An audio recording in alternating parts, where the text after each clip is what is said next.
I am good now. Yeah.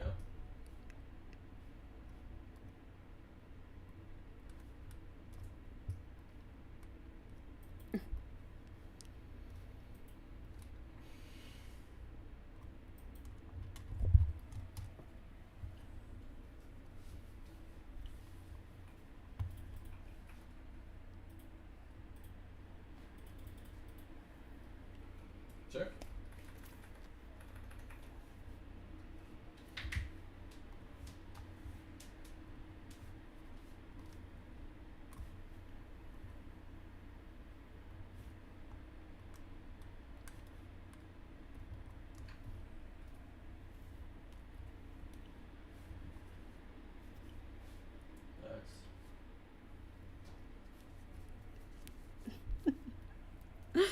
I have the girls out tonight, okay?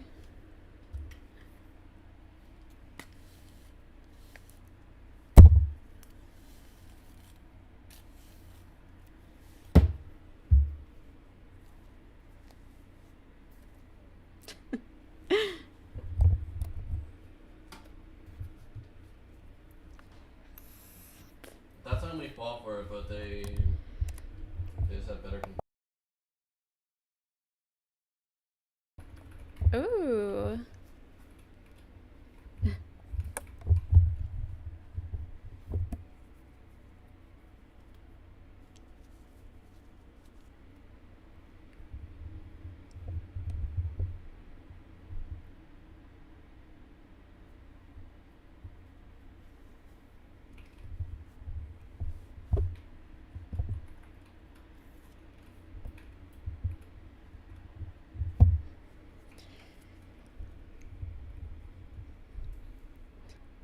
Spoiler.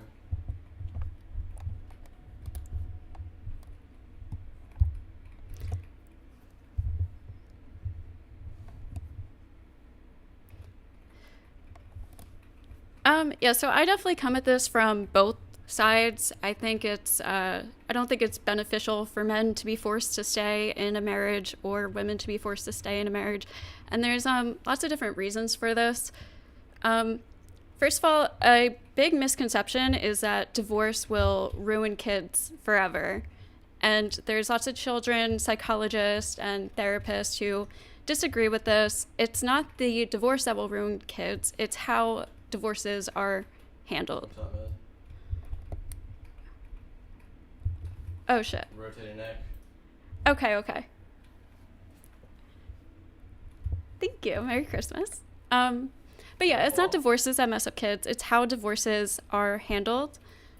So there's actually some good evidence that shows that because kids are like sponges and they are aware of their parents' happiness and their parents' relationship levels, I guess. Even if you pretend to be happy, if you are in a disengaged or disinterested marriage, it can lead to the same or like worse side effects of as having like a bad divorce. So and then also like just with the whole family court system, family court is not seen as a court of law, it's seen as a court of equity, so you're not guaranteed the same rights. So for example, you're not appointed a attorney if you can't afford one like you would be in a criminal matter. So like if we are forcing people to have to prove fault to get a divorce, you're forcing people into a lot of debt. Most divorces are settled outside of court. You would be taking away that option. One more banana. There's a whole bunch of stuff to go into, but that's kind of the basic, I guess. Okay.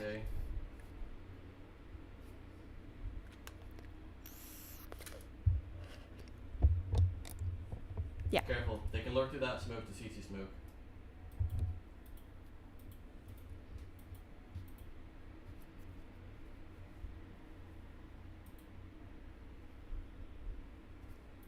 Plenty of.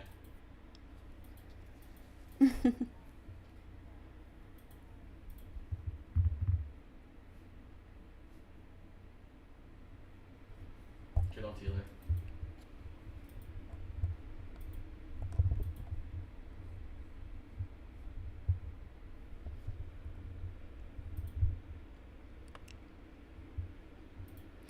So I think parents are It's like, obviously an example to children, right? How to live, how to survive, and they're an example of what relationships should look like or are going to look like. So if you're in a relationship where, sure, you're not like fighting in front of the kids, you're just pretending. Kids do pick up on that stuff, and if they are seeing two parents who don't actually love each other and are not showing interest in each other, are not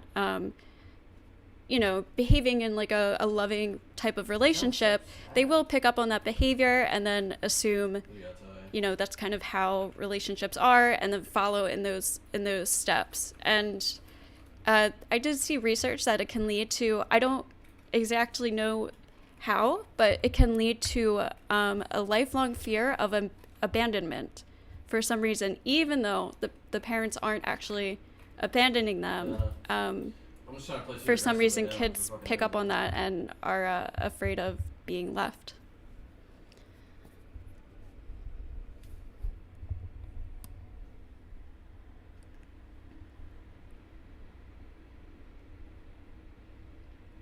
You're nuts.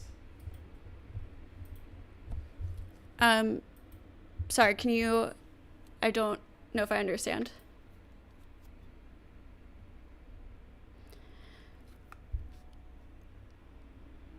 Yeah. Unhealthy relationship habits. They don't know what to look for. Uh, they don't. They're not Beautiful watching phrase a though. truly successful, happy marriage. So they're gonna follow those behaviors, and they might not expect.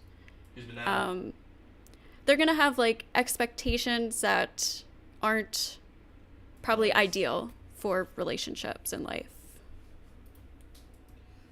Good fucking whole tie.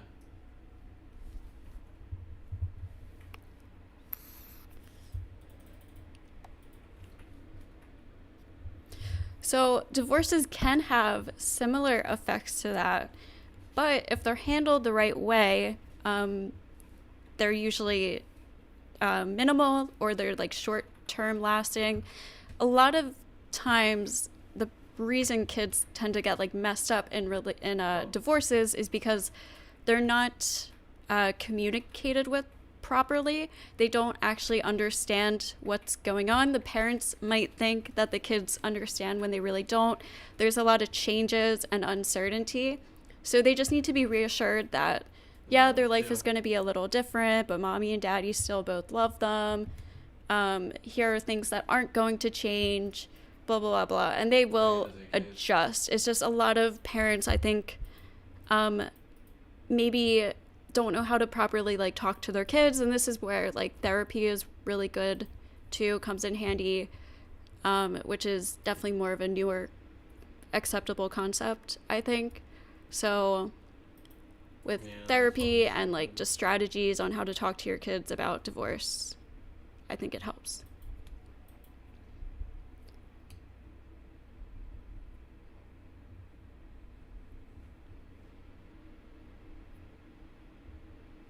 You have to email. Nice.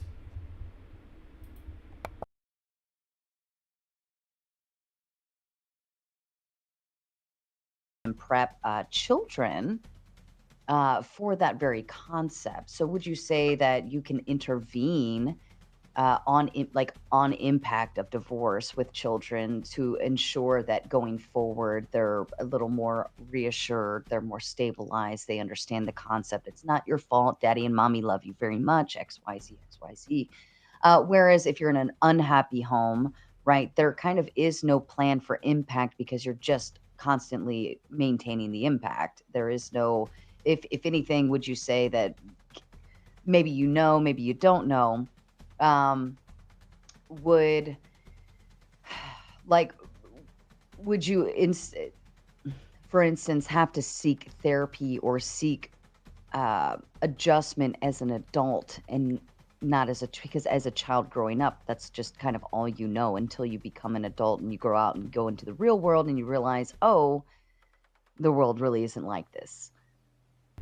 I mean, sure, we could say that with like anything though, right? This is why I think therapy and focusing on mental health is just so important for just like in all areas of life. And it's not even for always just like bad issues, like going through hard times. It's just like learning how to coping mechanisms, how to react to things and handle situations.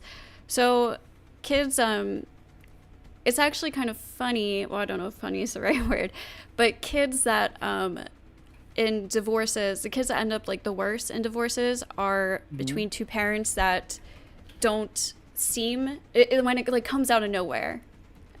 So kids that have like parents that are fighting and clearly unhappy, they do better after divorces. But when it kind of comes out of nowhere, those kids tend to be a little worse off. So again, I think it just comes down to communication and just reassuring your children and things like that. The whole point is that divorce doesn't have to mess up your kids, and usually it can be better off. Especially you're showing them an example of how to treat yourself also. So if you're staying in a relationship where you're unhappy, it's not good. People tend to say like, oh, it's not about your happiness, but your happiness is a reflection of your children's happiness, or your children's happiness is a reflection of their parents' happiness. So it does affect your kids, your happiness levels. And if you show them that, you do what's best for yourself, while also like respecting the other parent and having a healthy co-parent relationship. I think that's another main factor for why kids get messed up, is parents turn it into they just don't treat it right. They don't think of one way I like to look at it is they forget that that's the mother of their child or the father of their child. And that's the one thing that they tend to just forget. They wish ill will upon the other parent. They want harm. They hate them. They talk bad about them. They do other things. But at the end of the day, that is the father of your child. That is the mother of your child. You should want them to do well. You should want them to be well, because if they're not well, then neither will their child be. Let's talk about legally. Where do you stand on this kind of at a legal perspective? Do you think it could be something that they could kind of like strip away, or do you think it was even reasonable that it became a thing, something that was an option? Where do you stand on that? So first I want to touch on, it kind of ties into this too. One last thing of what you just said is also, if we abolish no-fault divorce, divorces are going to only get more messy, because if you want a divorce, you have to prove fault in court, and parents actually have to fight. Again, it takes away the option to settle outside of court, which is what most divorces are. And, most of the fighting has to do with money situations, which is a whole separate conversation with divorce attorneys and shit like that. But yeah, legally, there are Republican congressmen and women and people all over the country talking about wanting to bring back or getting rid of no-fault divorce.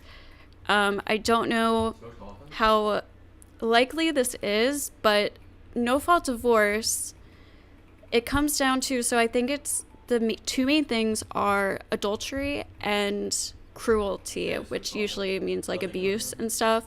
And this usually doesn't include emotional abuse. So, which is already super hard to prove anyways, but even things like imprisonment wouldn't count.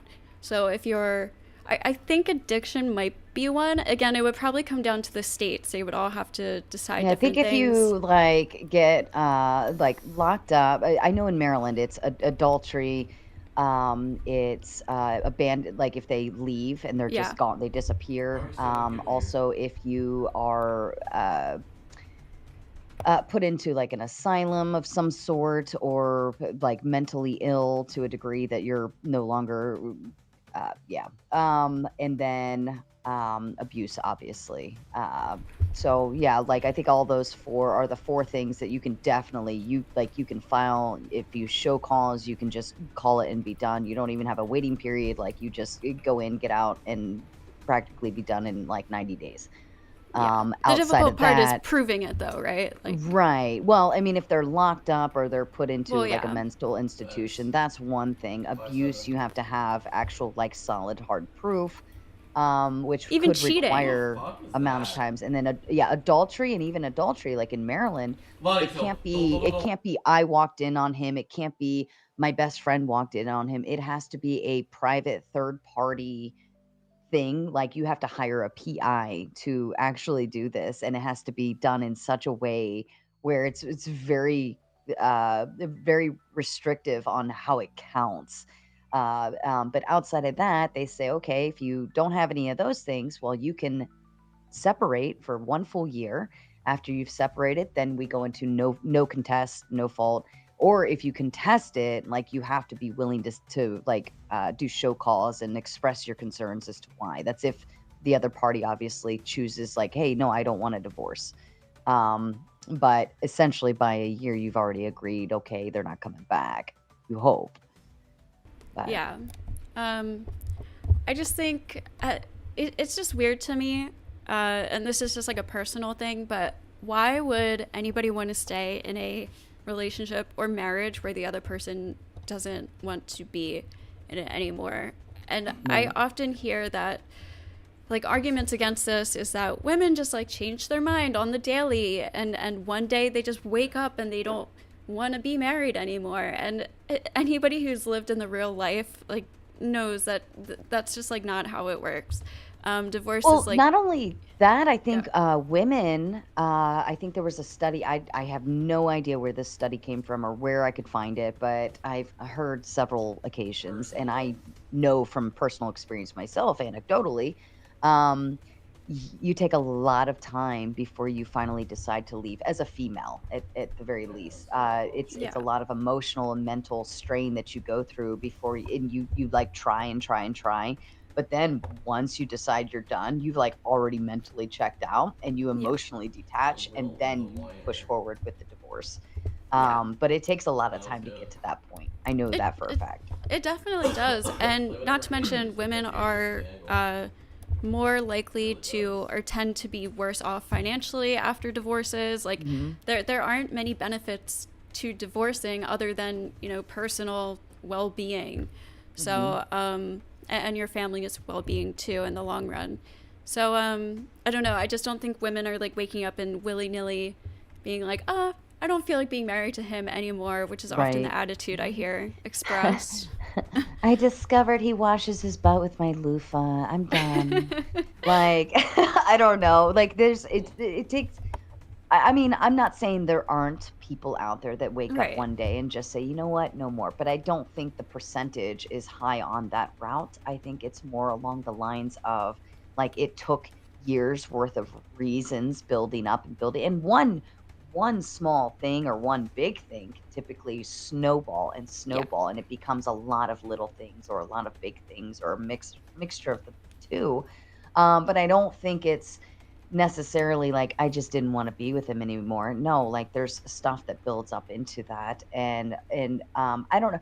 What do you think about when I Suck your say dick. women carry more of the mental load in a relationship, as far as like the home, the kids, the necessities, the things that need to get done. So have you ever heard of the mental load? I haven't. I think I know what you mean. Mhm. Um, I'm not sure if I agree with it. Maybe do you want to explain? I'll explain. Okay. So the mental load is let's pretend mommy is sick for the day. and Okay. and daddy is Provisioning. charged with getting the kids off to school.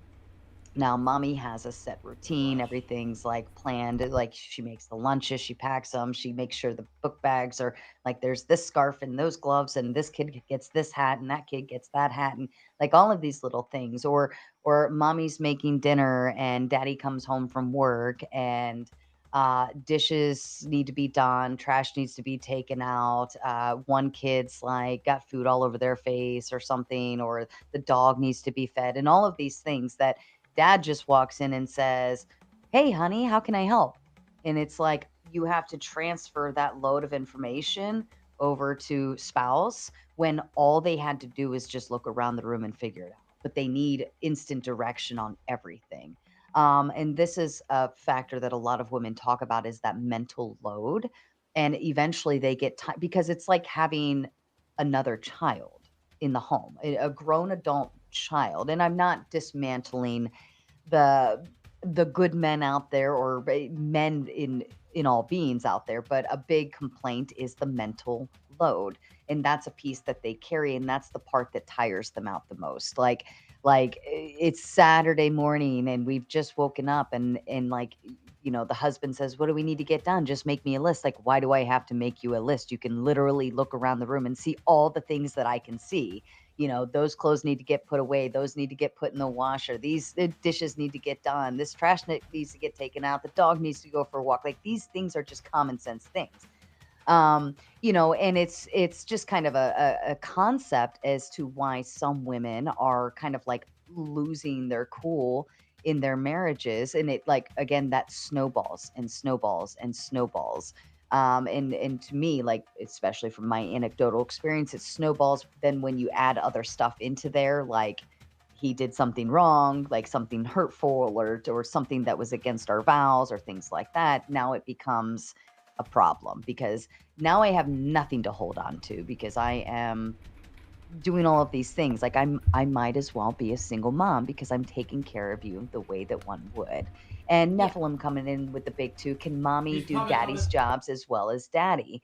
Well, I'm not saying that they don't. I'm not saying that I'm negating a man's job or a provider or any of the such, but more percent of marriages, women are working as well. So if that's a two-man team to provide for the household, because daddy's not making enough to provide for solely, like, uh, as one sole provider, and mommy has to work too, but then mommy and daddy both come home and they're both tired from a long day, then typically, if it's not a partnership in terms of the home and contributions around the house, including financially, then now you're getting into crappy territory, where the mother is still expected to uphold the woman's roles in the household, but the man is then relieved of it, even though she is doing 50% of the financial contribution. I said I So held the I beat. understand the I held the question. I banana get push. it. If she's solely a housewife and that is her sole purpose, Mhm. now we're in a Yeah, different no, we world. want you. And I think Both that want them. she should have, a little bit more, that's her accountability, right? But when you're both working, I think it's fair game to say, now we both have to contribute to the home too. So, No, that all right, totally makes sense. ghosted to And you. I do hear that often. I wasn't sure what you meant at first when you said that, but after explaining that, I totally agree.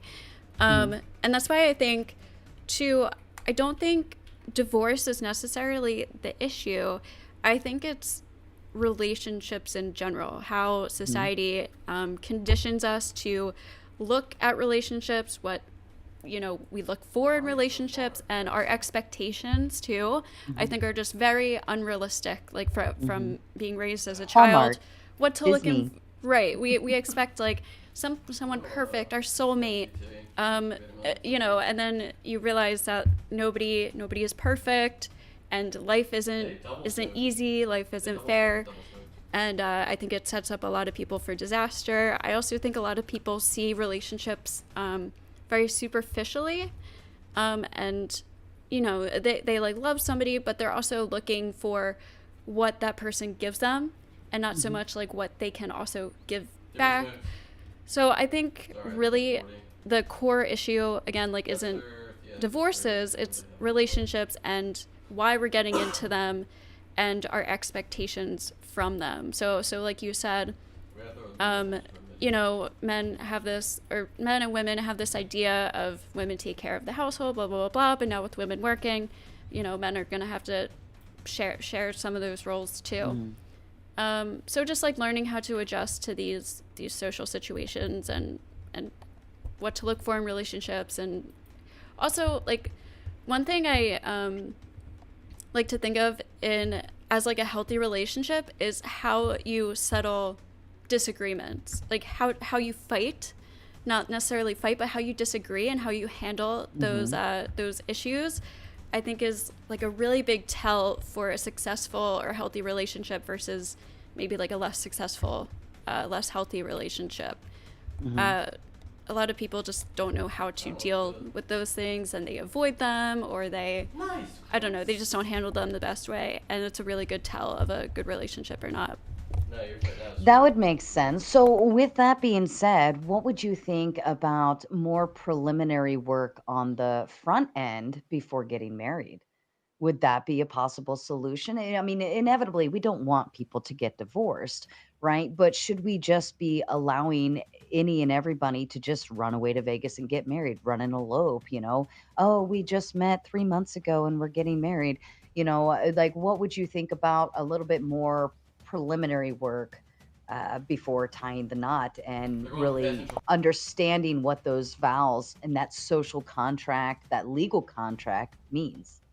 I think that would be way better. It like instead of making it so difficult to divorce or end a relationship, we should be making it a little bit harder to start a relationship or especially a marriage.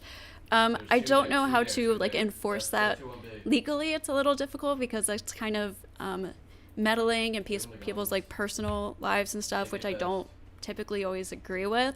But Mhm. I don't know. I think it's something to consider to add some hurdles or not like barriers, but some extra steps before getting married. Because Mhm. again, like lots of people don't realize how big of a commitment it actually is. They don't know exactly what they're signing into, especially like Mhm. financially and stuff. A lot of people just see the dress and the ring, and they just want it and they just sign it, and they don't realize what they're actually signing up for. So Well, He's or trying to do keep you you guys think that there. that's because it's so easy to get out of it if it doesn't work out? I think people assume it's They easy. didn't even go to uh, Canada at the I don't Eclipse. know. I mean, you can make it easy. People can make divorces easy.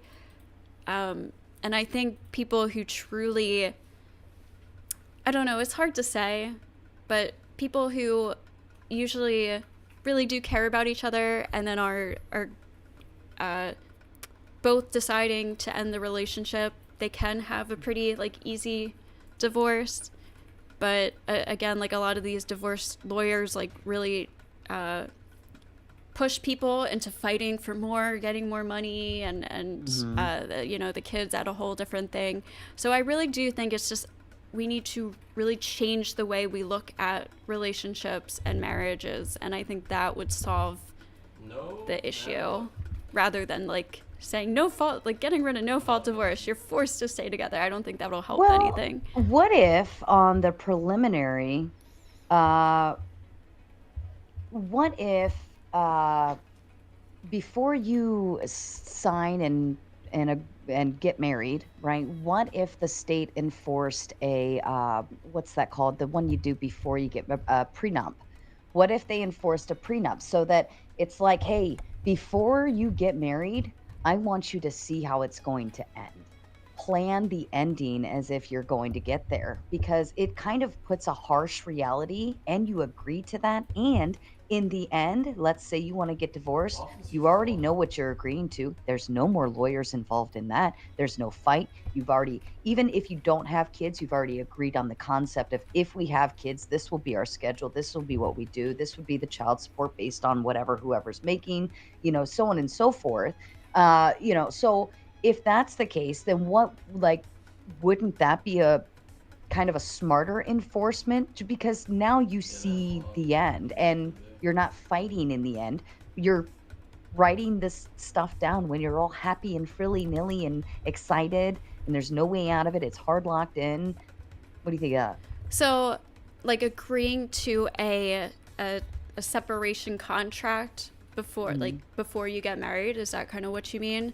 So, Yeah. Oh my Like god. um, plan the That's good. end That's fucked before up. you lock in so you know what you're locking into and what the agreement is before you get out. That A1S I is think dirty, that bro. could be a good I was always idea. wondering It's what they it's offered. hard because you can't foresee like any big changes that would happen Mhm. in the future, but maybe that's a good thing. Oh, thank you, Um, Mhm. Icarus. I don't know. That could be an idea. I think another idea might be actually maybe just like classes. Like you have to What? take maybe like 4, 5, maybe 6 classes about what an actual like marriage contract is. I think like Catholics do this before they get married. They Yeah, we do meet. pre-Cana. Yeah, It's called yeah, pre-Cana. Um, it's Yeah. helpful, but I didn't feel like I didn't feel like it was tying into anything, honestly. okay. Like we had a sponsor family that like another married couple. They had like 100 kids, I swear. They were just like running around. And we take this test and online and all of this stuff, and we sit with them and they teach us the word of God and what marriage is about according to God and the Catholic, concept. um, but it didn't really elaborate on the legal stuff, Yeah, right? And not only that, but like you would have to kind of really, that's what I'm Be saying. careful. Do a They're pretty prenup, big. enforce a prenup, because that's the biggest issue, right? What I would consider it in terms of a no fault divorce. That's the biggest complaint I hear is, well, she takes in for all of this, or who's getting the kids, or the truck's gone, the dog's gone, the house is yeah. gone, so on and so forth. And that's why I say do a prenup, start your concept of what we agree to do going forward. There's room for error. Like for instance, if you end up having a child later and they have like severe medical bills, but you can still write that in as a fine print, like if there are, extreme medical bills, this, that, like this is how it will be split. This will, based on percentages of income. You don't even need hardline numbers, just a percentage of income to knock it in. But pre-Cana, it was all right, but it wasn't like it didn't give you the legal side of things. So maybe like if Sure. a All listening. non-religious like version of Still that, right? understand. Because not everybody's getting married as a religious concept or whatever. Hmm. But so something like that where you are taught about the legal side, the contract, given an option to or even like encouraged to do some kind of like prenup before Hmm. the marriage, and also speaking to other married couples who have been together for a while, and just like forcing people to go through that to really see if that's what if they want that. And Or yeah, maybe kind of showing the financial burden of a divorce, what happens, the statistics, things to I could see that. Christina coming in with the big 14 saying challenge accepted, Jess. Yes, Jess Gerald came in earlier and said that if you guys match his $100 that he put forward a few minutes ago, thank you, Jess, then if you can match it, chat, then he will gift a crap ton of memberships. So thank you, Jess, for the challenge. And our darling Christina has accepted it. And Paige coming in with the big 5. She says, "What is Ghosty's experience with divorce?" Sarah has experience. Also, Sarah, Merry Christmas to you and your family. God bless. Thank you, Paige. That is a good question. As much as we like to speak in studies, do you have personal experience, whether as a child or have you been married and divorced before? never been married, so I've never been divorced. But my parents are divorced. They're actually Actually, I think they just finally Oh, wow. How finalized long their did that divorce. take? They've been separated since like 2007. So, Oh my yeah, God. it's been a very long time. I think a lot of it had to do with um, before I turned 18, like being able to, or my mom being able to stay on my dad's insurance or policy or something like that. And then I don't know. I didn't get involved in all of that, but they finally just finalized it like a couple months ago. Mhm. So that is my experience with that.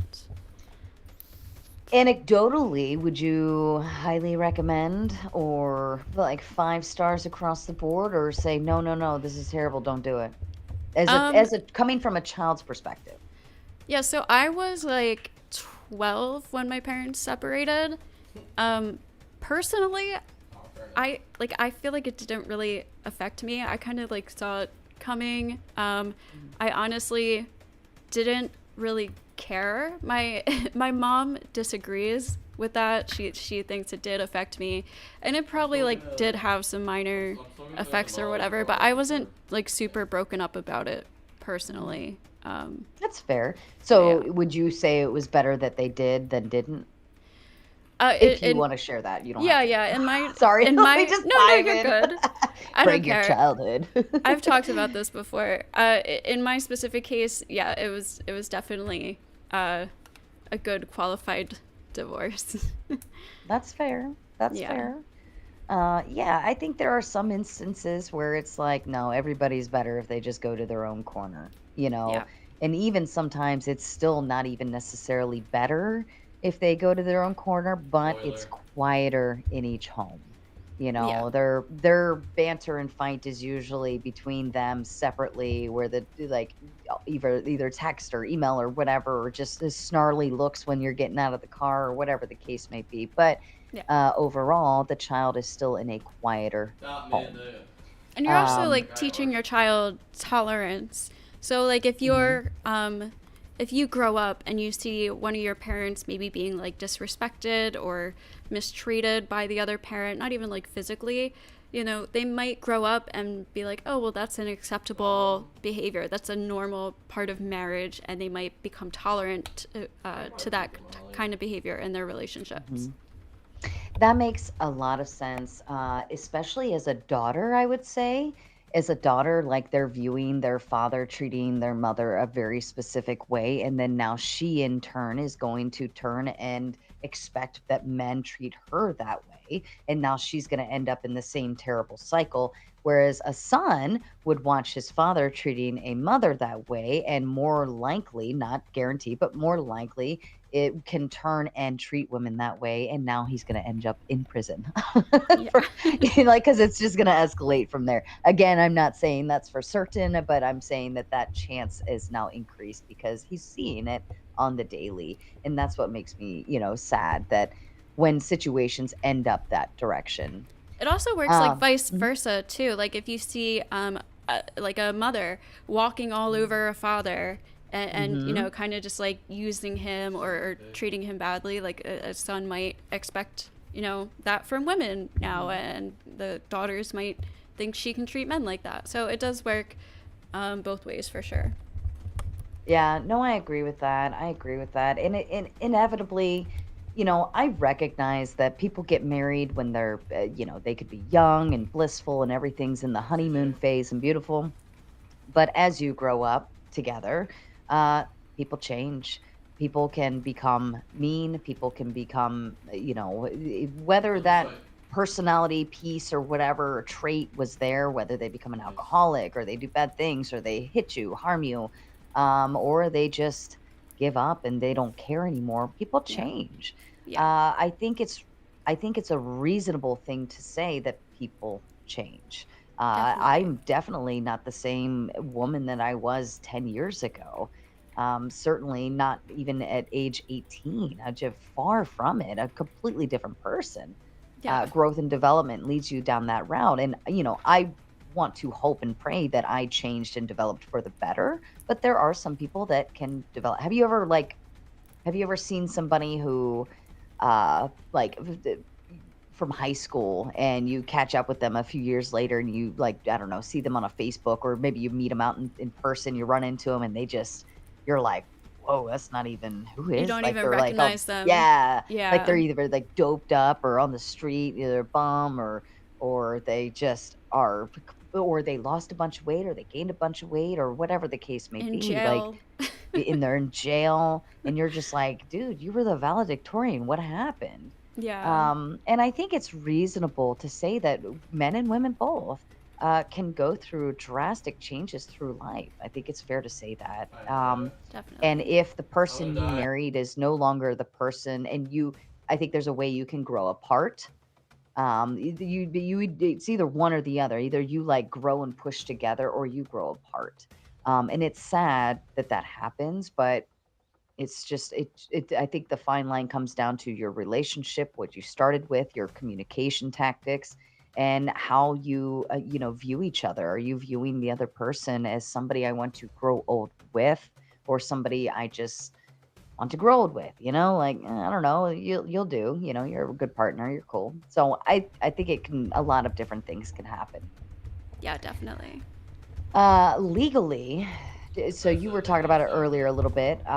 Do you feel like or believe, do you think that they could just press a button to dismantle no fault Crazy. divorces? And if so, Save the what would list. be the effects of that?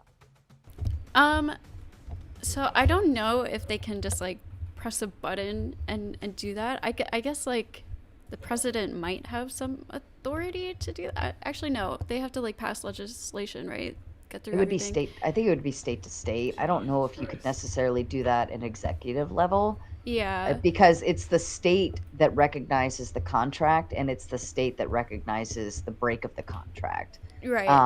So it just carries through you're like on a federal level, the executive level, federal level, however you want to look at it, they recognize interstate contracts. They'll say, if you're in Maryland and you get married, it still passes as a marriage in Iowa, as well as Hawaii, as well as California. If you're divorced in Indiana, that divorce will be recognized throughout the states. But you adhere to the state you are the resident of when it comes to getting married. And then you also adhere to the state that you are a resident of when you're filing for divorce. So Divorce, I could right. get married in Indiana and follow their contract laws to getting married. But then if we got divorced in California and we were both residents there, we moved there, been lived there for 10 years or so, we would follow California's residency on divorce. But it would still carry through on a federal level. So I don't know if on a national level you can necessarily push a button or even not allow no fault divorce. I think that's a state conclusion. Yeah. Mhm. And I guess I probably should have like looked into this particular part more, like which states or governors or congress people are actually like pushing What's for the this. thing? I did see multiple different like news articles and clips that there are active people pushing for getting rid of no fault divorce or like tweaking Mhm. it to make it harder to get divorced.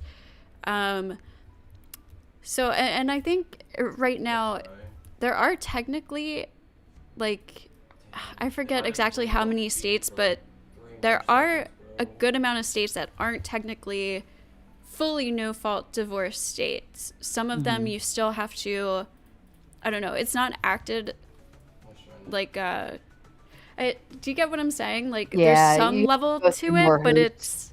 it's not exactly like there's fault divorces, but some I guess are a They little just bit got more like complicated or hundreds harder of to divorce than others. You would Yeah, you would probably have to come up with some pretty good hard-lined reasoning and be able to explain yourself, right? You can't just Yeah, walk in and say, "I wanna get a divorce because I wanna get a divorce." and there's like You mandatory Green HB. separation periods Yeah, Green and Mhm. HB. You things better like tell her right. that. So I guess I should have looked into who exactly are pushing for this, but this is just something that I hear commonly said throughout like these Just a little panel bit. spaces. A Mhm. lot of people that think we should abolish the no fault divorce laws. So That's fair. I think divorce is already a very hard process to go through as it is. I do like Not the good. It's concept terrible. of separation first and offer what they call like a cool down period for a year. Maybe not Yeah, a definitely year. more. That was a really I think long, long year, I there's will say 30%. that. And we Exactly. already had everything hardlined and ready to go, like by the time he left the house. Like we practically had everything written and contracted with so it was just a matter of like I have to like basically sit here and wait for a whole year for what? Like we're grown adults, we both agree to everything. It's no exactly. contest. Like why do we have to wait? Like, and that causes issues like because of my TJ. insurance. Like now I can't get like I would stay it's just like you're doing all of this mingling, but unmingling, but mingling. Is he a resident here? Does he have his own address? Like it's a lot of stuff that you're kind of like going through that I can't even change my last name yet, Yeah. So it's just kind of weird. But I do think divorce is already hard enough You're as just it is. I don't know if yeah, we same want here. to necessarily make it harder. I do like the cool down period. I don't think you should just be able to walk in, get a divorce, and walk away. I think there should be some type of cool down period. Or TT. maybe going through, like you said, classes, going through classes in the beginning, but I think also GG. offering like courses at the very end saying like these are the like we told you in the beginning these are the ramifications and we want to kind of further elaborate what's going to happen. It may make people kind of rethink what they're doing, why they're doing them, and so on and so forth. So Offer interesting. offer them some type of solutions that maybe they haven't tried yet, just like in Hmm. a last resort scenario to see if maybe there's something that this course, this therapy offers that they haven't tried that could like fix things that they didn't realize. I still Hmm. think in most cases people would probably still lead to divorce, but you never know.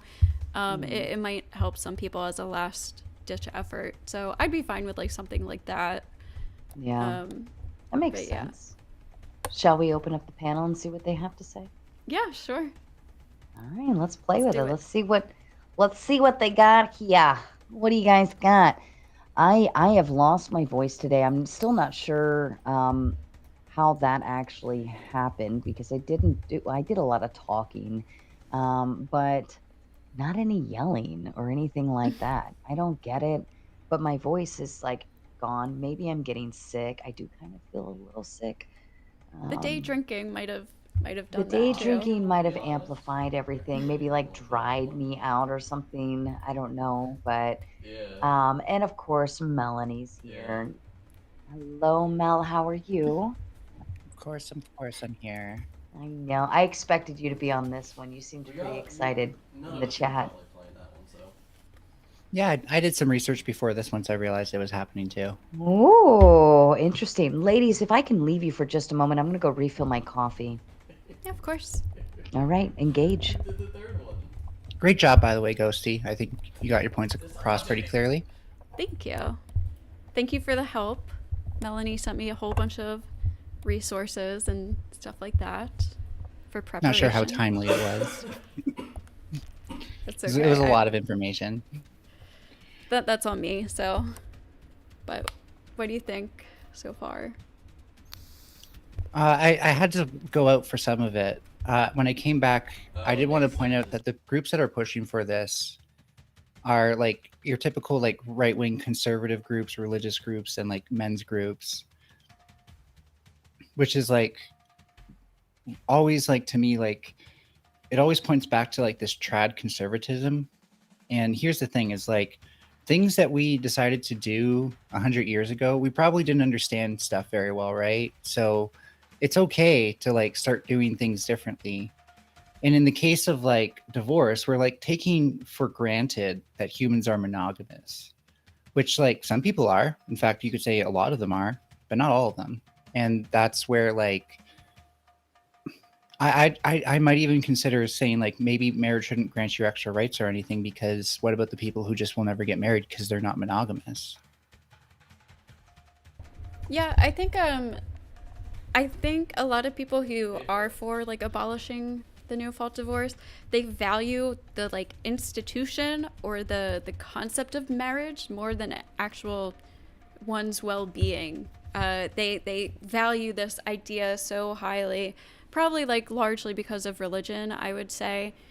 And I just don't see how that's helpful. I think it's also kind of hypocritical because these are usually the people who say they don't want the government meddling in their personal lives, and this is exactly what that is. It's controlling your personal life, controlling your relationships, the government doing so. So, yeah. And if anything, this is something where there's still always going to be people getting married. There's still always going to be people being married. What the right wing seems to have trouble contemplating, and if by right wing I mean specifically conservatives here, is that like is that there's nuance to this. That's really like the hardest part for them, is that it's not just like either you're married or you're not, or humans are only monogamous. There's humans are monogamous and either you're married or you could be divorced. and that's possible too, and that's okay. There's nothing wrong with that. And people make mistakes, you know, and something as serious as living with forever and managing a family with, and, you know, sharing your life with somebody, I don't think that's good to force somebody into staying in that situation, especially if, like, lots of people get married young.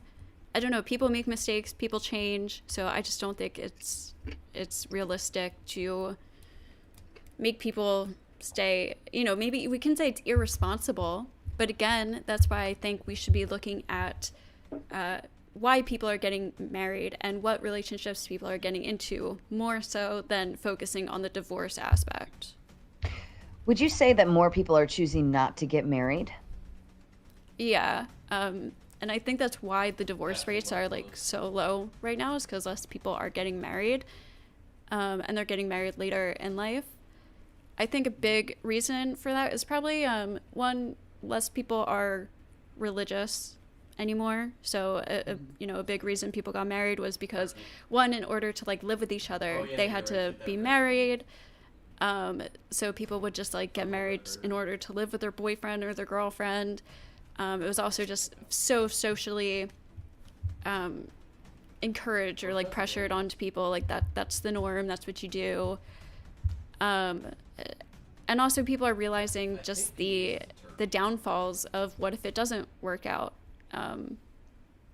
So I think those are two reasons why. Another Mal? thing worth considering. Oh, thank you. You're going to pass it to me anyways. Yeah. Another thing worth considering is that women do seem to show more attraction to men, and we're talking blanket statements here. Women are not a hive mind, to be clear, but they do tend to show attraction to men based on what they can provide. And with changes, thanks to feminism, where there are more women in the workplace, it is becoming harder for more successful women, for example, to find someone who has, like, a higher, who makes more than them, for example, and that might change who they're attracted to.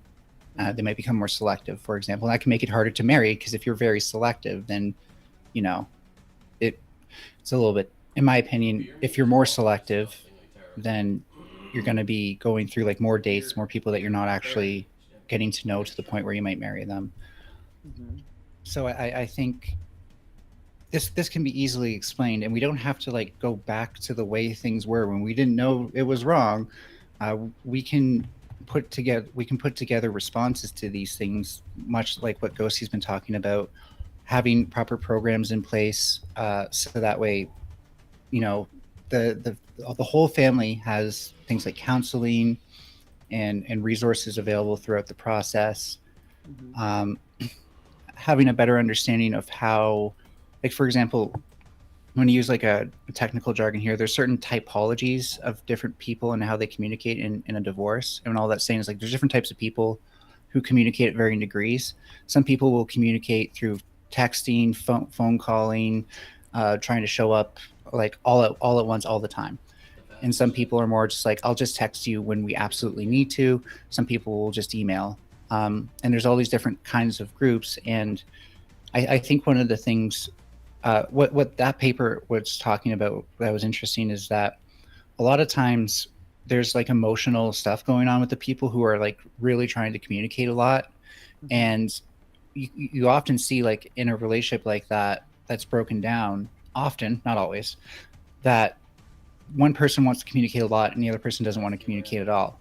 Well, what we know about relationships, that you need to communicate, right? So there's an interesting way that the literature handles, like, things just falling apart versus an actual breakdown of the relationship. When you actually consider that a lot of divorces happen because things fall apart, which is, again, still pretty serious, because that's when you realize, like, I'm never going to be happy with this person. It's not fulfilling to be with this person anymore.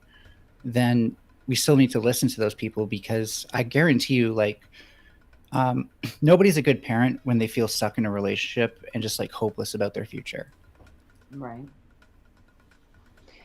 Yeah, no, I think as a parent especially, it's very important that if your relationship with your spouse is not solid, then your relationship with your children will most likely falter along with it. You know, it's like a domino effect.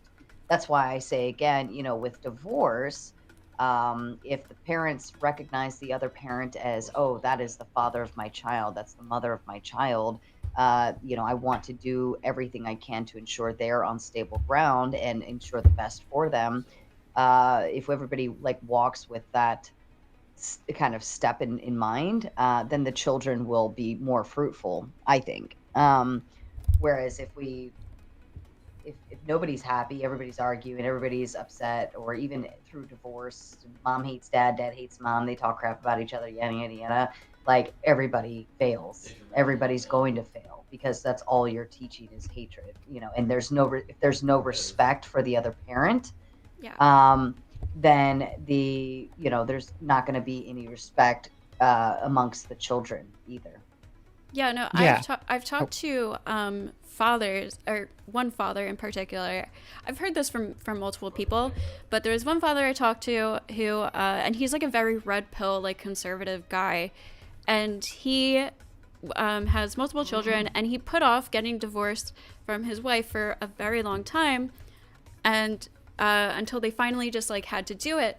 And he said that his son came to him and said, Dad, I love seeing you happy now. I could like I feel Aw. happier seeing you happy. And you know, this whole time he was so worried about how his divorce was going to affect his children, and you know, the kids seeing their parents happy and flourish, and you know, things like that, like it is good for the kids too. So That makes sense. Spicoli, where have you been, my love? You disappeared Wow. on us. Where have you been?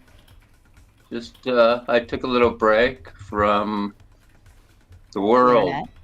Good. Did you get out there and touch Sort some of. grass or smoke some grass, whichever? I'm always touching and smoking grass, you know that. I mean, the grass on the golf courses out here in Palm Springs area, of course I touch those. Mhm. But What do Disc you golf think? is better. Frisbee golf is better. what What do did you you think? say? What did Melanie say? I said clinging the chains in a basket is better than a fucking hole in the ground. Frisbee golf is better. Well, Are we going to better debate for on you, frisbee golf and regular golf?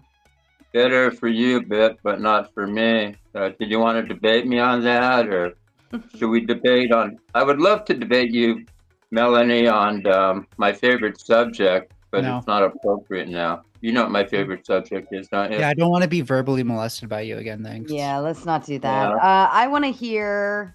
Yes. I want to hear about the no fault divorce, Spicoli. Okay. First of all, I want to say that. Before we talk about no fault divorce, are you familiar with Grace Thorpe? Obviously, she's on local. She's made it to the big time. Local. She's with Keemster now on Local Clean, so she's on a big show now. So shout out to her. Anyway, no fault divorce. Basically, no fault divorce has been in California. It's state by state, I believe, but I believe most states have it. No fault divorce, basically, I don't think it should exist at all, because basically what it's saying is that, first of all, you have a contract legally, a marriage contract with someone if you're married through the government, right? So by having no fault divorce, that's like allowing somebody, it's no different than somebody who breaks a contract. For instance, let's say you and I have a business contract together, and hypothetically you cheat on me some way or steal from me. I could sue you, right? Because you broke the contract. But with no fault divorce, basically, a chick or a guy can go out and cheat, or they can, technically, let's look at it from a man's standpoint.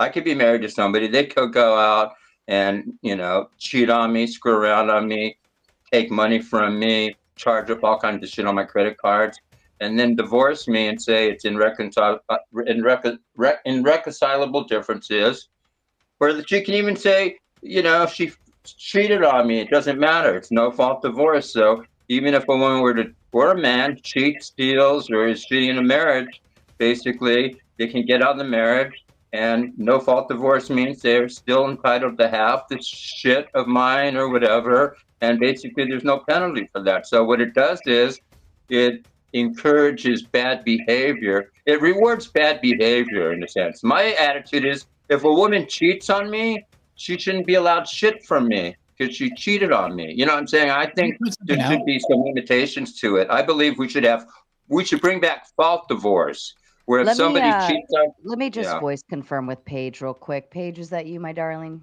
You're gonna have to unmute. And thanks for having me on, Sarah. Yeah, absolutely. All right, Spicoli, Spicoli, did continue. you get your point across? Let me keep going. This is the longest Melanie hasn't spoken. She must be on her.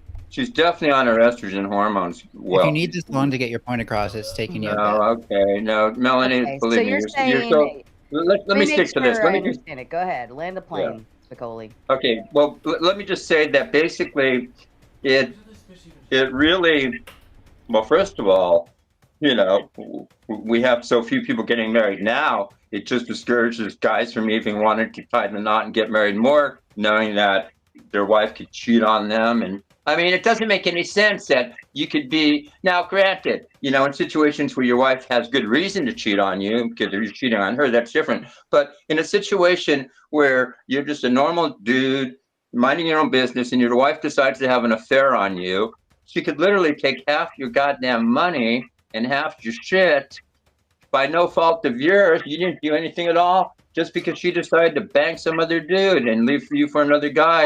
Now she's entitled to half the shit.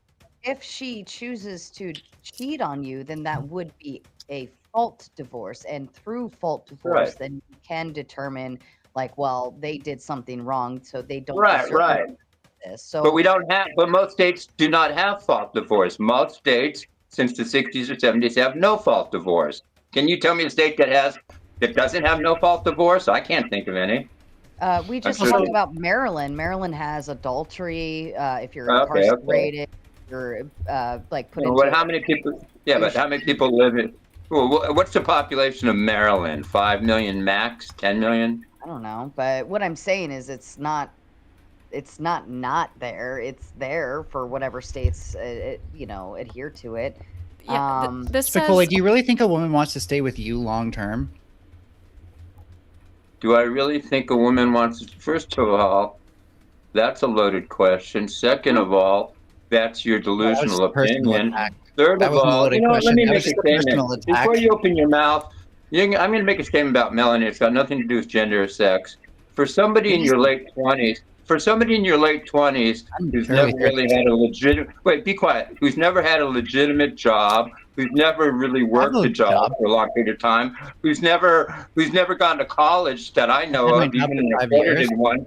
You certainly are one big know-it-all, and the fact that you're such a goddamn narcissistic know-it-all is because you sit on your ass all day reading a bunch of bullshit, gender crap, this and that. That's why you're for transing the youth. And you know what I'm so happy about? That Trump is going to put a stop to Trump. If you want to cut your dick off when you're 18 or plus, do it. Under 18, he wasn't going to do it, but he can't help himself. He wasn't going to do it, but he can't help himself. He can't. No, because I know you're for. Because I know Melanie's for transing kids, and I'm against it. I'd like to know what Paige thinks of the topic so far. Real quick. Just as of May 2023, 17 states and the District of Columbia are considered true no-fault divorce states. So that's only 17 states are true no-fault divorce states. So the rest of the states, which would actually be the majority of them, still have some type of a fault divorce system. Like California, where I live, yes. Paige? But Melanie doesn't have to worry about that because Spicoli, let Paige talk. She waited very patiently. Paige, the You're floor right. is yours. I'm sorry. I'll shut up. I'll take a pipe here. Thanks so much. And Sarah, I mean, my co-chatter lawyer chick does have a bit more experience on the subject than I do. I will definitely concede that. However, I think we're getting really caught up in nuance, and that's very entertaining, right? It makes for great debate. Certainly, there are interpersonal connections that people have to no-fault divorce. Maybe they've personally experienced it or otherwise. But I think when we're talking about legally, which is kind of my area of expertise, and perhaps not as interesting, but still relevant to the topic, is that when we're looking at the legislation which is applicable to no-fault divorce, we're examining what's called legislative intent, right? So what is the intent behind family law statutes which allow us to access no-fault divorce, right?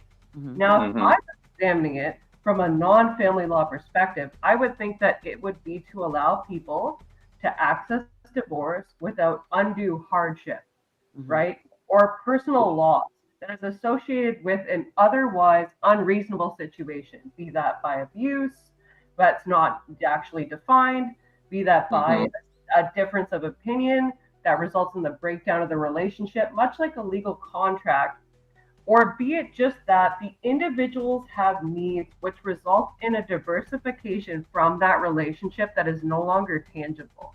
The only problem, excuse me though, when you're dealing with intent, it's always, whether it's fraud or anything else, it's usually always hard to prove intent. That's a very difficult thing to prove in most situations, I think intent. she's speaking to the intent of the legislative concept for pushing for no fault, or the intent behind it was to allow access to my understanding, Paige, correct me if I'm wrong, to allow access to a divorce even in the event that you can't prove all of this other harm or difference of opinion, so on and so forth, or things that result in the breakdown. Right. So she's Because it's saying usually a lot of it's he said, she said anyway. That's the problem. Or a lot of it could be like, yeah, there's emotional abuse, but it's very difficult to show emotional abuse. It's hard to prove mental abuse. It's hard to prove, all of these other things. Physical abuse is one thing, but emotional abuse, things that can be very damaging to a person in the long run, is very difficult to prove, because you have to, like, outside of that, outside of physical proof, you'd have to have like pure audio and be able to translate it and say, this is emotionally destroying me, and he knows it. Well, how do you know? Right. And then that could even be open to interpretation too, to some extent. That kind of brings me to the second part of my argument, which is obviously on any kind of legislative basis, there's going to be abusers, right? People are going to abuse the system at present. We know this, right? The question is, have the individuals accessing that system, no-fault divorce, become so skewed in one section or the other that we need legislative reform, right? Do we now need to revoke no-fault divorces? Has the abuse gotten to such an extent that we can no longer rely on individual responsibility to access that system in a responsible and legitimate way? What is the Yes, skewing? it has. Yes, You said gone too that things far. have become skewed. I'm asking, what does the skewing look like? Well, so I'm not in the United States, so I'm not the best person to ask about this. Personally, in Canada, I don't see a large amount of irresponsible access to this. But to be fair, my personal experience is back in 1990 when there was the mother knows best rule, where my mother, who was an unfit mother, was able to gain sole custody of me. My father is an amazing person and was denied access to me for many years. So I don't know whether or not today, like, I don't work in family law. That's why I was hoping that litigator chick would join, because she is actually, knowledgeable about the current landscape of this topic. But, well, from what I know of Trudeau in Canada and the woke attitude up there, I don't think you're ever going to get no-fault divorce up Trudeau's there. not woke, he's a stupid liberal. Ask and ye shall receive. Lawyer Chick is here. Lawyer Chick. Hi, can you all hear me? We can. Yes, Lawyer Chick. Does Lawyer Chick have a DICK? Just kidding. Oh no! Stop that, Spicoli. I'm being a good boy. Not last time I checked. All right. What are your thoughts on this, Lawyer Chick? Yes, Lawyer Chick.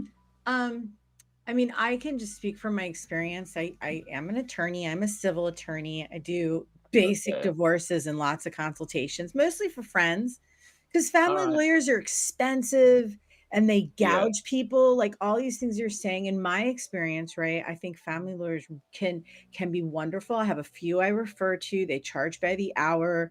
They help people who are, I mean, it's so stressful, especially when you don't have any money.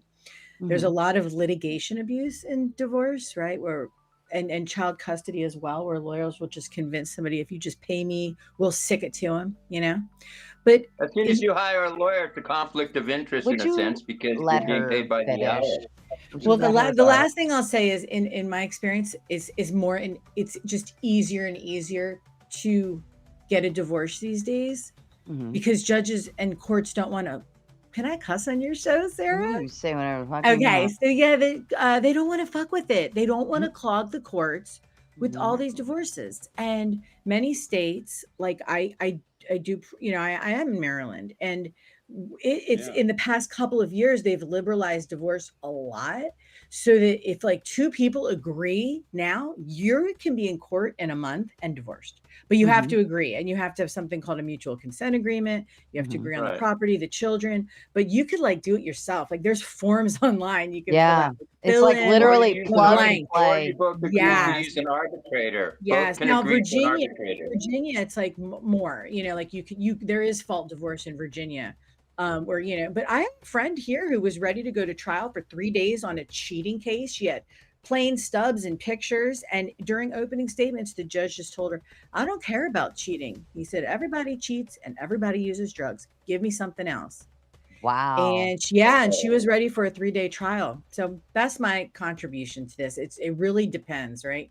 But what I think people get more, you know, it's more equitable. I don't know, more equitable, or more courts are more careful about child custody and child Yeah. support.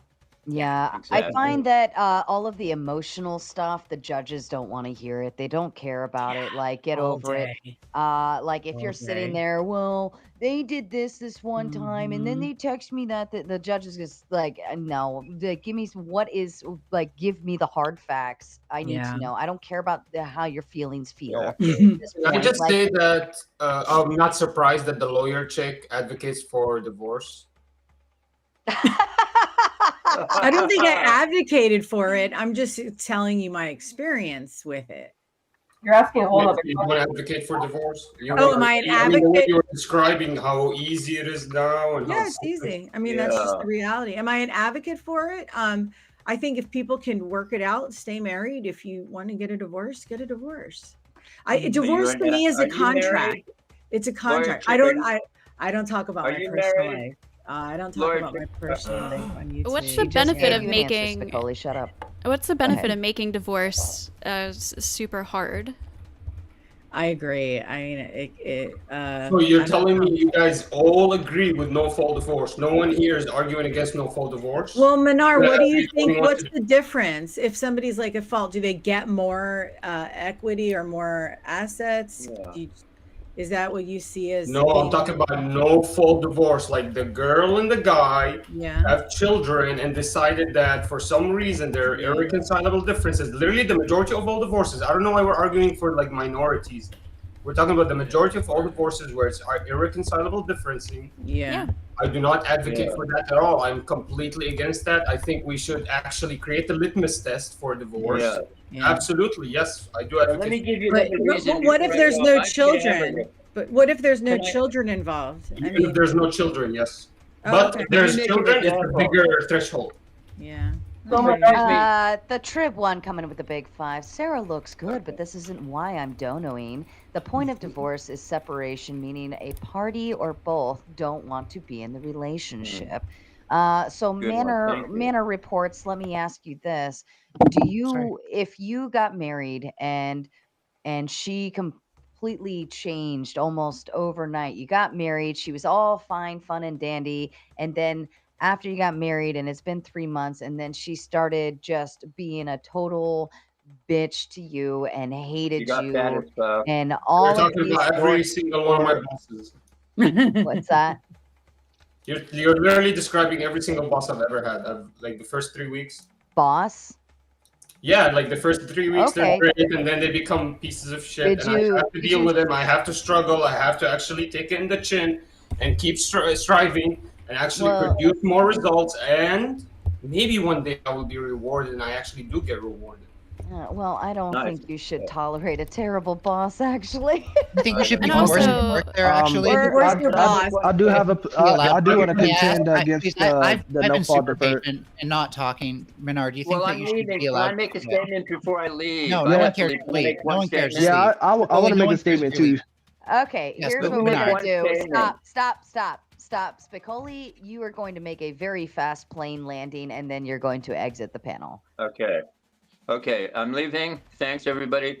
But here's my final argument why no fault divorce is important. Hypothetically, let's say I'm a young person and I'm a virgin, okay? And then I happen to meet somebody like Melanie, and she's a virgin also. And then we get married and we're both virgins. And then on our wedding night, on the honeymoon night, when I take her panties down, I see she's got a penis, and I didn't know she was trans woman. I'm going to want a no-fault divorce, aren't I?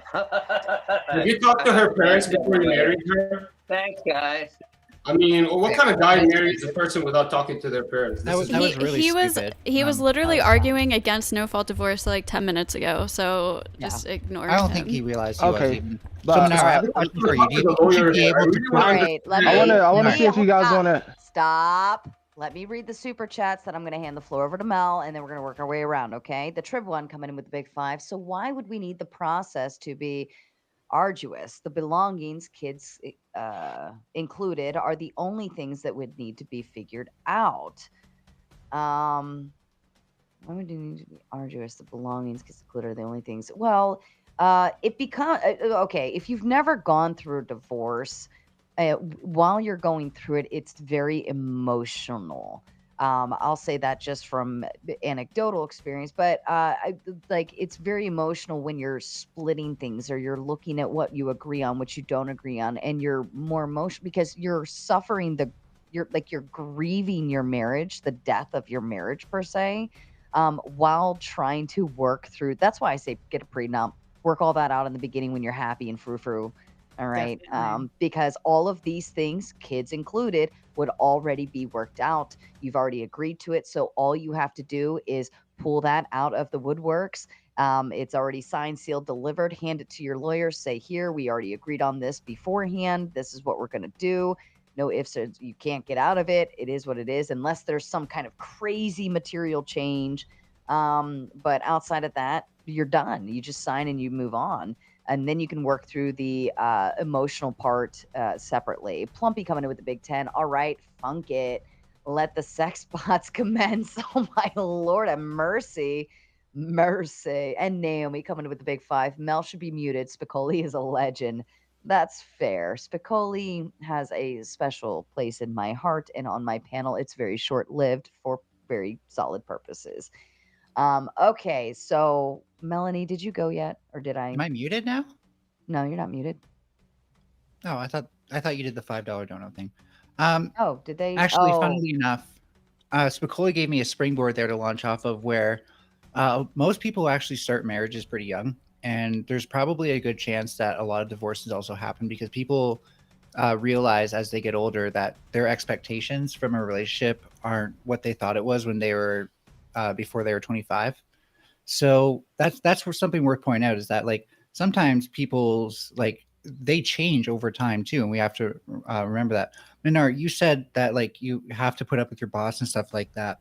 I think that's a lot different though, because you can quit from that job, right? Like, you're not a slave.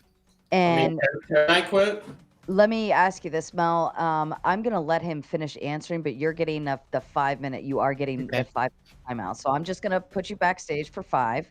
No big deal. You'll be back. All right. See, I'll just answer Mel when she comes back. But here, I want to talk to the lawyer chick. Why is no fault divorce a thing in America?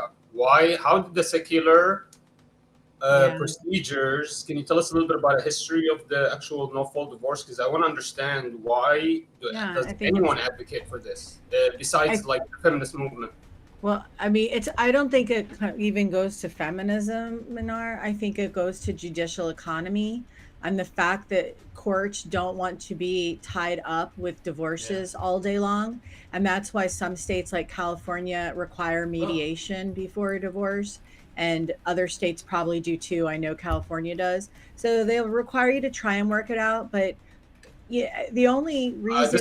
Wait, let me finish. You asked a question, so the only. Yeah, but you're giving a lazy answer. No, I'm not giving a hold the lazy fuck answer. on. He Let really me is giving a lazy No, answer. I'm He's saying giving the you a courts are fact. not bothered. If Yeah, anybody that's wants the to fact. It's judicial dono to economy. mute Courts don't Manor, want to be that'd be tied up. Like great. you're asking me a question, and I'm giving you the answer. I know it's you don't agree with it, but that's okay with me.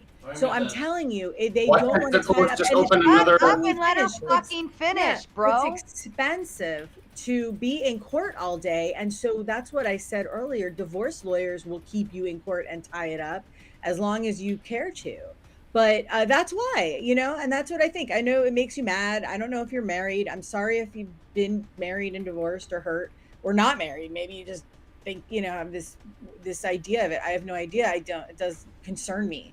But you asked why I think American courts like make it so easy to get divorced. I think there's like a whole system in family court that's about divorce by trial, divorce in court, divorce by litigation, and then by mediation.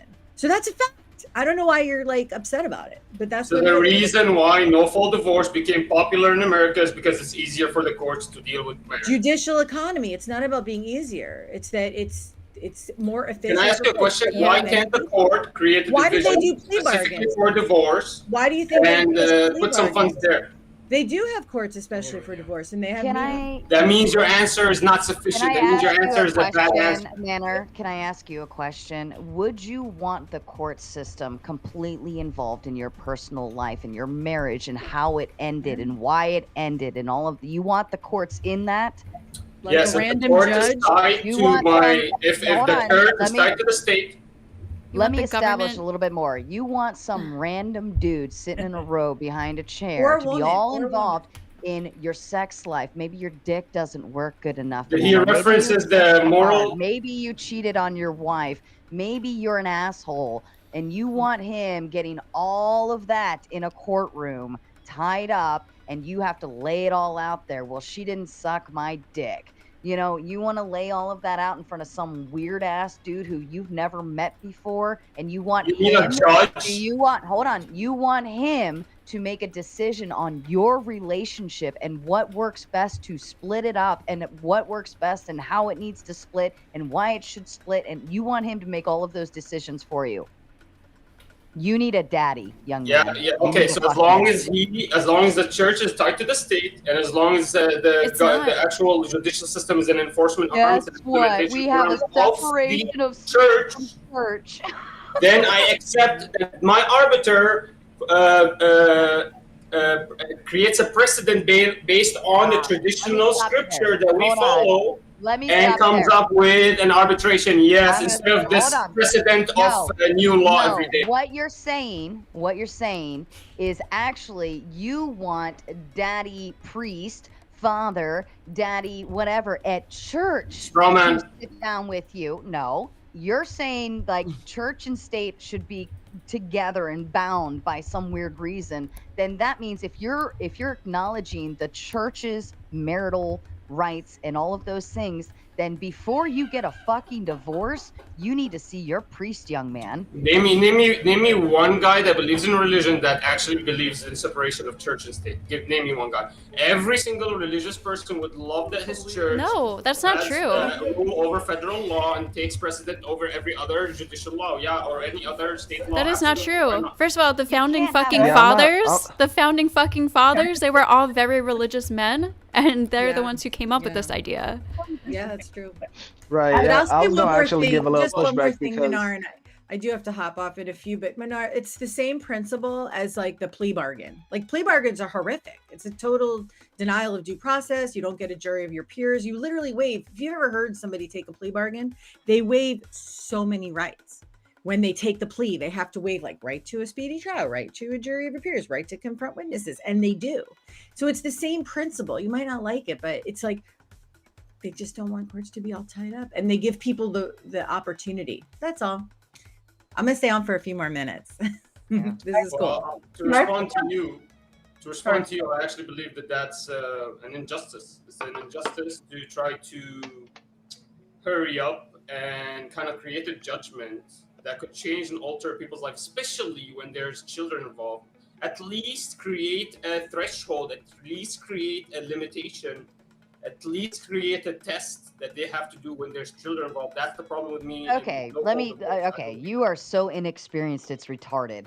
All right, let's pretend you and I are getting a divorce because I can't fucking stand to listen to you talk anymore. Okay?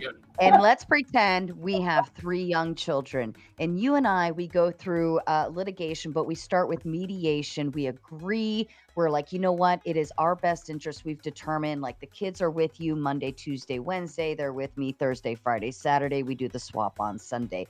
And that works best because I work Monday, Tuesday, Wednesday. You work Thursday, Friday, Saturday, and Sundays we're both off, and we can have a happy little transition. And we've determined that this is the best thing for us, right? And it's the best thing for our children because you and I decided that. And let's pretend you want to take it into some judge, some random dude, and he looks at the schedule and he just says, you know what? I don't like this schedule. I don't think it's the best interest of the child to go back and forth in the middle of the week like this. And I don't think Sundays are the right days to do this back and forth as well. Yada, yada, yada, blah, blah, blah. And I think that we should go 1 week on and 1 week off. Well, that doesn't work for either of us, does it? But you're allowing some random dude. Now, if we take You mean the judge? our agreement to a judge and we say, Your Honor, we've agreed on this, you know, my spouse and I, we've determined this is the best interest for our children, as long as it's not completely off the wall crazy, like nobody's getting harmed, the kids, we've determined is the best interest from there. There's no like crazy medical issues or crazy concerns. Oh, you have to fly the Give kids. me a real argument instead You're of not an fucking listening, you little bitch. You're flying Yeah, back because and forth you're across going the on, like, country every I don't Wednesday. know, you're Like, spreading. that wouldn't make any sense, right? But as long as there's nothing completely off the wall, he's going to be like, you both agree on this, correct? Yes. Yes, Did we you do. learn this from Rob Because, Moore? no, because you and your wife have determined that this is the best interest for your child. And the judge says if you, as the parents, because that's where the rights belong to determine what's going to happen to your children. If you as the parents say, this is what we've come up with and we both agree to it, the judge is going to say, okay, as long as there's nothing crazy, I'll allow it. Signed, sealed, delivered. I'm yours. Not anymore, bitch. I have a question for Minar. Who's your daddy? Seriously, you need a daddy. Do you want me to respond to you, Sarah? Yeah, go ahead. Do you get to a point? Yeah, Can you I think summarize you your need point? some more life experience, but go ahead. You want some dude, some I'll random advocate dude to for- determine. No, you want some random dude to judge your entire marriage, divorce, life, kids, what's best for them, all of those things. You want to go and I put want that to- all out A there. lot It of could be a judges female are judge, women. too. Yeah, Yep. over 50% of women of judges are women, especially in family court. There's I a lot want of female a judges. Yeah. professional. I know she keeps strawmanning. I know you guys keep hearing this dude, random dude. She keeps strawmanning. That's she keeps what going you on want. these You want a weird judge to tirades. come in and decide. Who's what your That's dad? never been my relationship. position ever. I never mentioned a random dude. I never said that this random You said a guy is judge. gonna Do come you and know the arbitrate. judge I personally? Does mentioned he a know your life? professional that's following traditional moral scriptures that is tied to a governmental body that's tied to a church. Yes, You know absolutely. this isn't a thing, right? You know this has never been a thing, Uh, right? Wait, That's wait, wait, okay, wait, but wait. I'm So telling Arabia, you, that's what they do. if you want somebody from your church to determine what should happen to your marriage, guess where you should United fucking Arab go? Emirates. That's what You they do. should go to your church and ask them to counsel you and guide you through the divorce. Or if you're that fucking religious, you wouldn't be getting a divorce anyways, now would you? Sarah, why are you advocating for no-fault divorce? Go. Why are you advocating for church and state to be a part of an entity as one? That's Because I'm stupid. a religious person. That's what I have to do. I have to. So I you have to to force that on You're everybody? that have to religious. appeal for my moral compass Stop. to my traditional moral Your values, moral which compass are coming from the church. starts in your church. That's where you should start with your marriage. That's where you should start if you're getting a divorce. And Exactly, if you are that religious, then that's where you should end up on counseling you on how to get a divorce. But legally, by the state, you've signed a state contract to get married. Therefore, you have to legally be divorced by the state, not your church. This is what I was about to talk about, Sarah. So Yeah, number one, Sarah. before, sorry, Menard, can I just make a point, Sarah? Thank you. The first point I was going to make is just on Lawyer Chick's point about the incentivization of the state.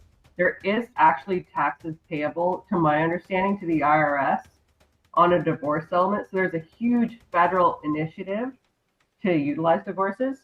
And then that was just a side point. I want to go back to Menard's point. I think the disconnect with Manara, and like I might be wrong, sir, and please connect me if I'm actually wrong. Like please let me know. Is that you are a heavily religious man? If my understanding is correct, you're Muslim, not if that's correct. Oh, I don't talk about my marriage or my religion on this panel. I don't talk about personal stuff on this panel. That's okay. I heard that on a prior podcast. But from my understanding, you're a religious man, right? Sure. If it helps your argument, go ahead. Yeah. Yeah. So there is a widespread debate, and as many of you will know, and I know personally because I'm a huge supporter of Andrew Wilson, there's a large belief online that in some circumstances, religion should be kind of like the dominant guiding force in terms of marriage, and that the state shouldn't be involved. And in fact, there's a lot of people that believe that religious marriage is the only way and that you don't need to get the state involved. So if what I understand about your position is correct, it wouldn't really necessarily matter that no-fault divorce was in play, so to speak, because it's a legal matter. You would be more so concerned about how your religion and your church or temple would guide that process for you. So it wouldn't even be a factor, perhaps. Yeah, and Nephilim, let me read the super chats, then you can respond. Nephilim coming with a big two, then why even get married? Taxes? Change the code. And then Nephilim again coming in with another two. Secular marriage is meaningless. I think it's meaningless if you aren't religious as well. And we're Lawyer Chick's gonna say goodbye. Goodbye to you, Lawyer Chick. Thanks for popping on. We appreciate that. Definitely appreciate that. Good night. Good night. But I think that if you're going to get married and you're not going to have vows that stand behind it under a religious guiding point, then then your only concern should be the state. But if you're going for a religious ceremony, religious vows, then you are adhering to your church on the guidance of that. But yeah, go ahead, Manor, respond, and then to you, Mel. Sure, Paige, but you have to understand what I'm trying to describe is the reason I cannot advocate for no-fault divorce is because that's not advocated in my religion. You understand? Yeah, so I'm not appealing to my religion here, but that's the foundation. But I will never appeal. I'll appeal with you guys to science. I'll appeal to the statistics. I have all the statistics, by the way. If you guys want me to dive into the statistics, so do we. The difference between a single parent household, low conflict and high conflict is almost always negligible. And then when you test that same, for example, for except for poor grades, but for marijuana use and everything else, it's always more noticeable in single mother household, and it's always negligible between low conflict two-parent households and high conflict two-parent households. Okay, so how do we make the distinction between that and other variables? Right, there's a lot of other factors. I'm never going to appeal to my religion, but go ahead, guys. That's a covariate issue, right? So there's many different things that could apply there. I explained this to you in chat. That. You haven't actually proven anything like that. Right. So then can we also say with certainty that the rise of alcoholism in marriages, especially with men, that's why the study exists, is to study if it's a covariant, and then when you see that there's a correlation in everything except poor grades, and you can see, and basically every kid is a bad student is basically what you see. So were the researchers every kid? Do you know how many divorces there are? The results. Yeah, I have the link here. So that would be saying like 50% of America, or like if not more, because there's probably more kids than there are marriages, are just like complete fuck ups. I would say 50% of America are average or below. Yeah. And just so we're clear, Menard, your position doesn't only stand from a religious standpoint. It just overall stands on the issues with no-fault divorce, even from a secular standpoint. Well, because we don't have these issues in our traditional moral culture. In our countries, you wouldn't even be able to observe any issues because it wouldn't be happening. So like things aren't perfect. We can accept that. What we're trying, things you don't know what you're talking about. The nuance we're trying to inject here, that I at least am, I can't speak for everyone, is that humans are not necessarily monogamous, and when we are, we do so to be happy. We do so because we see ourselves best selves in a relationship. So I think it's just irrational altogether to expect somebody who's not happy with their relationship to stay in it, even if there's kids.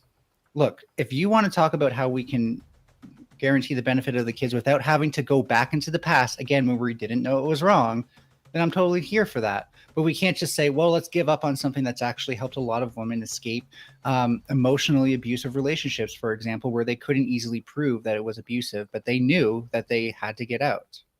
Melanie, what's your worldview? Just to refresh, I apologize. I'm sure you've expressed it before. I'm a filthy leftist, one of those like fringe leftists that all the liberals. Religious at all? Oh, I'm atheist, yeah. Okay. I'm agnostic. You know, I'm one of those people that's like, well, I don't really know, but you know, at the end of the day, I'm pretty materialistic. That's good to know before we enter into a debate on these types of things, for sure. Thank you. Oh, you're welcome. Nephilim coming in with a big 2. Thank you for proving my point meaningless. All right, I got a point that I think you guys would that I want you guys to engage with. So if marriage will continue to be controlled by state, do you think that maybe they should write in a law that makes the couple go through a allotted amount of time before they can get married?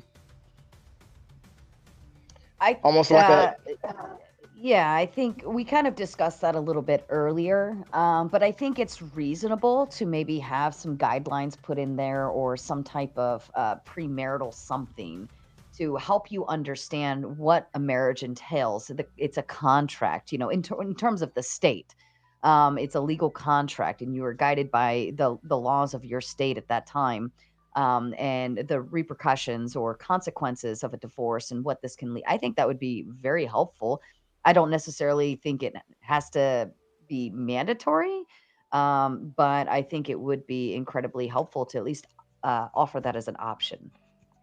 Yeah, I think it should be mandatory because honestly, marriage is pointless absent religion.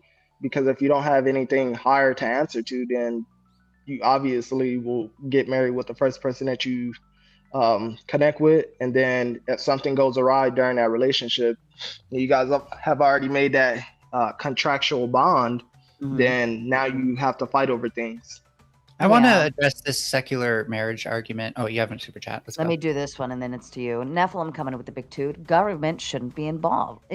Too disconnected. I agree with that. I will say, if you're going to get married, especially if you are religious, go through your church and follow those guidelines. I think that's incredibly helpful. They have things in place to help maneuver you through the marital like vows and all of those things within your church. I think that's where that should belong, because that has to do with your marriage and what vows you're taking and what you're doing. But as far as the state is concerned, you're presuming they're a secularist, right? And secularists, they're not bound to those same concepts of religious values. Go ahead, Mel. I would disagree, actually. I think churches are really bad historically at reinforcing bad relationships and keeping people in those, because they care less about the well-being of the people involved and more about, you know, upholding dogma and sticking to doctrine and stuff like that. I want to address the idea that secular marriage is meaningless, because I know it's sort of off topic, so I just want to point something out really quick. Is that if I were to assume, hypothetically, for the sake of argument, that humans are monogamous, then it would make sense that we'd want something to signify a bond. And I think marriage, whether it's secular or not, is the way we signify bonds. Right, but you can have all of the same stuff in a marriage that you can in a long-term relationship. That's why I mean, you give each other promise rings, and that's a symbol of like. What are you referencing? You're literally having to reference traditional moral values to come up with this tradition.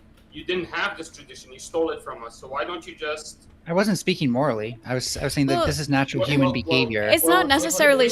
Marriage so much. This is not a secular institution. This is a religious institution. So marriage ceremonies... Can we let Ghosty get in, please? Marriage ceremonies have existed throughout like all different types of cultures, and I mean, like most culture, like ancient cultures, I guess, were like religious in some kind of way. I can't hear her.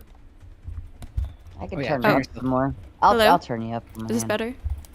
Okay. I'm just saying, like, marriage ceremonies have existed in all different types of cultures throughout all of history. So it doesn't have to be tied to religion. It is I also know. just like a social concept, and especially today, like we see marriage as very different. It's like a staple, and it's a commitment, and Okay, lots of let's- people let's- value that. Let's test that, because actually what we see today is when modernity came and secular values took over and forced this no-fault divorce, and you guys started manipulating with child support and alimony, your actual marriage institution, which turned to become secular institution, because this is not a religious marriage anymore, where you go and you sign this paper from the government, you get all of the state involved. This is not a No religious marriage. shit, It's a failed Sherlock. institution. It's a failed No institution. Let me finish, Sarah. You're not shit, going to let me finish a single Sherlock. word. Go Let me finish a ahead. single argument. This is a failed institution. You guys turned it into a failure. So every time you come here and tell me, oh, we're testing something new, or we're trying, or well, every culture had this. Well, every culture is not modern secular culture. Every culture used to appeal to traditional moral values. They used to appeal to tradition. You guys don't have tradition. You don't have any references. You don't have anything to appeal to except modern science. And that's not a tradition. That's a brand new thing that you don't know about. And you're testing No, we do out know all about the time. Wait, science. you So, live in certain modern. times you can't appeal. This marriage is not the same as traditional old marriage, okay? You live in modern Go. society too, so just the same as us. So Yeah, so I maybe know, you but should. I don't argue, like, for example, I don't like this child support. There's this beautiful don't like this thing kind of called the business. freedom You of guys don't care. religion. you don't like and the supporting children? freedom to not be religious I and the pay freedom to dowry. pick This is whichever actually racist fucking against religion you I want pay dowry. or You don't choose pay not dowry. to. And I have to pay dowry The and child state- support. Who are you? Why don't you Oh pay my dowry and child support? God, you sound angry, sir. Women- Because Some she's acting woman like I'm has a deadbeat when I broken pay more than your- her. Wait, you No, said you you definitely- don't like child support. I have So- more yeah, because my What's wrong with obligation supporting to the children? institution What's wrong with is supporting dowry. children? It's not child support. Yeah, What's wrong with I think- I supporting think what- children? I think what he's getting what he's begging at is that because he's held by his religious standards, if he has children with someone, he's gonna take care of them regardless of the state contract or not. That's why he See, doesn't I don't want. need child support. Yeah, that's why he doesn't So- want child support involved. Like It's that, actually a it goes back. It goes back into. Yeah, it goes back into like the whole. Yeah, the it's whole against system. religious Paying- it's racist. I have to pay dowry and Are child you support. paying It's actually double? anti-racist. Okay, There's but no hold on. protection for religious people. Let me ask you That's this. racist. Let me ask you something. Like, if you're already paying a certain amount, like that contributes as a certain amount you're paying. Like the state will recognize if you say, "Listen, I'm paying a dowry already XYZ." They calculate that into the number. Who the fuck was your lawyer, sir? Nephilim coming in with a big two. You need marriage to signify bond. Wrong. Ladies, you're welcome to it. Agreed. Yeah, so No, this is I- again I- human behavior. That when we love Yeah. somebody, we want to do ritualistic behaviors to signify that. Go ahead, Ghosty. Sorry. No, that's basically what I was gonna say. Like, it's literally just a cute human thing, to put it very like simply. It's like it is meaningful. That's why you're gonna lose These ceremonies and rituals do mean something to us because we are. I don't know. That's just what the Yeah, human I was gonna say, experience is. Advocate for no fault divorce. You literally. Yeah, I don't mean to. I don't mean to cut you off, Ghosty, but It's no different kind from of religion. meaningless if it. Yeah, but it's kind of meaningless if you do go through that ritual or that ceremony just to kick the person that you got involved with to the curb. I don't think. Okay, we have to clarify Well, something. I what- don't why think does they're religion- just kicking them to the curb? Yeah. I don't think they. So again, we kind of talked about this earlier. Like, more than likely, I'm not saying there aren't people, but more than likely, people don't just wake up tomorrow and be like, "I want to get a divorce. I don't like you anymore." Like, it's a long process, and you actually suffer the grief of your marriage ending. It's the I'm really- death of your marriage, and it's a very Actually- painful one because you had that bond, and that bond signified something to you. It did mean something to you. You don't just throw it away for nothing, right? Yeah, the commitment was real while the marriage was going on. Also, I will point out, like, it's really easy to take someone for granted if you know they're going to be married to you for the rest of your life. But when you know you actually have to work to make the relationship work, to keep the kids together and stuff like that, that's when partners actually communicate and stuff like that. I think Menard just wants a relationship where he doesn't have to do any of that. He doesn't have to listen to the woman. He doesn't have to listen to what her problems are. He can just say, well, you're married to me, so shut the fuck up. Okay, allow me 15 seconds. Do not interrupt me. Let me respond. You guys keep strawmanning and claiming that you guys like marriage because and you like that this divorce exists, this no-fault divorce exists because it allows you to work harder. Now here's the problem. 13. Does it matter if you work Don't do that. That's kind of when rude. no-fault divorce exists? Does that He even didn't give a matter? specific number if he doesn't mean it. At any moment. Do you understand why? That's literally what I've been advocating this whole time. I'm asking you guys, can we put a litmus test? Can we put a threshold? Can we put any kind Nobody of wall likes to make sure that these people aren't getting married to divorce. Like people aren't. You work so hard if she feels like if she literally by the way, Sarah was strawmanning. She's assuming that somebody doesn't wake up one day, change his chemical balance. They don't. I said we all recognize. She assumes that people don't do that every single day. They don't. You're strawmanning. I specifically said I'm not saying there aren't any out there. Maybe they don't, but there's a full industry behind them. You gonna listen to me? Are you gonna let me talk? And the moment they go ask for a question, they push them to go do it. If you want respect, you need to be respectful of others, okay? Because you've come out Sarah, here interrupting left and right. You. That's all you've done is just I'm sure. I have respect for us too. But then you demand that nobody interrupts you when you talk. Gotta be big, strong men. Don't interrupt me. Listen, I'm not saying there aren't people out there that have that conclusion. You can't 100% say anything. What I'm saying is it's hard to believe that there would be more people that would, right? That's a very hard, who the fuck just wakes up and I'm just going to throw everything away and go through all of this hard shit just to say, I don't want to be with you anymore. That's the tardedest thing I'd ever heard if I ever heard I would literally... It literally happens every single day. Let me read the super chat. Shut up. Ghost 1978 coming with the big 5. You can have ceremonies and everything a marriage has to offer without the state. People got married before our Constitution ever existed. Yes, nobody's saying that doesn't happen. Actually, I'd even say, I think the marriage being recognized, by the state is important right now legally for certain rights and tax breaks and stuff like that, if we're being honest. But whatever your marriage ritual is most meaningful to you is what a marriage is. I'm not saying you have to walk down the aisle or any of that shit. If you want to have some awesome pagan ceremony where everybody has an orgy afterwards, do your shit. But the point is that you're saying, hey, we're going to spend the rest of our life together, assuming everything is going as planned. Don't interrupt me. This is the problem when the secularist comes and takes over. Stop interrupting me. But I can interrupt all of you. Okay, this is the problem. The secularist comes over and tries to take over our traditional morality because it's cute. Literally what she said. We're not forcing you to do anything, though. Morality is really easy to take over. Your morality is just really easy to take over. Not only that, let me explain something to you. I got married under religious vows and everything. I did all of that stuff. I'm not saying it's for everybody, but I'm also saying it's not, right? If you're a secularist, you don't believe in the marital vows, you just want to run off to Vegas and get married and sign a piece of paper and call it a day, then that's your call. For me, I believed in the religious values behind getting married. It was a thing. We went through all of this stuff. But I'm telling you that church and state are two separate things, ding dong. They are two very separate things. And if you want, why are you mad that the secularists are getting divorces? What do you care? They're not bothering you. They're not telling you they enforce their secular marriage upon us religious people. They don't give any exceptions to us, and they enforce. How is it enforced upon you? Upon us, I have to advocate for a traditional moral value system. So you have to control other people's freedoms.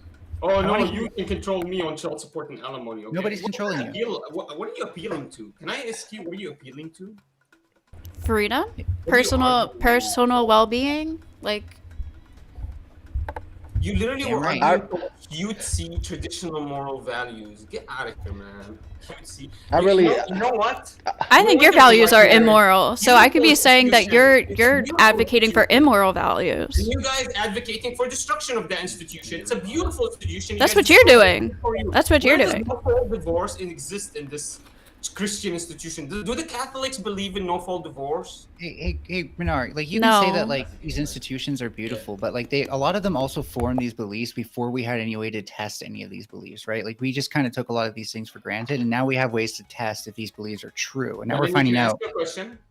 Now we're finding out. Now we're finding out. Just can I point? I'm going to land my plane, and then you can ask your question. Now we're finding out that humans are not strictly monogamous. There are some people who don't just pair bond. Okay, can I ask a question? Is marriage if there's an orgy at the end of it? Sure, yeah. If you spend the rest of your life with that Get the person. fuck out of here, man! You guys are jokesters! Yo, I hope Sarah's making donations. Make sure you guys donate to Sarah. She's working hard out here, man. You've never heard of an I open should've worn my hat relationship today, before? man. I'm working Dude, hard, you know laughing how my many- ass off. Paige wanted to hold on just a second. Paige wanted to bring up the concept of historical divorce trends. Paige, can you bring that to the floor, please? Absolutely. I think Oh Sarah my and God, I- hold on. Manor, I swear to God, stop fucking interrupting my panel. Just I don't like- learn the mute button. Go ahead, Paige. Sorry. I don't like to interrupt a man. I'm a traditional woman, but I would like to talk about this golden nugget that we just skimmed over. Because some of what Manar was talking about and some of what other people were talking about was like back in the day. Like this is a modern problem, right? That more people are getting involved in divorce. It's more widely accepted. In fact, more legislation has come forward that is approving of these types of situations. And I think that's interesting. And I'd like to discuss what the panel thinks that's a result. So, for instance, if you look at from 1960 to 1980 in the United States of America, that's what's relevant to this panel, it went from 9.2 to 22.6 divorces per 1,000 married women. That is a steep increase. That is a double increase. Now, what do we as a panel think that is due to? Do we think that is due to the traditional values that were imposed during the 1950s sort of era? Do we think that's due to predominantly religious families in the United States during that century? Or do we think it is because nowadays things have become sort of degenerate, right? What is the actual driving force behind the increase? Degenerate. It's because that's when no fault divorce laws were implemented. So people could get divorces outside of reasons of just cruelty and abandonment and whatever the other one is, adultery. Yeah, so here's a question for you, Paige. Why is that degeneracy? Paige, we can see. May I ask you a question, please? Yeah, I would like to talk about it too after you say, Melanie. Yeah. We can see that like when divorces happen. Do you have a go ahead. Finish yours, and then I'll hit the super chats. And then I'll talk about it also. Yeah. Yeah, we can see that when divorces happen, women take a much greater share of like the harm and the burden from it. Yet they are also the ones who often initiate divorce. Do you think that that's a sign of degeneracy, or do you think it's a sign that sometimes women really want divorce even when they're the ones who will have to pay for it more? Mm-hmm. Yeah. So I think that I'd like to answer that question in two parts. The first part that I would like to answer is Ghosty's position, right? That it's a legislative-based initiative, and that because there is now access to that it is utilized, right? I certainly can't deny that. I mean, I'd be an idiot, right? To say, oh no, it has nothing to do with the legislation that allowed access to it. Of course it does. But you have to also examine what was the push that drove that legislation into power, right? There's got to be some kind of public interest in that. Maybe it's an insecurity in the home. Maybe women don't feel like they have the kind of power that they would like. Maybe it's a product of third or fourth wave feminism. I don't know. Oh, feminism was involved, just by the way. Yeah, I would assume so, but it's not my area of expertise, and so I don't claim to know that scientifically, right? To answer sorry, it's okay. Yeah.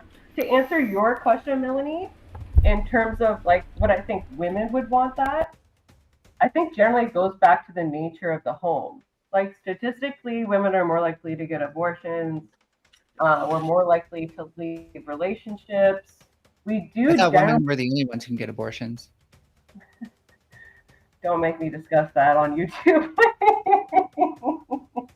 kind of Okay, want to so stay away from abortions sorry, right I now. will. So it's a I hard will. one. I will let you finish. I'm Right, sorry. that's a whole other conversation. That's a whole other conversation. I would really like to keep this to just strictly divorces and Sure, women's sure, of clinics. course. Absolutely.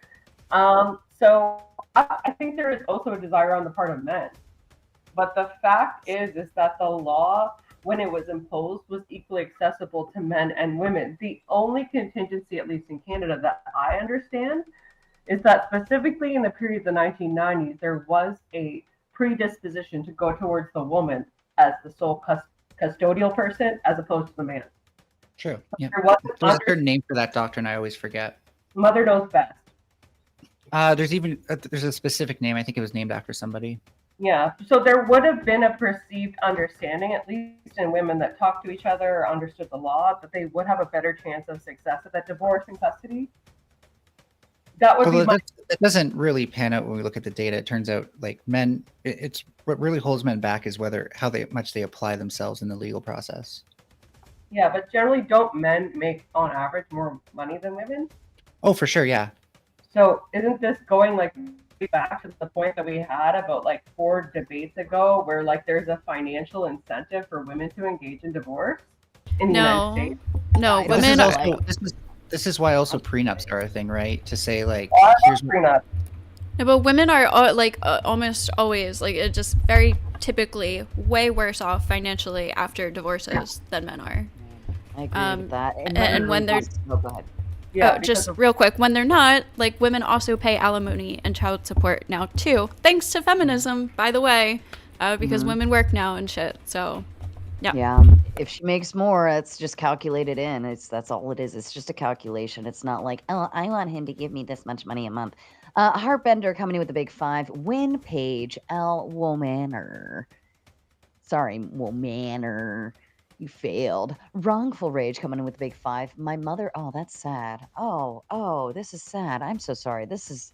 All right. Hold on. I need to change music for this one because this is sad. This is sad. Okay. My mother left us, disappeared Christmas Eve. We, her children, woke up, and that was our last Christmas. Much to my father's dismay, divorce sucks. I can agree with that. And she probably had a mental breakdown that probably caused her to get up and go. She probably needed help a lot sooner. But I am sorry to hear that. That's sad. That's shit you don't want to hear, whether it's the mother or father. But thank you. Thank you very much. We'll go back to crazy music. That was a very sad moment. I was just about to comment on about my grandma dying on Easter now. No, Melanie, I have to respond to that Womanar. Look, Womanar is cool, but you know what else rhymes with Manar? Super Manar also, huh? Okay, man. You know what though? Someone said in chat that they thought you were on your period, and that's sexist as fuck. Like that disgusts me that someone would make that joke, but it's actually kind of true. Melanie, it's if I'm on my period? No, Manar. Oh, manure. Your new name is Manure. Yeah. Shut up. Nephilim coming with the big 2. Social norms as a whole. Also, donate to Sarah, boys. Thank you, Nephilim. That's so good. Nephilim's been keeping it going. I give Nephilim a lot of credit because I love. I mean, a lot of people give shit about the $2 chats, but when you start adding them up, hey, you get to say a lot, but also it adds up real quick. And Heartbender coming up with the big 5. If you say Andrew 3 times, legend says he'll show up. Shall we try it? Andrew Wilson. Oh, you had to do that in the mirror. Andrew Wilson. Well, I can see myself in the camera. It works. And then we'll see if that worked, folks, if he shows up. I'm not bothering him. I've bothered him enough the last couple weeks. He's come and had his fun. If he's watching and shows up, whatever, that's fine, but I'm not going to bother the man. He deserves a night off. Chuck in Tennessee coming in with the big 5. He loves horses. He wants to see the horse. He deserves the horse. And so does chat. Here you go. This one's for you.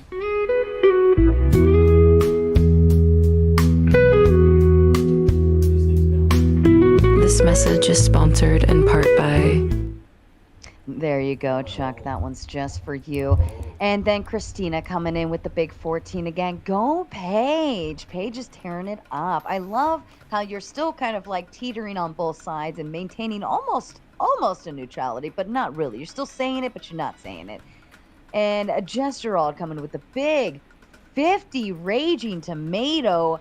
memberships. Holy shit. Congratulations to all of you lucky lottery winners out there. Everybody, send tomatoes in chat, please, right now, as a kind thank you to Jess. Tomatoes all around to you. You guys hit the 100 max thing that he put out there as a challenge. You hit it, and he said, fine, match met, let's go. And Ghost 1978 coming in with his membership chat of the month. Only 20% of women pay alimony versus 80% of men. I'm guessing that has to do with calculations, folks. It also comes down to actually, alimony is actually very hard to obtain, at least in Maryland. I will say from my experience understanding it and learning about it, I didn't even push for it because there was no need for it. I was working, I didn't need it. But it's meant to be as a supplementary until you get back on your feet or until you can meet your potential if you've been a stay-at-home wife for X amount of years, yada, yada, yada. It's meant to aid in that, and then there's a cutoff time usually. But it is very hard to obtain. You can't just walk into that, especially if you already have a job. There has to be a significant percentage difference between incomes. And again, if they're going to complain about that, then you want feminism. You want women to have more income so they can be the ones who pay alimony more often. Exactly. Yeah, I see that too. Trib1 coming in with the big 2. I miss Don and their Aquinas chats. LOL, I do too. I think Don Juan hates me now because of the MB and Andrew stuff. I don't know. He hasn't been around in a while since the MB thing happened, so I don't know. And Tommy Woosaw coming in with the big 5. Did you guys ask me? What? Sorry, did you just interrupt me again? Especially on a super chat? What is my one fucking rule? Melanie, I know you know this. What's my one fucking rule? No interrupting on that super chat. Don't interrupt the super chat. These people have paid. These people have paid to be heard, and you are interrupting my chat who paid to be heard. You didn't pay to be here, did you? Can you tell us what 07 means? Shame. I was just reading it. It's typically a salute from my understanding. It's like this. And that's what I was going to read until you fucking interrupted me, you asshole. I wouldn't have understood that. Well, shame him. Shame on you. All right, I gotta pee and refill my coffee. The panel, Melanie and Ghosty and Paige, you have the floor. Ladies first. Don't interrupt them, Manor, or I'm gonna fucking kick you off.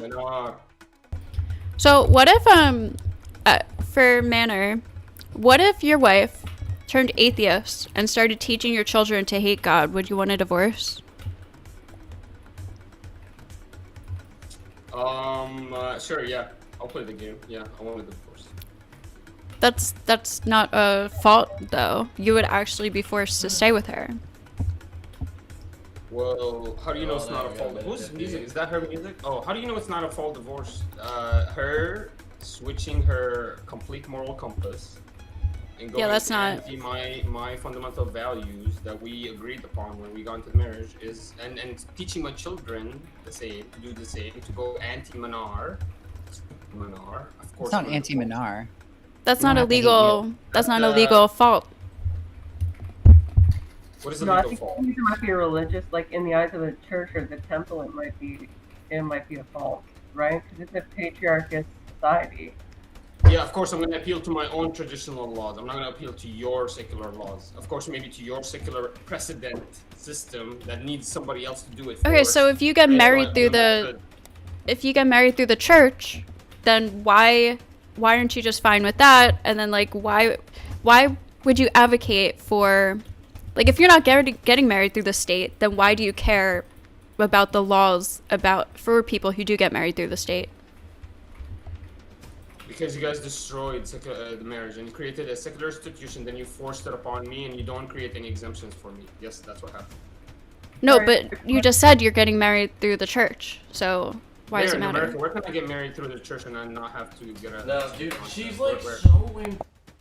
A clarifying question might help, Leonard. So to be clear, you had to get married legally and religiously, right? Yeah, I'm asking her, where can I actually get married without involving the state in America? Where? Yeah. So if you're There's actually a name for it. I forget what it's called right now, but there's a name for those sort of marriages which kind of go subvert those things. It's church-only marriages, right? To my understanding, it is. No, they're not church only. I'll find it. Yeah, but those church-only marriages are not actually identified by the state. You need to go and create a marriage certificate from the state. And actually, the state can actually make a common law without the need for church. So they took over the church's power and authority and can create, for example, send out more a common law marriage to whoever they want from the secular community without appealing to any traditional scripture. Okay, so therefore, if you have to get married through the state, and you want to abolish no-fault divorce, if your wife did turn atheist, then that wouldn't count as a reason, a legitimate reason to get married or to divorce. Right. So let's say, Minar, that she did get your children to like hate you and stuff. Do you think you'd be happy in that relationship? I already told you, I am a man. I'm afforded divorce any moment I want. You know the power that I've been given as a man in under my God's reign. You know the power as a man, but you know what the responsibility is as well, though. Do you know the heavy weight on my shoulder? That's fucking what's happening. I have every opportunity, any moment I want, I can divorce any of my wives, 4 of them, by the way, any of them, any moment I want for any reason, but also. It's a sin, and it actually hurts, but it's afforded to me. I'm allowed to. But if the girl is hurt, and I've actually wronged her, and it's gonna create a lot of issues for me in my, you know what I mean? I can't hurt them. I have to be just with them. I have to. So there's a lot of power, but I have a lot of responsibility. That's not really what I asked. The random dude is necessary, Sarah. How do you have 4 wives legally? You can have 4 wives legally in under Sharia law, institutional like federal law and Muslim marriage, but extremely regulated, restricted. Extremely has to be extremely just. You have to have the capability. There's litmus tests to everything. We're not like you. See what happens when the church and state blend? It doesn't work very well for you. It's a beautiful society.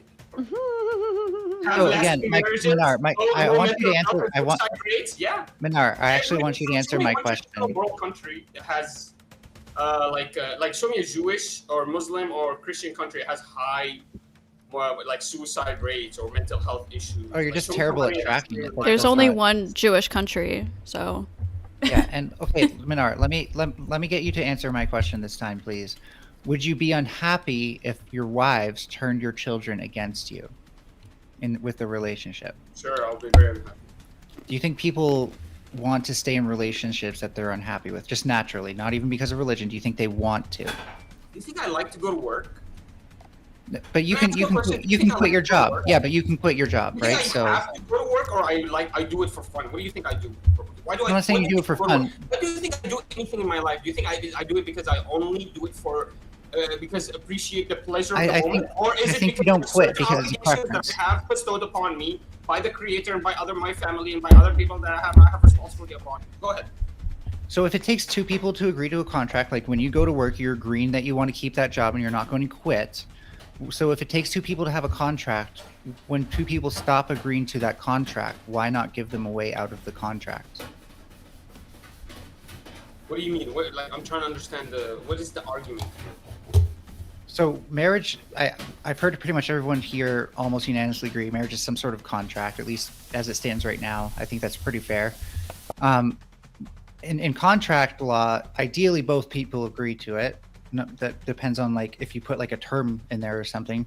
Most marriages don't really, they say till death do us part, but because divorce exists, that kind of tells us legally that there aren't terms to marriages, right? So my question is, don't you think marriage should be a bond where both people agree to the contract? Okay, sure. So when one person stops agreeing, don't you think they should have a way to leave the contract? Yes, but there has to be, you agree there has to be a litmus test? If there's, at least if there's children? If the person feels like that they're being treated unjustly, they can bring it to court. I still care about... Your lighting looks amazing, by the way.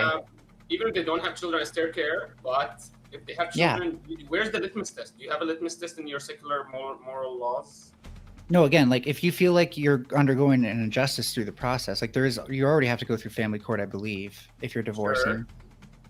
maybe I'm wrong there. Actually, but Yeah, you have to as a religious person. well, okay, but even as a secular person, if you feel like that there's some sort of injustice that's happening, you can take that person to court over it. Okay, Is yeah. that so that's the test? Like it's the ability that it's that both of you have the ability to seek justice in that. Okay, let me give you an example. Me, I'm the one that comes to my wife. I pick her. I offer the marriage. She gives me how much dowry she wants. I accept or I refuse because I don't have the capability, or I do, and that's it. From there, the contract is administered. So we have two agreements. Now, what happens is, because I'm the one that started the contract, have the ability to leave any moment. But obviously, the church puts a lot of pressure upon me, and you never ever see it. Actually, in every community, always women leave in divorce more than men in every single community, even the Muslim community. Well, yeah, probably because you have more wives. Marry 2 or 3, so they don't have to leave their wives. If they get bored, they just go marry another one. Whereas women get really frustrated, they get really anxious, they really get mad, and they really don't know how to push it out. And then some people come and whisper in her ears, and they make her do the wrong decision. I think it's natural that if someone's not being attentive to your needs. The contract law exists. That is so childish. The woman, because she's the one that accepted the contract, she's the one that I had to pay dowry to. She also has a responsibility to keep up her end of the bargain, at least more than me, because she already got her dowry. Okay, as long as I'm not just marrying her for a week and I'm leaving her, this is a real marriage. So she got her dowry. If she wants to leave me, she has to make a reason. It's called khula. It's not divorce anymore. It's a new category. I have divorce because I can move any moment I want, but you don't understand. I have extreme pressures on me from my society, my parents, my everything. You never see it. Show me where. These women who can't go out in public without a man. These women who can't go out in public without a man, they're the ones with no pressures. It's chill for them, but they just need a man to go out in public. The woman is allowed to divorce, but she needs to give a good reason. That's all I'm arguing here. Is you need to create the litmus test that an arbiter looks at. Yeah, and I'm arguing that not being satisfied with the relationship is good enough, because a relationship is something where both people agree to be in it. Understand why I'm arguing this, because in America, 80 to 90% of divorce are initiated by women, and 50% that doesn't mean anything. It's like 70 something actually. Yeah, and that doesn't mean anything. You can't just use that to back up your statement. No, you're just wrong here. You're just wrong. Do you want to keep being wrong? Do you want to keep being wrong? Okay. Yeah, do you want to keep being wrong? Because I'm gonna demonstrate something to you. Despite that, women still take up more of the burden of the divorce. Yeah, no, he's not gonna let me finish. I'm not gonna let him finish. 80% of divorces are initiated by women. No, you're not gonna let me finish. I'm not gonna let you finish. Can I make my point? Don't talk over Sarah. Nephilim coming in with the big 2 says false faith, Melanie, I'm not gonna prophet. Jesus, did you just interrupt my fucking super chat? Nephilim paid good money for me to read on their behalf. That was very rude of you. Nephilim coming in with the big 2. False faith, false prophet. Jesus is God. Amen. Thank you. I don't blame Minar for needing to talk over me, because I'm going to tell him why he's wrong, and I'd be scared too if I were him. But the problem is that even if you want to believe that it's not a good enough reason for people to just leave things, nothing you've said has actually explained why, when someone doesn't want to be in a relationship still, they should have to be in it. Unless you believe in slavery, I think that's unethical. But you can quit your job. So everything you've said about having a job and shit like that actually is an argument in my favor. So the reason I want a litmus test is because men, if they want a divorce, they can have no-fault divorce, but the society puts pressures on them, becomes harder for them to remarry. We create dowry, for example, to make and men never abuse that. Unappealing to remarry if you guys want, and make it a high dowry. But women are 70 to 80% of all divorces. They need to follow khuli' laws. They're not allowed to follow non-fault divorce, because they're 70 to 80%, and 50% that doesn't mean of them anything. are non-violent, just irreconcilable differences. The majority of all divorces still hasn't are responded to anything I non-violent. said. It's ridiculous that we let these women just leave and break families and It's then ridiculous. they, Just you can because just women, leave. just because women file for divorce first doesn't mean that a man didn't contribute to the ending of that relationship. You know that, Also, you right? think divorced women don't have societal pressures? Like, that's ridiculous. Can we talk about this for a second? Because I feel like we're all getting kind of caught up on one singular topic, and I'd like to see what our respective viewpoints are on. So I think what we're getting at is like, what is generally, I'm not talking religiously, I'm talking generally. What are the duties in a relationship? What do you need to do in order to satisfy that relationship to the point where divorce is no longer a justifiable option? I'll start. I think for myself, that would be a romantic satisfaction, right? You're doing what your partner wants romantically. I think that would be a familial satisfaction, i.e. if your partner wants kids and they want, you know, this kind of relationship with their in-laws, that you satisfy that. And the other thing that I would say is a day-to-day satisfaction. So what are the household expectations of each individual? And are they meeting that, right? Is that something they agreed on prior to marriage and they said, we're going to satisfy this, and they no longer are, right? And I'd like to hear what everybody has to say on that, because I think that's kind of where we're tangling right now. Since Minar's here, can we keep these answers under 2 minutes? I think another big part of a relationship is just general support. So this could be like physical support, like what you're saying, splitting up like household and work and child duties, but also emotional support, romantic support. Like literally, in my mind, a relationship, and it's going to be different for everybody, but a relationship to me is somebody that you're partnering up with to get through life together. Like you're teaming how up do you know that? to get through life. Oh, let her fucking finish. Where did you come up with Jesus. that? Holy shit. I came up with that by being a 29-year-old woman and living as a human. Which movie were you watching? No, I have been in relationships. I'm not basing my life off of a fucking movie like you do, or a book or whatever.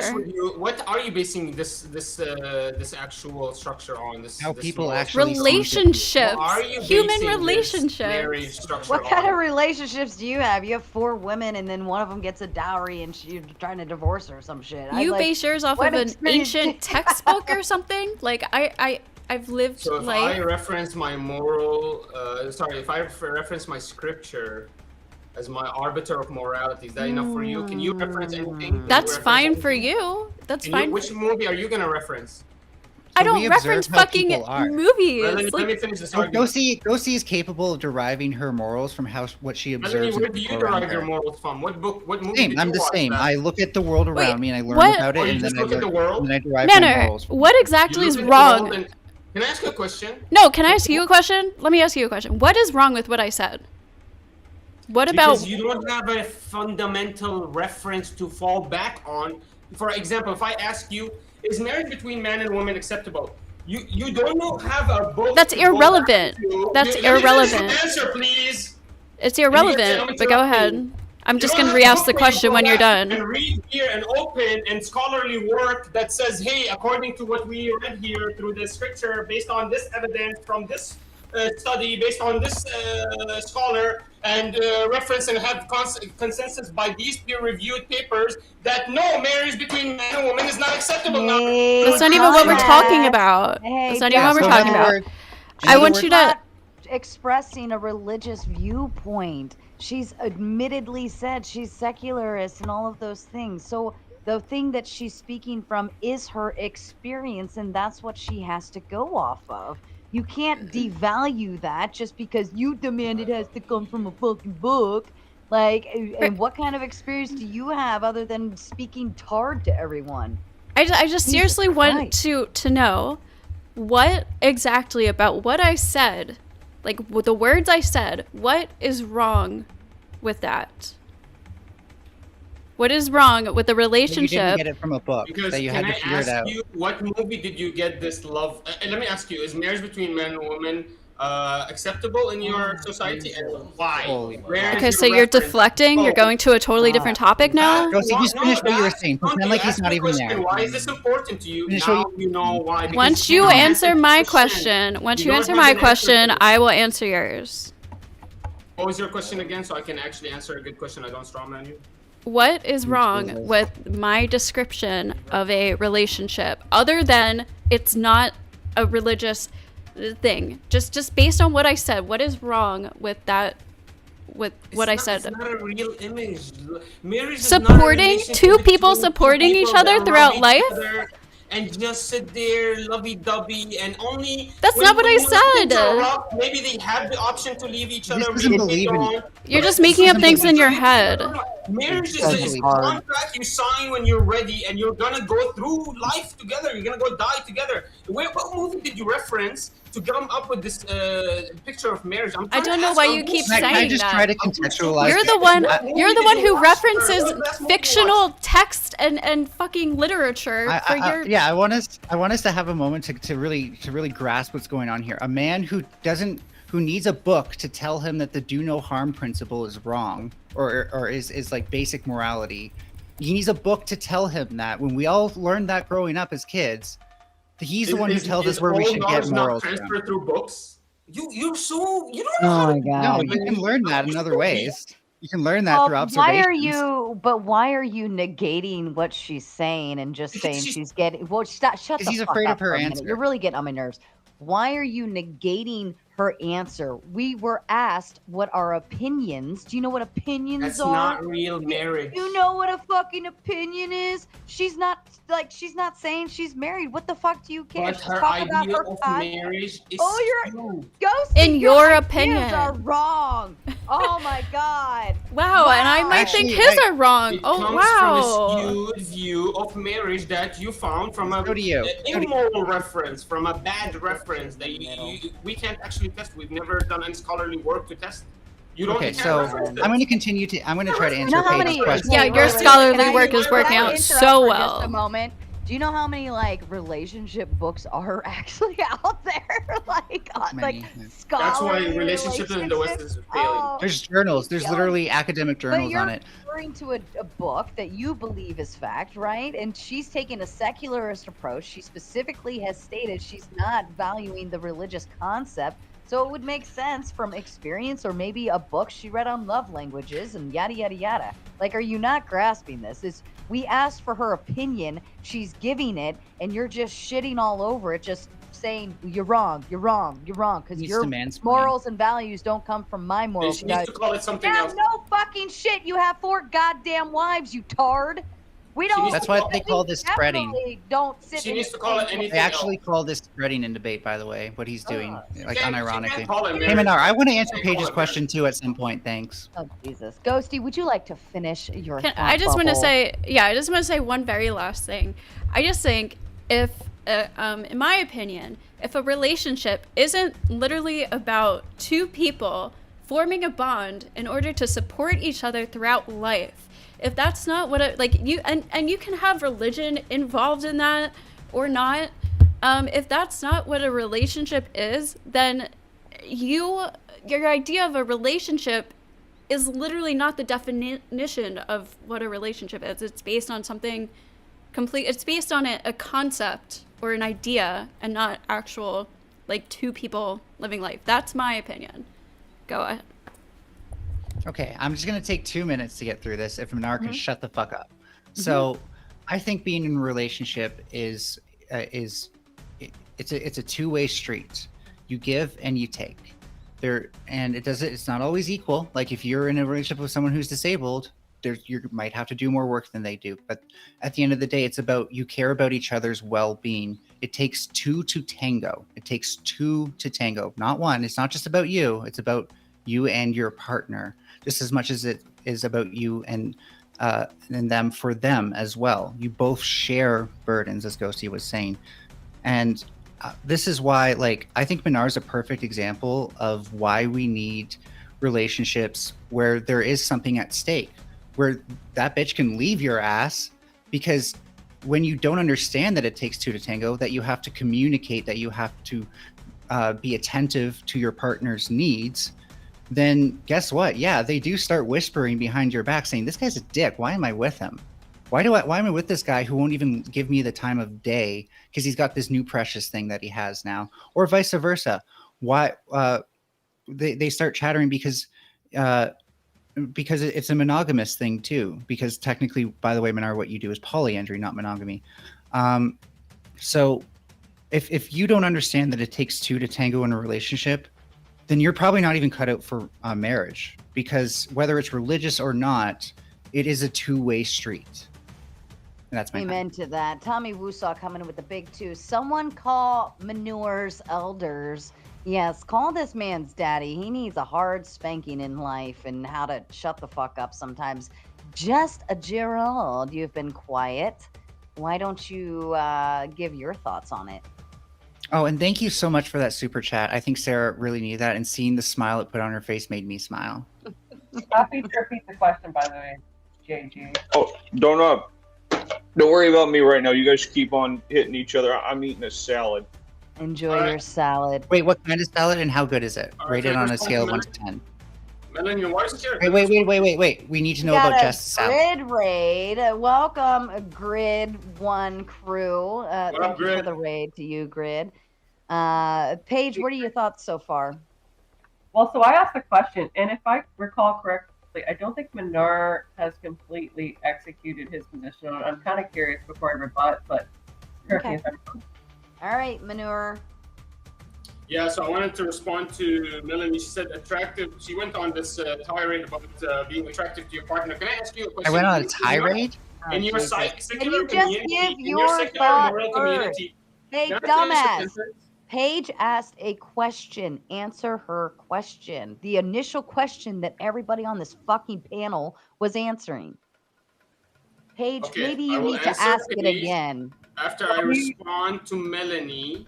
No, that's not the question. The question is what Paige put to the panel. She wanted to know everybody's viewpoints on it. Okay, so And Paige, I then he believe. respond. I Do you want believe. me to repeat it, sir, or are you good? Yeah, go ahead for the dipshit, please. Oh, I guess, yeah, he seems like he wants me to repeat. Okay. No, I know he asked. He asked me. Okay. He asked That's all me right. what do I believe in? Basically, is what you're asking. Like, what do you want in a relationship, right? What are the pillars of what you would deem a successful relationship to the point where divorce would be unfathomable in the eyes of either church or state? Yeah, the moment you're married, it's there's no reason ever to divorce. If the man has any other need, it's afforded to him because he can marry more than one. There's no need for him to divorce. The woman is also afforded her own divorce, but she has to create a litmus test and pass it. And if she can pass it to an arbiter, she's granted divorce. Now she's breaking the family, so she has to not get any. She doesn't get child support because usually we share the kids, and it's not the same as you guys believe in.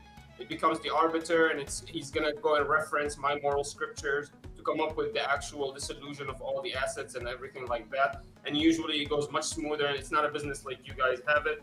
So yeah, I would argue for marriage. Men have the responsibility to take over, but they also have a lot of power in the marriage. They're allowed to divorce for any reason. But usually we see that never ever being the case in traditional moral societies. We see that marriage is very successful. People, instead of marrying and divorcing, what they do, because there's a lot of pressure from society. And by the way, that's Andrew Wilson's argument why he wants the church and the state to be actually tied when it comes to marriage, because then the church is allowed and afforded the ability to shame and guilt again. Andrew Wilson.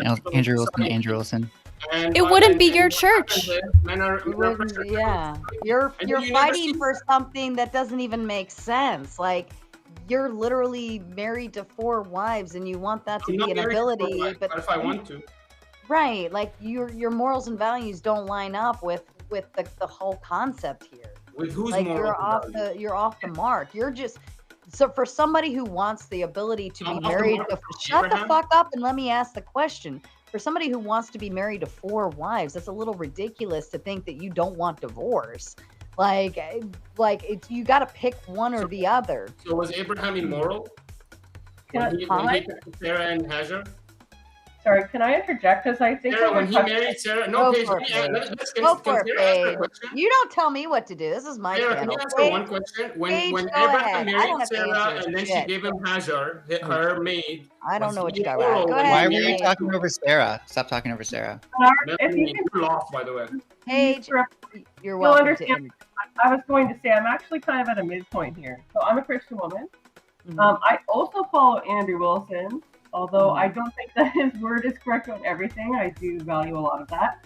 One of the points that he talks about is biblical submission, which I think is something that Minar is relying heavily upon. He thinks that perhaps biblical submission will gain him kind of the right to the other aspects he wants compliance on in a relationship. And what I would say to you is, I don't even think Andrew would say that that is a guarantee. Him and Rachel still need to be relied, on the same kind of lines in terms of what they wanted of children and marriage and their lives together. I don't think he was just like, okay, are you down for submission? And like everything else will follow. I think even in a relationship where you both accept and rely on biblical submission, at least this is my understanding, I can't speak for Andrew, is that you do need to be in line with other aspects of the relationship. Even if you do accept that the man is the head of the Christina Andrew, that the man is the head of the relationship, right? And thus to God, you still do need to be in line on these things. Otherwise, inevitably, problems will arise throughout the relationship, even with a submissive woman, right? Because she's not going to be happy if you don't have the same goals and objectives on kids, right? And where the relationship would go or where you want to live. You're going to have issues, right? Submission is a guide. I don't think it's the be-all, end-all. That's just my personal opinion, not Andrew's. Back to Minar. Yeah, I think essentially submission is kind of if you don't already agree on kind of where your marriage is going to go or what your mutual concepts are on how to raise children, the religion you are, all of these other, if you don't have that down pat, the submission's out the window anyways, right? And submission is not just like I tell you what to do, you do it. It's not like that. It's for the it's more of the idea of the wife, is a supportive role towards the husband, and we're not negating the concept of being supportive in a bad way. It's like, I respect the concept of submission. Even in kink communities, by the way, where that is a thing, where you have very strong dynamics of submissive and dominant types, it's said that it's up to the dominant type to take care of the submissive, to be attentive to their needs. If anything, the submissive is the true dominant because they're able to say to the dominant, I need this, and then the dominant is almost has to oblige, within reason, of course. Right. The way I see it is a form of trust, and I think we don't see it this way, but men are also submissive in relationships, especially if you're talking about traditional things like protection and provision. That is a form of submission. But submission to me is just trusting the person and listening to each other. If you love somebody, there are times when you submit, and then there are times when everybody has their part in the relationship, their role in the relationship. I just think it's how people work. Yeah, and how you figure out that relationship. Just sometimes you submit and sometimes you lead, right? What the fuck? No, is that really what I said? Wow, are you that retarded? That's not what I said. Wow. What else were you trying to say? I'm sorry. I'm sorry. Let me read this super chat. What else were you trying to say? Sometimes you lead and sometimes you submit. That's it. Whoa. No, lead. Lead with a D. Lead. Lead. It's just too hard for him, Ghosty. It's just too hard for him to wrap his brain around. You said leave. Big 10 says, I think all secular marriage should be locked behind a mandatory documented time frame before they have the ability to form a marital contract to disincentivize divorce. Thank you for letting me join the panel tonight. You're always welcome, Kushot. Robert Demita, did I say that right? Demita comes in with a big 10. Thanks for the stream. Good. I'm glad we're here to entertain. And Menorah has been my front man of punching bags this evening because I've had a shitty day and I'd love to take it out on somebody. And he came in as a willing victim and continues to raise his hand saying, more please, mommy, more please. It's very submissive. Very submissive little bitch. I love it. And sometimes I lead. I don't think so. I'm sorry. I thought you said leave. That's all, yeah. No, I said sometimes I lead, ya habibi. See, okay, I thought you said leave. Okay, but yeah. I can't tell if he's swearing. I don't know. When he you does can that. be submissive in a relationship and still lead sometimes too. Okay. I'm glad we cleared that up. In sex. it's very reasonable that sex can go back and forth between who's in charge and who's not. It's not a power play. It's not a I own you concept, but it is very mutual in sex. Of course, you wouldn't know anything about sex and how it actually works because your 4 wives are still waiting for you to figure that one the fuck out. Yeah, But and your sex- secular men are actually they can't figure out which way I'm they not go. secular, you moron. It can Actually, be I just any- thought of Yeah, something that's interesting never though. waking. I have an interesting question for Minar for a second. Let's say you turned out to be infertile, right? Like you can't make any babies for your wife. Should they be able to leave you? Sorry, what is it? Yeah, that's one of the reasons for Khula. If I cannot fulfill that she wants her kids and she cannot, that's a reason she can actually leave me. Yes, that's one of the litmus tests. Yes, What if she finds out you're gay and can that's she one of leave the you litmus then? tests. Absolutely. Well, Yes. you need to let them know in advance, okay? No, but by the way, Don't What keep if- making them believe you're not. What by if the you way, can't make her it's kind of come? a sin for you to ask your married partner for their history and then to create a judgment based on that. You should have known before But wait, marriage. can't this be If it exploited was by a women worry as for well? you should have asked before marriage. And if you actually don't like the answer, this is a sin upon you if you actually commit an action based on that. But what, Because you were Bernard, never can't that supposed to can't that ask. be God can't that be forgives taken and forgets. advantage of as You're well? supposed to. Like what if your 4 wives get together and be like, we fucking hate this guy. Let's all say that he's gay so that way we can get out of this. Now everyone thinks you're gay when you're not, right? And they just found a way to out. Like, can't this whole system be manipulated as well? They beat each other up, No. and then they're like, "He beats me." No, because the man has the power. The man has the power in this, and there's You no have arbiter, you have and no you power, cannot, for sir. example, let me give you an example, guys. You cannot make a claim that somebody's committing adultery without 4 witnesses. If this is Sharia law, Yeah, you 4 can- wives. Yeah, 4 wives. if you say to, like, let me give you an example. If I say my neighbor was committing adultery with this girl, okay, and then they take me to court, and I cannot and I only present 3 witnesses, I actually take the beat. Minar, how many Yeah. wives do you have? Because you're supposed to. You have 4, don't right? follow your actual secular. Lenore, circumstance, if I evidential- was evidential married to circumstances, you, bullshit evidence. if I was married to you, I would invite 10 people over just to make sure there was no ifs, ands, or buts about it. Chuck in Tennessee coming in with the big 2. Great advice coming from unmarried folk. Fair enough. I mean, I've been Yeah, in a if you were 5-year married to me, you would have relationship. loved it. You would love I've been- it. I'm We would already love- We'll grossed have a out. lot of fun. Yeah. Just You by the would way, just folks, interrupt my Okay. marital vows. I'd never be able to get through it, and so therefore we'd never end up married. did you I just can did you marry just what did 4. you just say? Did you really just say that? Did you really just say that, Sarah, in your marital vows? Oh my god, I can't believe you. Melanie, why are you jealous? She's gonna marry you. Of What's what? your, What what's your the business? fuck am I jealous of? She's not gonna marry you. You're being jealous. Anyways, Okay. Ghosty, you figured it out? You can be submissive and leading? Yes. Yeah. Yeah, you can actually. You're the It's one who called needs to a figure it out, relationship. bro. You're the one who needs to figure it out. Melanie, I wanted to ask you from the beginning, are you a furry or is that just something you do on Tuesdays? Not really. Oh, If you Jesus. if you put your life on the line for your girlfriend or something, do you think that's being submissive? Am I being No, I'm being dominant because the submissive one will be hiding behind me. What if you open a door? What if you open a door for a lady? Is that being submissive? I'll show you. Hunter Avalon was being submissive when he was hiding behind his girlfriend while her ex was No. shooting. That's not the See- that's not see, the definition. That's why men created the category of chivalry so that way they wouldn't have to admit submissive. I guess you're right. You could be submissive and dominant. Hunter Avalon could appear to be dominant, and then he was submissive at that moment. You're right. I mean, I've seen him dominate some people in debates. Minar. Hey Sarah, how's it going? It's going well. Shout out to Hunter. Yeah. Minar, I think you're being a little mischievous here, and you're not actually giving the full scope of your religion.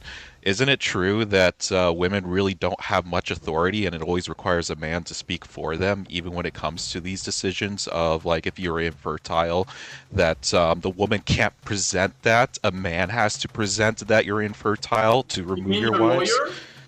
No, you're a Muslim, right? Yeah, it sounds like you're a Muslim, right? Hey, quit dodging. Quit playing this tequila right now. This is tequila. This is the practice of tequila right here, right now. Answer to the questions, bro. No, flat out answer to the questions. Don't men have to be the voice for women in your religion? Yeah, so even in your whole paradigm, whether women should leave the marriage or not, they don't even have a choice whether they go into a marriage. You know, it's like you're literally like a misogynistic, controlling bastard that believes that women don't have any sort of autonomy over themselves, and you're just trying to play this little taquilla narrative of being like, hey, oh, they shouldn't leave marriage. If I were infertile, they could leave marriage. But no, they have no control over their lives, and that's what you really want. You want full, absolute control. What if all lawyers are men? Are women allowed to? We're not talking about lawyers. We're talking about your religion, bro. Quit evading your fucking religion here. Your religion is sick. TickyTack, have you never considered TickyTack? Here, TickyTack, have you never considered that being truly dominant?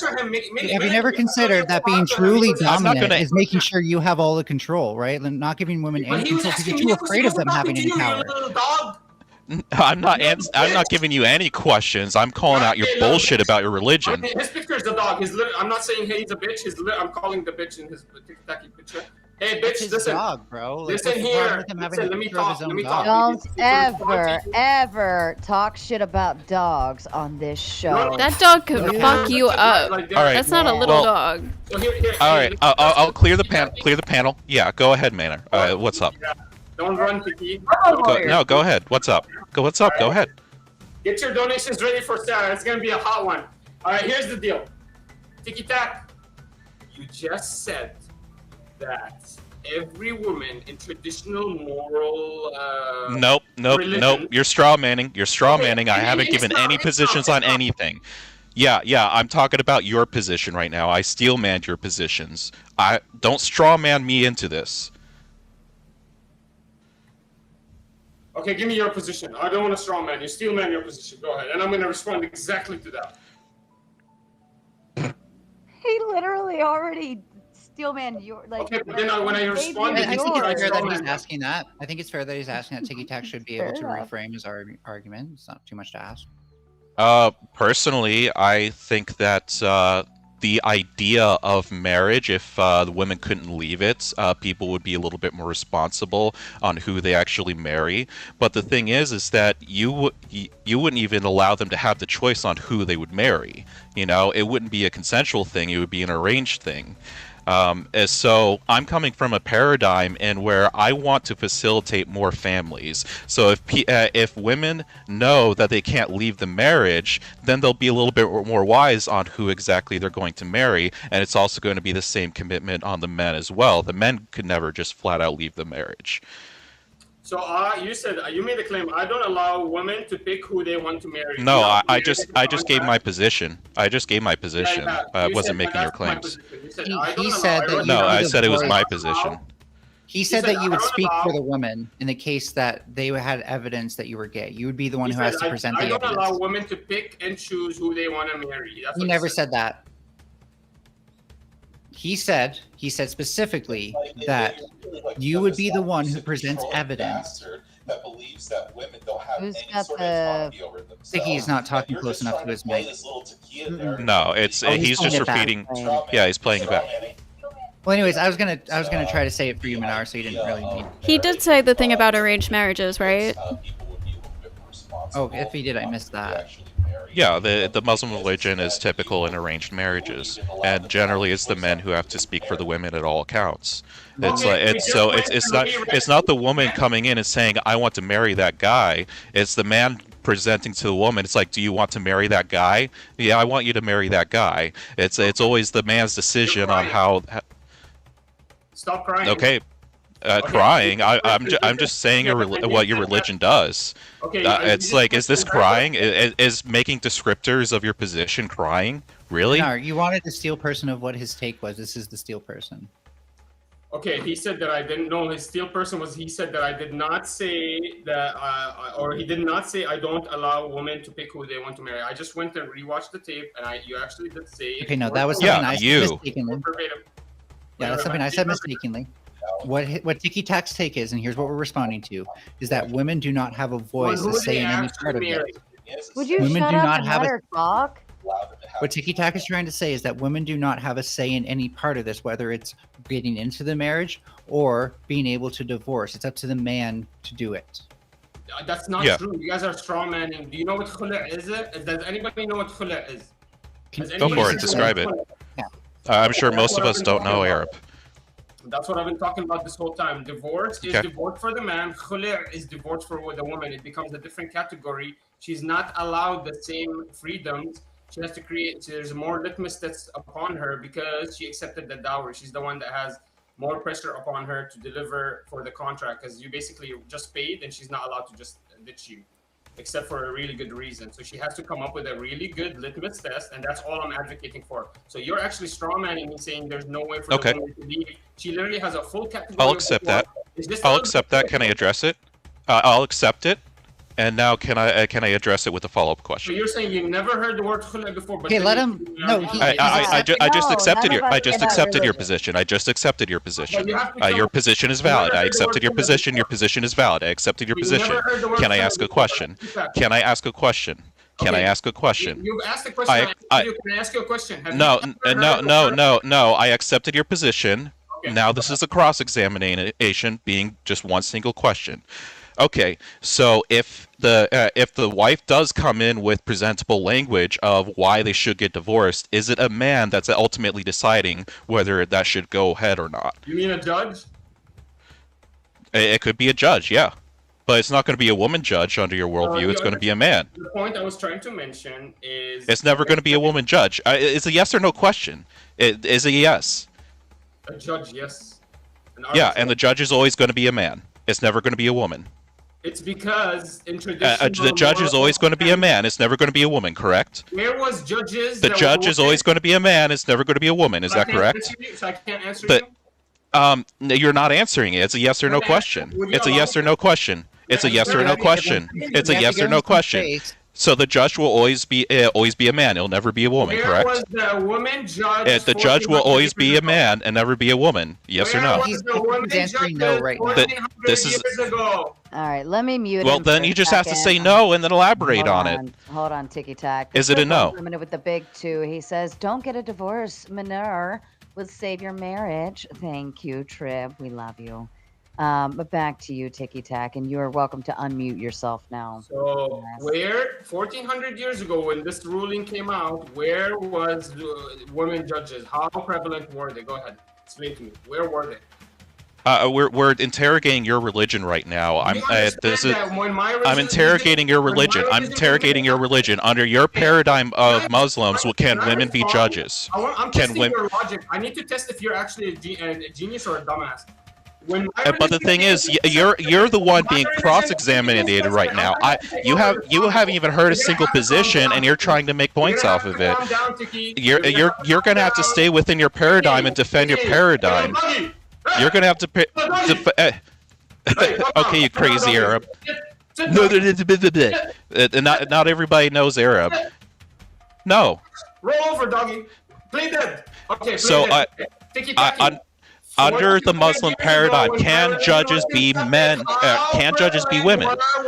Can judges be women? Can judges be women under the Muslim under Sharia law, under the Muslim paradigm that you are supporting right now? No. Can judges be women? No, why would No. they?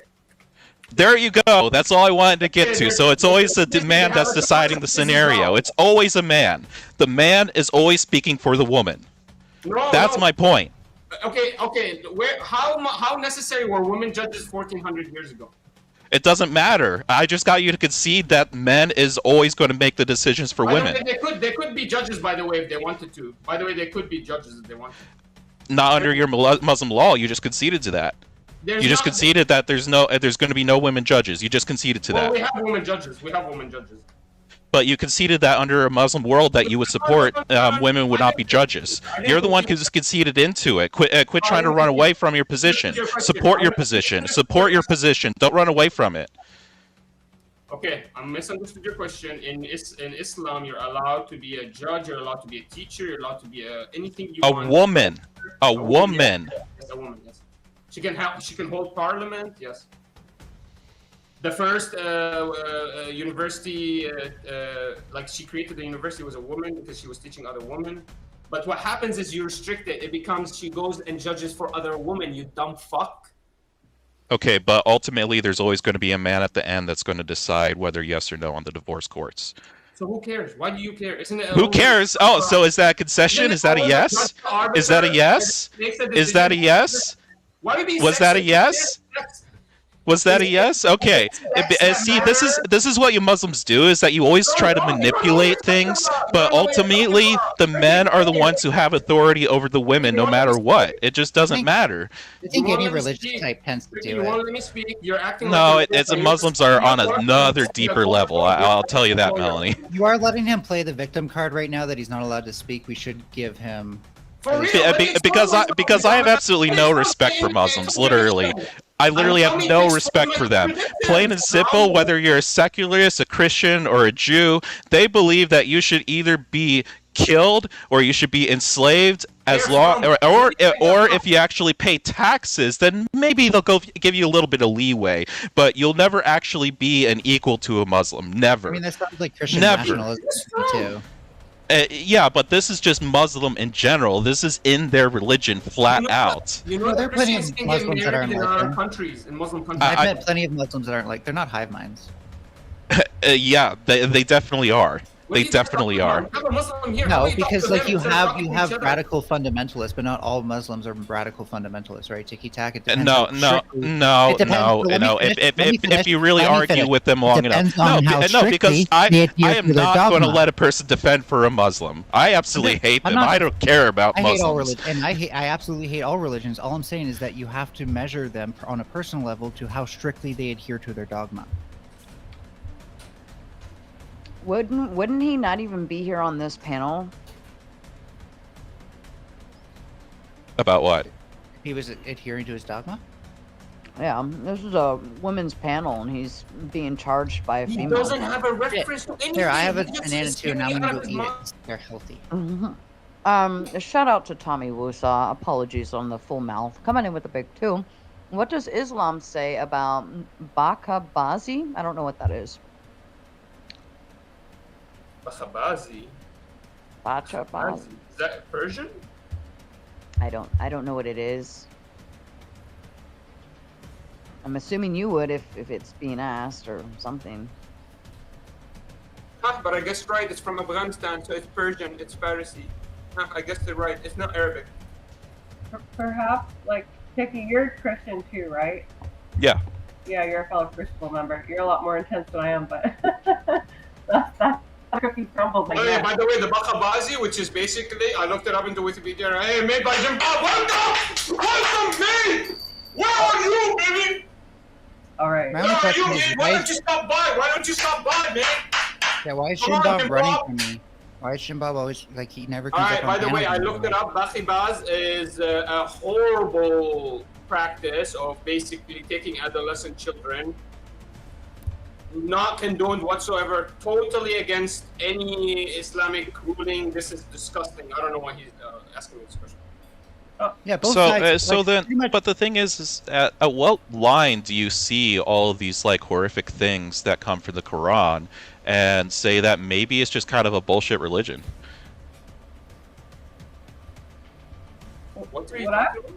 What I was more curious about is I didn't hear what he's saying, guys. I'm tuned versus out. Quran submission, because the whole thing that we were talking about is like, what does it take to make a successful relationship or marriage religiously, right? And so I don't know if you were here, Tiki, when I was talking about this with Minar, but we did discuss the concept of biblical submission and how far does that extend in terms of a satisfying marriage, right? Minar tended to lean very heavily on biblical submission being satisfactory to the relationship as a whole, albeit any previous goals that they had discussed prior to marriage, right? My opinion was that, okay, you do need to have like some of the same goals, like you want kids, you don't want kids, that kind of thing. You know, you might want a house in some place, you don't want a house in some place. Minar was he has 4 wives. By the way, his last I don't have 4 wives, and can Sarah stop eating that goddamn banana? Oh my god! Oh, okay, so he doesn't have 4 wives. She not allowed to eat There's 3 of us- food?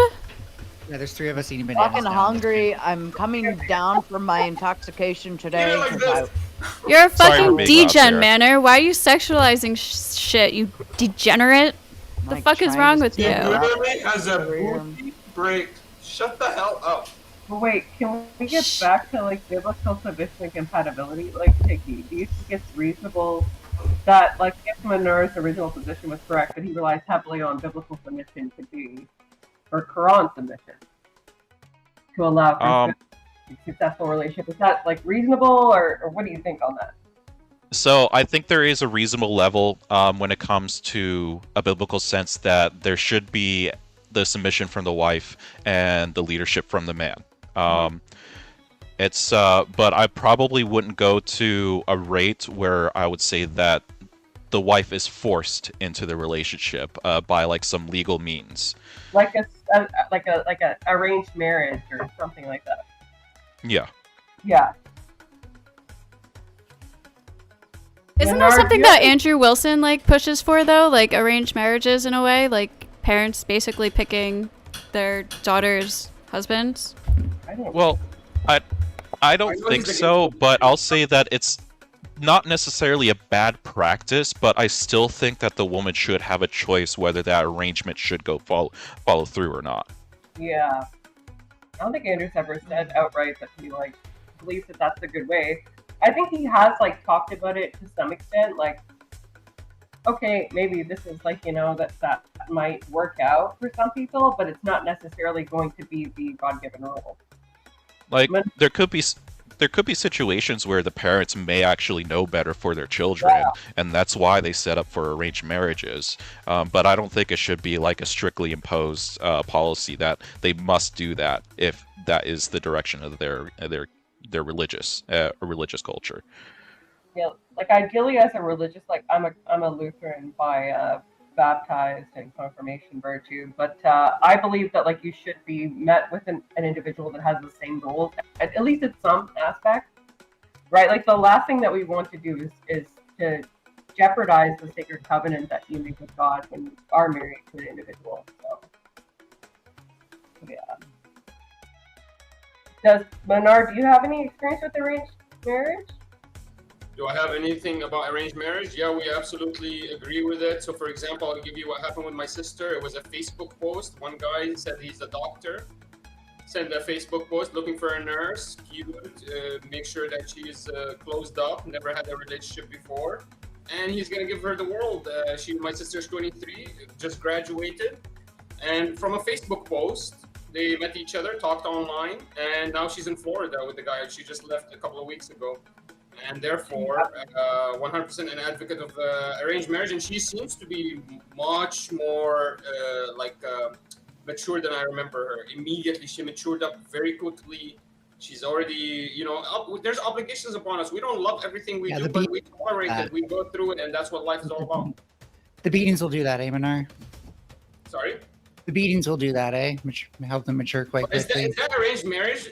They could have at any moment after they met each other, left each other. Any moment there was a period. Our period of, for example, when you get engaged, it's only a period of actual dating, but you have to be no touching, no feel, like not you have to be with somebody. You can't be alone. You can't actually do any kind of consummation of marriage yet. That's what engagement is. So they write a book, basically they sign a book saying that we agree to this dowry, we agree to whatever this is, and then we now it's basically treating women as object that like men can inherit.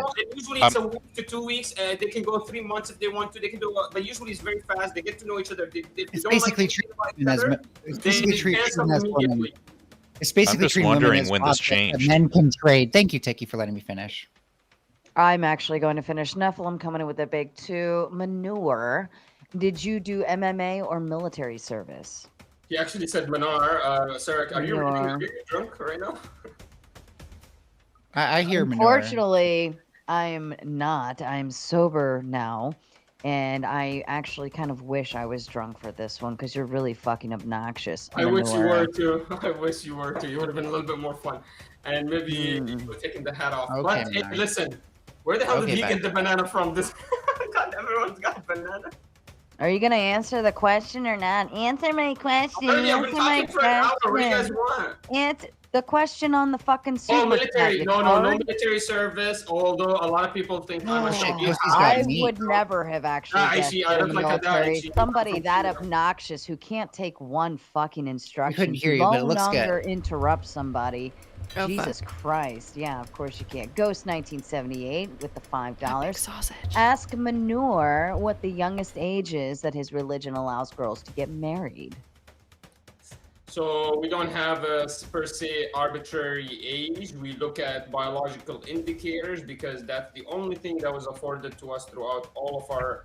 When she traditional starts her moral period? history. Can So I when she fucking starts her answer period? anything without being interrupted? I'm Holy gonna fuck. be interrupted because I'm gonna go interrupt everybody else, but I'm gonna So get in mad every time traditional- somebody interrupts me. But Okay. Hey, Melanie, can I finish the response? He paid money for this No. answer. Can I actually No, give it, him a it real sounds answer? it sounds like He you paid mean money like, for this answer. and you asked me if you can finish. I said no. It sounds like you mean when they start their period. Sorry, I'm not gonna answer your question, Ghost. Okay, yeah, you're probably afraid. I got a question. Can I answer? Can I actually answer the question? Then you can ask me whatever the fuck you want. Can I just finish? Sure. your- Sure. Go for it. Okay. Ask Manar what's the youngest age. In our, in nowhere in history do you ever see any traditional moral scripture about an arbitrary age. But there are indicators that we look for, which are biological indicators that were assigned to us in our scripture, and they are indicators, biological indicators. They are, and that's the only thing that was afforded to us. We didn't have modern technology. We didn't have your modern testing ways of testing, obviously. So this idea that this was horrible practice, you're literally disparaging every Christian here. You're disparaging every Jew, and you're disparaging every person from these major religions. So be careful. I got my period when I was like 10. Yeah, me too. I guess I the think only I'm fine. question that I have, can just Manar, can you tell us the story of Aisha? It's a story. A lovely lady. I'll let him tell the story. Hey, Tricky, do you know the story of Zechariah? Oh, I'm just asking you to give it for the audience. Can you Can you answer? tell us I'm the kinda story of curious. Aisha? I'm curious what the answer is, Menard. Can you answer him, Hey, please? how old was Mary when she got pregnant and conceived with Jesus Christ? Hey, can you answer TickyTack, please? Yeah, once he answers my question, I've been answering No. every single one Stop of your being a That's little not how bitch. it Stop goes. running. For my question. That's Stop not being a how it little bitch goes. and I running. be afforded a I question. believe that somebody No, TickyTack. Hey, look, TickyTack started. I'm guessing. I'm guessing that you're a pretty modern Muslim right now. You don't follow like certain traditions. So, can you just tell us the story of Aisha and if you think it was right or not? How old was Mary when she conceived of Jesus and had him as a baby? How old was she? Okay. So what about Aisha? Okay, so you're not gonna answer Mary? I'm not gonna answer Aisha. But the thing is that I would assume asked that you the don't question agree first. with the practice of what happened with Aisha, right? You're Coward, a modern you were asked Muslim. the question first. Why don't you answer first? Talking about. Hey, Coward, you were asked Oh, the question yeah. first. Why not answer Tell us the story of This Aisha. is TOS. Oh. Yeah. Let's just say Mary was 8. Okay. I'll just concede Mary was 8 or something like that. Now go ahead and can you tell us like Aisha? that's immaculate What's the conception. story of Aisha? Now that's what I call an immaculate conception, by the way. Well, because generally I don't care. I really don't care what the age of Mary was. I know. I'm curious about Aisha. Can you tell us the story of Aisha? Yeah, Mary was 17, just for reference, guys. Thank you. So Yeah, what's the thanks story for the of Zechariah? response. Do you know the story of Zechariah? I'm gonna quote you right now. The story of Zechariah in the Bible. Sure. All right. Dodging the question of Aisha. Oh, he's totally dodging. This is the biggest dodge I've ever seen in my life. Nephilim coming in with the big two. Wanna act like a man? Step up, be a man, bro. All right. Then Can I'll just we- ask can this we- general can I just question. say, Go I want ahead. to give Menard the official 2024 award for biggest dodge of the year. He should play dodgeball. I wonder how he'd be at that. Go ahead, TickyTack. Yeah, sure. So I'll just like have Menard take his whatever preconceived story is of Aisha. I'm just gonna ask him flat out. Do you feel that is something that should be continued to be practiced, or are you against it?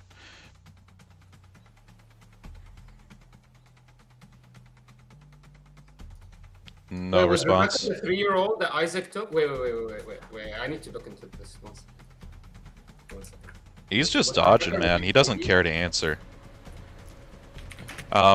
See, so this is the reason why I brought up that Muslims are like liars and a lot of them are radicals, because when you actually push them on some of these like very extreme points, they will dodge questions about it, because in reality they think it's okay, because if they were to say it's wrong, then they'd be going against actions that Muhammad did. And if it's actions that Muhammad did, then that means that it's okay. And if they were to deny it, that would be a heresy. So they're never going to deny it. They're just going to dodge. And all religious sects are like this, though, right? Like anything, like there's How did very I few dodge? I actually religions. gave you an answer. There's We're very looking few for biological religions. indicators. so how old was Aisha? How old was Aisha? We How don't old know was her Aisha? age. You don't know what her But how age old was she? How old was she? You tell me. How? So is she? I just want to point She out was there's married very at. few religions that you can take like every word that it says in the book seriously as if it's real, which is called fundamentalism, by the way, and take it to a point of extremism where it's not going to be. But this is horrific, Muhammad's so- wife. This is Muhammad's wife. You literally have no idea what you're talking about. I'm not taking any. Yeah, Aisha is Muhammad's wife. No, that's why he's asking you, and Okay, and that's okay, why it's okay, amazing okay. that you're dodging Okay. the question because you Okay. should know what you're talking about here, Menard. Okay, so I'm gonna ask the Christian here, and then if he answers this, I'll answer anything he wants. No, Okay, why can't you just answer his question without being a no, coward? yeah, you little furry. I've been talking. I've been. Why answering do you every have one to of be your a questions coward for the before past you 4 can answer hours. his question? I've been Just be a asking- I've been man. answering your Just answer his question for 4 fucking hours. question. You already got the answer Let me from ask him a Paige. question. Mary was 17. What Okay, you already got the biological- answer. What age of marriage is allowed in the Bible? Go ahead. Oh, I have no clue. Then why Wait. the fuck are you debating me? You Now we dumb have to wait. Now we have Because to I'm answer not 2 on stand. questions We're before you not answer arguing about one. Christianity. I'm fighting because I'm interrogating your religion right now. You're stupid. Oh really? Oh really? Fucking every Christian here. No Stop matter how talking many- about Well, in all It's fair fairness, no matter how many Manure, questions. Muhammad, Aisha Pardon be me, on sir. top of Pardon him. me. Muhammad, Aisha be Hold on on, top of him. TickyTack, hold on. No offense, Manure, but you've been pushing your religion literally all night, and now somebody's pushing back on it, and now suddenly you don't want to answer questions. Tiki- That's pretty fucking obnoxious. Tiki's a Christian. Tiki's a Christian, so he is literally arguing against his own He's religion. I'm a very asking loose Christian. about yours. I'm a- He's not pushing his right now. You're the one that's pushing yours, and he's Alright, can I ask you a offering question? some pushback. No, No, why answer don't you his. fucking answer his. I'll never answer a question until you guys You made this answer my question. demand You've never been answering questions. You just haven't answered questions. As a 1400 years ago, what can I look for? Where am I? Where is this thing? Menard, that's how many of your 16 questions years do we old? have to actually Where answer? does Because you this keep come saying from? one.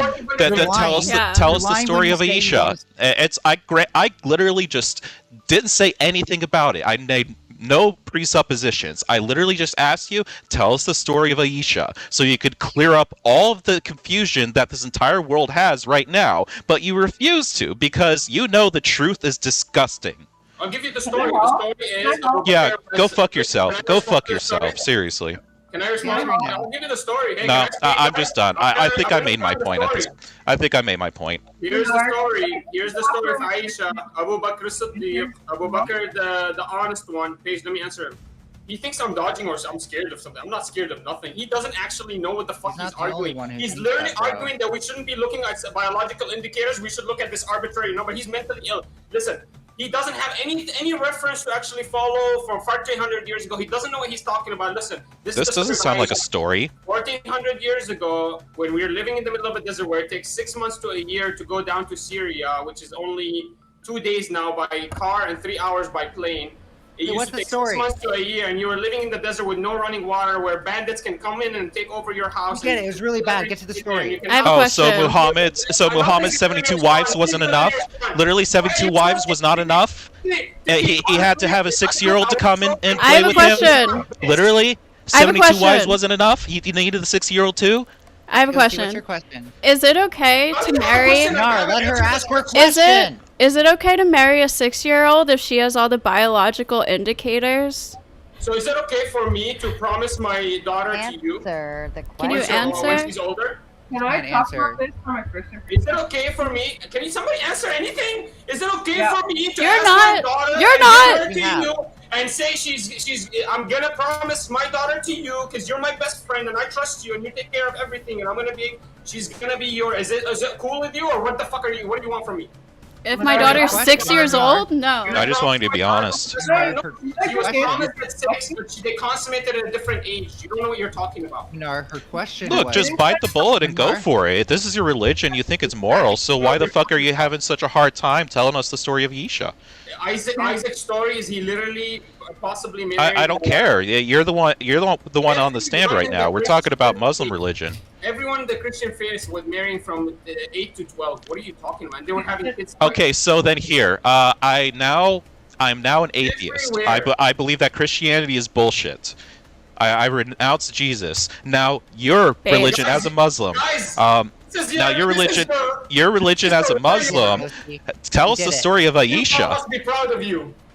Tell You're a warrior. Tell the story of Aisha. Okay, so 1400 years ago, when we lived in the desert, don't interrupt. When we lived in the desert, it took 6 months to a year to go to anywhere to do any trades and actually. We don't care how bad. But Muhammad had 72 wives. This isn't about distance or like a scarcity in women where you had to go and trail to get like the one woman that happened to be a 6-year-old to proclamate. It's like, come on. Muhammad had 72 wives and he needed a 6-year-old as well. Like, come on! That's ridiculous. Prophet Muhammad, I think he married maximum 9 women. He's the only person that was allowed that. Bullshit. Reason, and he didn't Bullshit. consummate the marriage with all of them. He actually just married them because a lot of his. Yeah, because he had a 1.8-inch penis. He had a 1.8-inch penis. The only way he would be able to walk into the house is if he married her. So he would marry her to make sure he supports her. But the only way he would be able to consummate the marriage of Aisha is if he had a 1.8-inch penis. Ticky, you're lying the whole time, and you won't let me respond because you. Oh, I'm lying now. I'm lying now. You're the one who's trying to. You're the one trying to give the story here. I've been trying to get the story out of you to let you talk it, but you won't. So I'm just giving you the truth. I'm giving the truth to the whole world about Muslim. No, screw your religion. I don't care. I don't care. Don't you know it's really hard to cross? You guys are snakes. You guys are snakes. Here.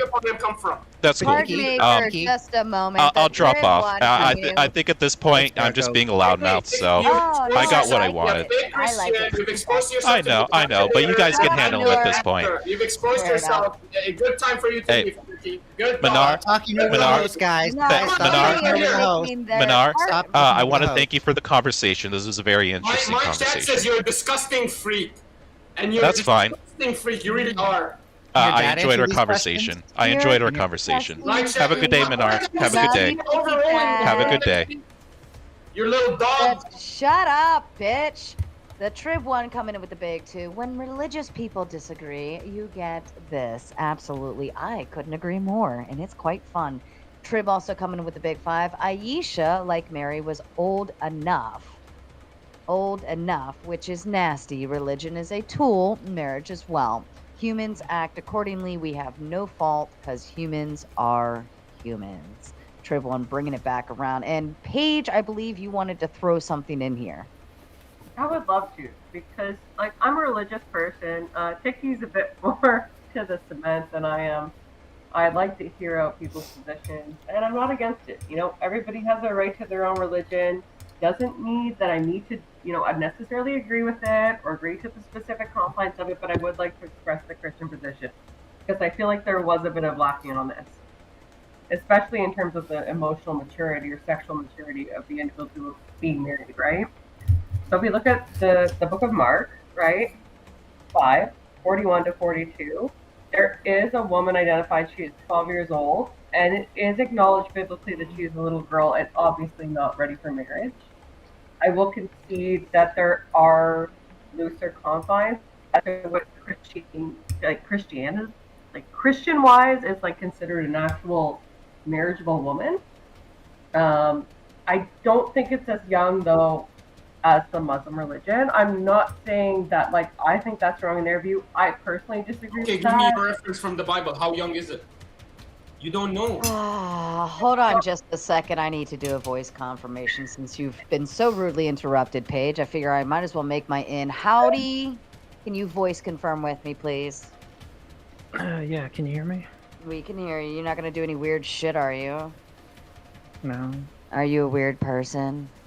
I was here before. You don't remember me? I'm just making sure you're the same person. He sounds kind of weird, but I like it. Yeah, you sound like you're like, don't really want to be here, but you're here. He sounds But like a hello. sleepy cowboy. Sleepy cowboy. All right, Paige, continue. Yeah, sorry. So I take that point. I do understand you're wondering where the Christian deviation is. Like, where is the marriage of a woman? Where does that come from, right? So if you look at the verse, 1 Corinthians 7:36, it does utilize the word hypergamous in reference to a female. So that's a woman who's engaged to be married. It's roughly translated as past her youth, right? Which would indicate that the individual, in this case a female, is actually able to be impregnated, okay? That is our guideline. And in addition, you do have the verse of Mark 5:41-42, right, wherein the 12-year-old is recognized as being a little girl and not ready for the rite of marriage. So those would be my guidelines. I don't have a specific age for you. I wish I did. Maybe I'm not enough of a biblical scholar and somebody can jump me on this. But I do believe that the guideline in Christianity, based on my interpretation, is higher than in Islam. Do you know that in 1564, a 3-year-old named John was married to a 2-year-old named Jane in the Bishop's Court in Chester, England? Do you know that? So we're talking about two different things now. We're talking about when they are married to be eligible for conception, like the actual consummation of the marriage, and when they're just like promised for marriage, right? Well, it's also different than like a grown person marrying like a child. There's like two children getting married, which is still fucking weird. But yeah, that's what I want to know, right? When are you talking about two individuals who are promised upon age of eligibility for marriage? Or are you talking about two individuals that are married right away, eligible for consummation? We can't hear you. You're on mute. I'm talking about what is your reference that 18-year-old should be the legal age of marriage in the scripture? Go ahead. Oh, no, I don't have any reference for that. I told you, I said the best markers that I have are when a woman is fully grown per Corinthians, and at least 12 is too young per Mark. Okay, how do you know that? How do you know? For Mark, 12 is too young? That's what it said? Yeah, because it's recognized in the scripture as a little girl. Is it possible that it's too young in Europe, but maybe if she is in the middle of a hot desert in Saudi Arabia, No. 10 is actually okay? No, Jesus Christ. Kosti, No. and Doggy. Hey, This is why cultural relativism is Don't stupid. interrupt, guys. Don't Why? interrupt. Wait, This I is love why how this cultural is about relativism- no fault Finish divorce, my and this point. turned into a religious debate. This is why. Yeah, Because marriage is a religious institution. You stole it from us. Yeah, no. You're This is stealing. why. This is why I'm stole actually anything not. from you, I'm actually. sir. Just This is calm why down. I'm actually not like, oh hey, so these people believe this, so I guess it's okay. I'm not a cultural relativist. I think they still absolutely do fucked up stuff. Just everybody just quiet for 1 second. Hear me out, okay? Because Ghosty touched on something that I'm actually going to agree with a liberal for once in a lifetime.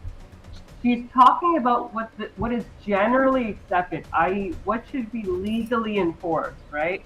Not what our respective scriptures enforce, right? I think everybody can agree here on a panel that there needs to be a legal standard as to when somebody can enter into marriage. No? Where do you get that legal standard from? Secular moral law, or where are you getting this legal standard? Why can it not be tied to your church's moral values? Why are you going and appealing to a secular moral structure and their legal system for your laws? Why are you not appealing to your scriptures for your laws? Because if we did, then fucking people would be marrying 6 and 10-year-olds. That's why. No. Look. Like we said, it's a biological indicator. It's not the age. You guys. Exactly. That's why we need to set an actual law. Because anybody could say, oh, this 7-year-old has given me the biological indicators that she's ready for marriage. And we can't have that, so we fucking need laws based on secularism. Wrongful rage coming in with the big five. Why is Manure screaming like someone stole his prized goat? Now I understand he beats lamb chops, not cheeks. Thank you, Oh, Wrongful no. Rage. I love religion, but I think that we do need I only eat halal cheeks. legal standpoint. Paige is talking. She's been very quiet for like this whole panel. So You every don't time say anything she- to Melanie and Ghosty when You they know what? interrupt me. I'm just gonna mute your dumbass. You've been yelling this whole time. Shut the fuck up. You don't know how to mod. Paige. Listen, bitch. Do you not understand? This is my fucking panel. I'll mod it whatever way I You see what fucking Ticky want was to. doing to your Does panel? this look like a formal structured panel argument to you? Did I reach out to you 5 Did you see days what prior Ticky to did to your this panel? to set up this goddamn panel and give you an opening statement and a closing statement and choosing sides? No, you openly hopped on my fucking panel and started talking stupid fucking shit. I will let every goddamn person on here roast the fuck out of you all night long. So shut your goddamn mouth. Paige, the floor is yours, my darling. Well, I'll just respond. I didn't say you're a bad person. You're a good person for bringing me on, but you're a bad Shut moderator. the fuck up. I'm not modding shit. I'm just telling you to shut the fuck up. I will keep it quiet and very limited, Sarah. I promise. Floor you. is yours. My No, you only take all the point- time you want, Paige. Thank you. I love religion. I'm a patriarchist. I think that the man is the head of the household and he should have the final decision. But I do think socially, as a society, we do need to have guidelines as to what is acceptable, specifically in the terms of marital consummation. Because if we don't, it opens up the doors to pedophilia, which is something that I think we can all agree is demonic and that we should stray against. If we accept that on a case-by-case basis, an individual can be assessed by the church, what I would assume would be the specific criteria for consummation, I don't know to what extent there's medical professionals in the church that are able to assess that. I think that's very, very, very complex. I don't personally endorse that. Andrew came. I did not message him. God bless the king of So yeah, I do believe there is a need for some kind of intervention. I would like to believe in the Christian church anyway that we do have those safeguards in place, and in my opinion we do. But when we're talking about Islam, it gets kind of skewed because there is this standard going forward that like there was this very young bride for the prophet, right? So is that acceptable for all Muslims? I don't know, and I think that's where the secular standard engages. That's it. Why are you guys strawmanning the position? I'm never appealing to Islam. I'm always trying Shut to up, I'm understand the reading a Christian super chat. position. TickyTack coming in with the big 20. He says, I did this and I'm giggling like a schoolgirl. You did, TickyTack. You came in and you lit a fire and I love it. I fucking More love power that to you. feeling when you I do love that. So Yeah. good. Michael Arnold coming with the Big 10. So I hear many people wanting no-fault divorce because they protect women. Will these people also advocate the government terminating a marriage if either party desired a divorce? Anybody on the panel may answer. Would these people advocate the government terminating a marriage if neither party desired a divorce? No. That's why we want the government out of like the marriage, or like less so. So Yeah, we don't want them to determine if a marriage is valid or not. right, we don't want them dictating our relationships. So I heard that there was a Muslim who was upset, so I came immediately. The floor is yours. I'm going to the restroom. Minor, if you interrupt Andrew, I will beat the shit out of you with my microphone. I Andrew, at the least floor need is my yours. credit for bringing him on. I at least need that. But yeah, go ahead. Yeah, what are you so upset about, man? What's the matter? Nothing. They got the Aisha. I'm not upset at all. I just want to know in the Bible. Are you upset? Are you? Hang on, bro. I just want to make sure. Are you upset because Jesus Christ is God? Does that upset you? Jesus Christ, peace be upon him, absolutely. You mean wait? Well, peace be upon him because he's God, right? Right. Peace be upon him because he's one of the mightiest prophets of God. Absolutely. You mean he is? You wait. You mean he is? I'm upset that Yeah. Jesus Christ. You is mean God. you mean because he is God? That upsets you, right?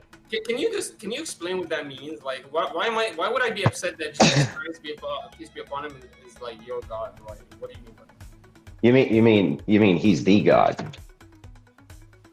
So So you claiming that Jesus Christ, peace be upon him, is God does not upset me at all.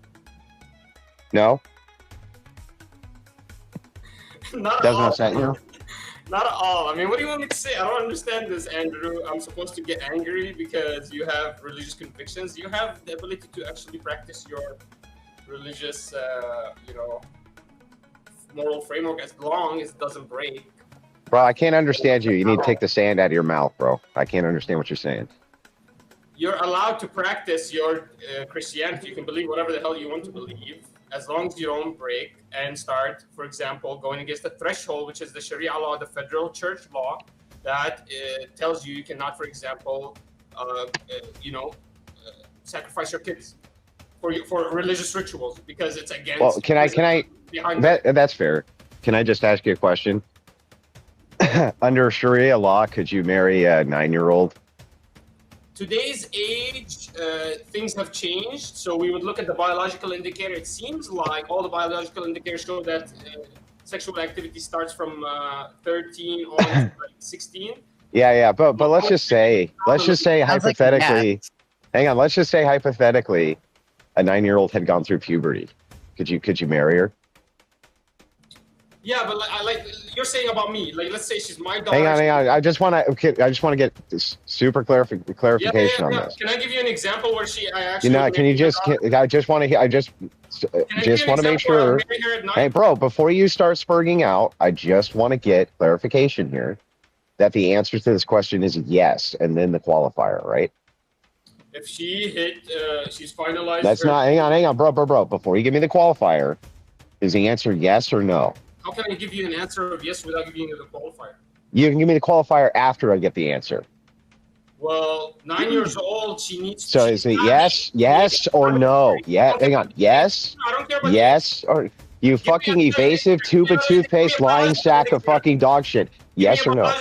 Yes or no? Yes. Stop spurging. Stop spurging, bro. You're spurging, bro. You're fucking spurging, bro. Calm down, bro. You won't give me Can you just give me a yes or no real quick, please? If she's qualified, yes. Okay, so a 9-year-old you could marry a 9-year-old under Sharia law. Yes or no?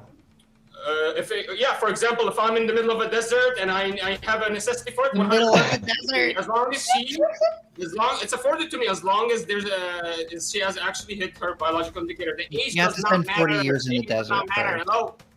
Hey, do you understand how to debate? Can you debate my point now? Can I actually ask you a question, Andrew? Yeah. Hang on. Hang on, bro. You'll get a chance, dude. You'll get a chance. I promise. You'll get a chance. No. When have I ever? I know you're scared. Dude, stop, bro. Stop spurging.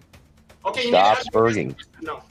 Women I age promise in the that- desert, Age of okay? marriage Dude. in the Bible, quote it. I can't even understand you. You're spurging out so bad. What's the question?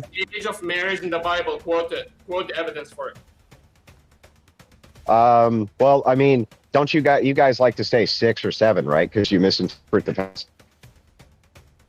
Is it true that in 1564, a 3-year-old named John was married to a 2-year-old named Jane in the Bishop's Court of Chester, England? Is it true or no? I mean, maybe Noble did all kinds of weird shit. That doesn't mean that that's part of. So the nobles that own your Christian faith and are actually your doctrine writers. Oh, I'm sorry. Is it true that people who follow Islam have bombs to their chest and blown themselves up? Does that mean that's an indictment of Islam? I mean, if they blow themselves up, no, that's not a Answer no. the question. Sure, no. No. Okay. No. So that point's blown out. Do you have another one? Okay, well, it seems that all of the marriage in the Bible is between 10 and 12. All of it. You sound 10 to 14, actually. no. Well, no, it's not. Of course not. You're talking about nobility from the medieval period. No, I'm talking about Isaac marrying Rebecca. I'm talking about Mary consummating with Jesus Christ. Yeah. No. Okay. Yeah. Dive into Isaac marrying Rebecca and show me your Muslim math. Go ahead. It says she's 14. Show me your Muslim math. Okay. Well, what age was Mary when Do she it. consummated? The problem is Mary was a virgin, bro. I don't know how Mary the was a virgin. So just so here. So hang on. I'll answer your question, and then I get to ask one. Yeah. Okay. So let me answer your question. I'll answer your question first. Okay. So Mary, she was basically part of a monastery, and she was betrothed to Joseph, right? She was betrothed to him. Do you understand the difference? It's not marriage. There's no consummation. It's a betrothal. Do you know what the difference is between a betrothal and a marriage? Betrothal, like she was promised, basically. Yeah, you're promised to him, but that doesn't mean that you get to have sex with him. Unlike in your religion, where you get to actually bang 9-year-olds because you can just say that they're post-pubescent, which is fucking disgusting. Because there's no other biological indicator you can look for in the traditional history. Okay, well here, let me give you my argument here. Okay, but this is called the socket. Hang on. No, I don't agree with you. Here, hang on. Under your religion, isn't it true that as long as you're not doing damage, but if you do damage to a girl's body, if she's 9 or 10 years old, when you sleep with her, that's not allowed in Islam. You agree that that's true, right?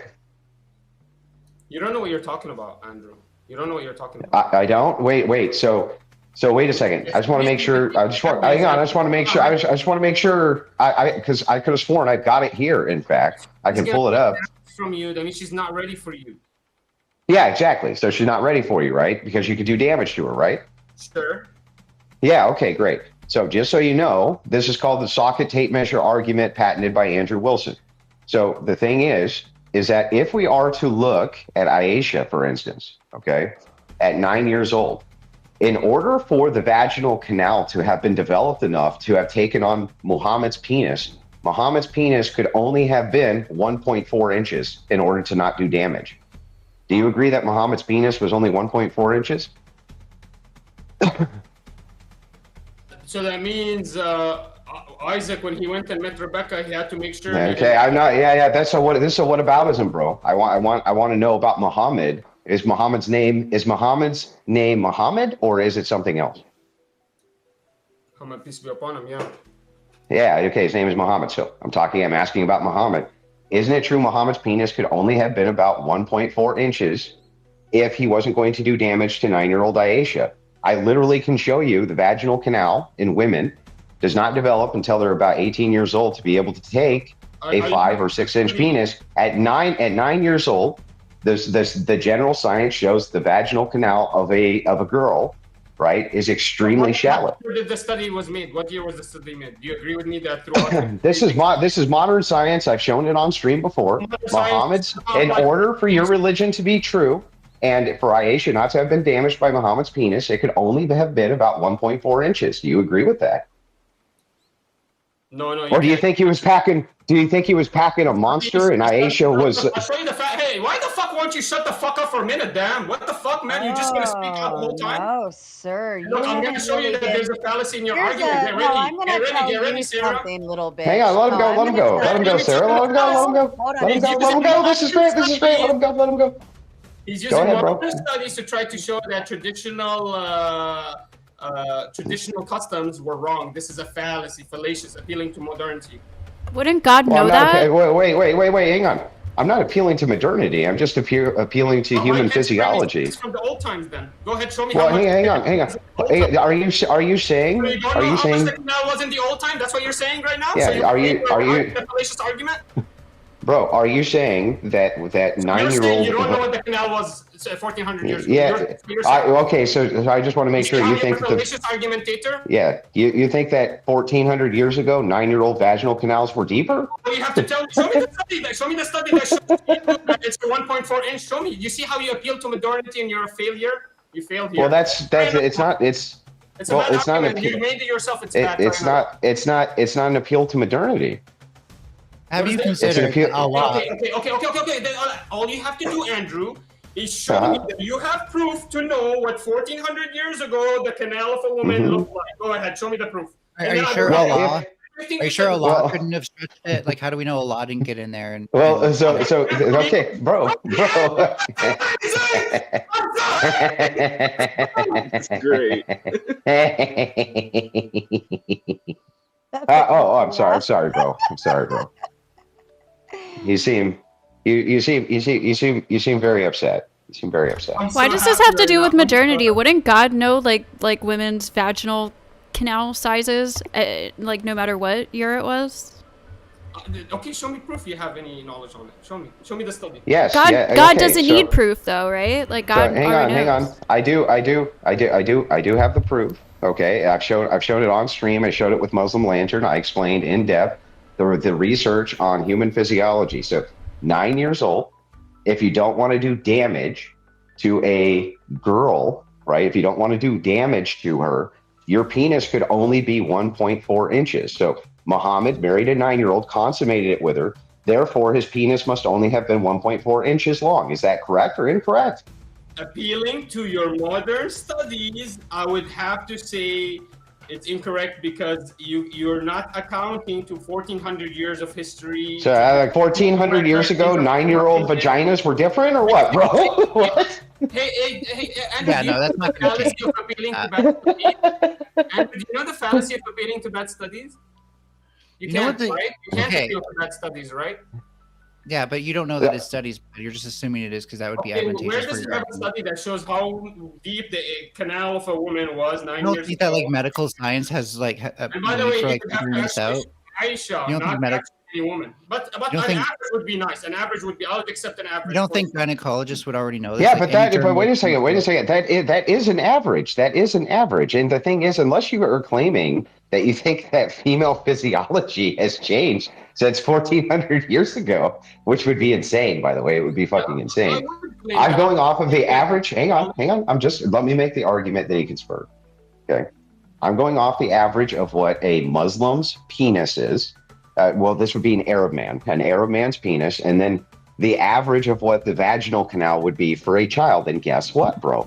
Guess what? In order for you not to do damage to that child, your penis would have to be 1.4 inches. So you have to bite the bullet here that your prophet's penis was 1.4 inches long. Can you just do that?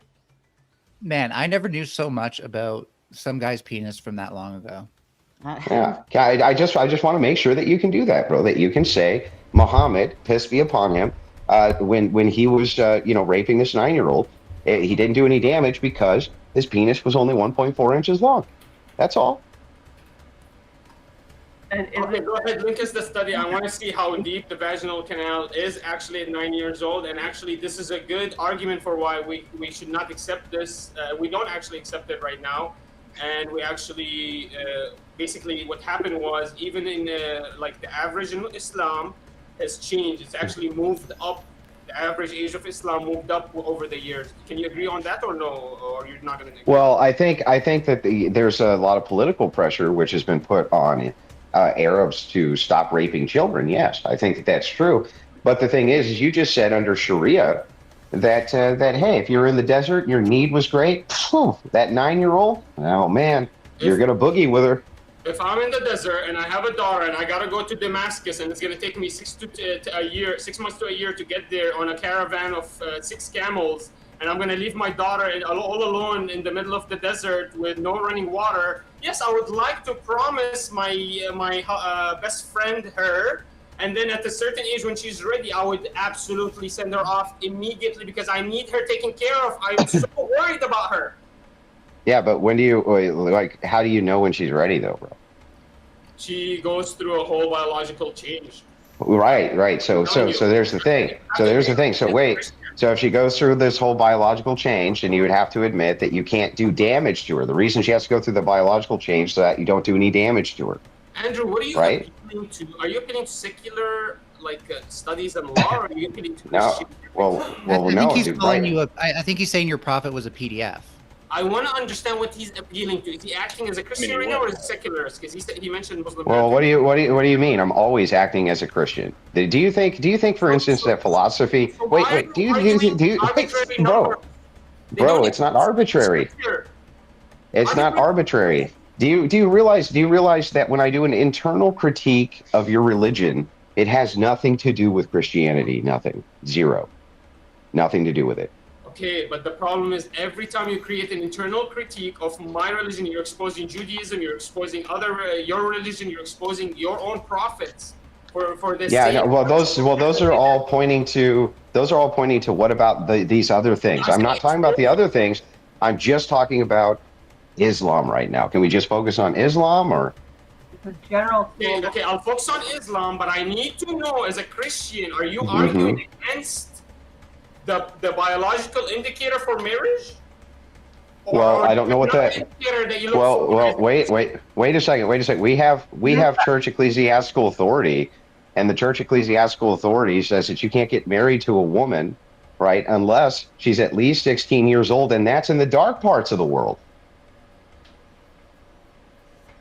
Do you understand that? Like, do you get that, bro? Like the Christians, so Christians are very much against the Islamic pedos, dude. Like they want to put them up against the wall. You see what I'm saying? I went over. When did this happen? When did the ecclesiastical authority happen? Yeah, we've had the ecclesiastical authority intact for about 2,000 years. Yeah. Not kidding. Yes, that is the case. So the thing is like, listen, bro, I just want to make sure that that we notate that when you're talking about these different nobles who did these different betrothals, you're talking about Catholics, right? I'm an Orthodox Christian. I'm not a Catholic. I'm not a Roman Catholic. And when you talk about Roman Catholics in medieval times where you had different nobles who betrothed different noble classes to different people for the purposes of state, that's a whole different thing than what the religion itself is arguing ought to be done or not ought to be done. So in this case, can I quickly add to that? It's like they treated marriage differently at the time. It was mostly something for nobles because we lived under feudalism, and that is what they used marriage for, was to basically like decide who gets property and stuff like that. Correct. It was a state function. It wasn't for carnal desire. Do you understand the difference? We as Muslims, for example, the Hanafiya and other, for example, jurists in Islam, and different denominations, or not denominations, but schools of thought in Islam. Hanafiya, for example, they've created the same kind of arbitrary, because of the pressure of societal pressure, they actually had to create, like you were saying, an arbitrary number. But basically, whatever this authority you're talking about, they are creating this. They actually don't get, like, the evidence is not clear from the Bible. There is no arbitrary number. There's no the age. You cannot actually create an age. Yeah, the thing is like, yeah. It's definitely too young. There's definitely such a thing as too young. Yeah. By the way, I don't think that 16 number existed 2,000 years ago. I think you're actually maybe the last 100 years you actually guys evolved, because there's a lot of marriage for 14, 12 Oh, I mean, we can see that Christians No, are much better dude, because, listen. We can see in southern states, they have marriage as young as 14 still. Because in Those are from Protestants, bro. We also have general guidelines. For example, now we're into Protestantism. The Hanafiya will allow 15 years, nothing below, for example, because of certain, because of the science that we have, because we evolved so much, we actually can. No, it's not from science, dude. Listen, okay, when you say... Stop, bro. When you say that there's an arbitrarity here, right? It's not really arbitrary. Arbitrary means without system, right? There is a system here, and there's a system Islam uses. It's not arbitrary. The system that they use is puberty, okay? Christian ethics doesn't use a pubescent system. That's not what they do. They used an ethic guideline system. There's a distinction here. In Islam, in your legalism, you say that a woman, or sorry, in this case, a girl, just needs to go through puberty. But that's a process that takes years. It takes years to go through puberty. It's not a quick thing. So the thing is like, there's no possible way that you could say Aisha was post-puberty at 9 years old. It's not even fucking possible. And you can't say... I'm going to defeat your boy. I'm going to defeat you on this medical debate. No, this is a medical debate now. I haven't even made the argument yet. You're already spurging, bro. No, I've already...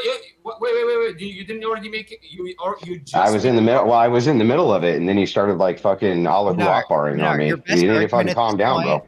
Your best argument, Minar, at this point is to say that Allah did it. Allah pushed her through puberty early, so that way Muhammad could have her. just to preface, Andrew, I did. Go ahead, Andrew. Finish your point. Okay, yeah. So my point is to just say there's no possible way Aisha could have been post-puberty. It's not possible. And two, if it's true that she wasn't post-puberty and she couldn't have been at 9, not possible, by the way, not even possible. She could have been. Even if she had some disease that forwarded puberty, right? Which is, by the way, nowhere mentioned in the Quran at all that she had any sort of disease, none. Okay, because even if that was the case, and we granted this. Unfortunately, your prophet's penis had to be a micro penis in order to not do damage to this kid, bro. I mean, you just got to bite the bullet. It'd be so. No, we so can't move on from it. Allow me We to actually respond, please. can. So It's possible. do you know what the last stage of puberty is? Do you know what the first stage of puberty is actually? Go ahead. Yeah, there are actually 5 Tanner stages. Melanie, shut the fuck up, you fucking dog. Let me talk to Andrew Wilson right now. He's the big boss right here. How many stages of puberty are there, Andrew Wilson? Do you know? Because You tell me. Yeah, tell me. 4 to 5 stages.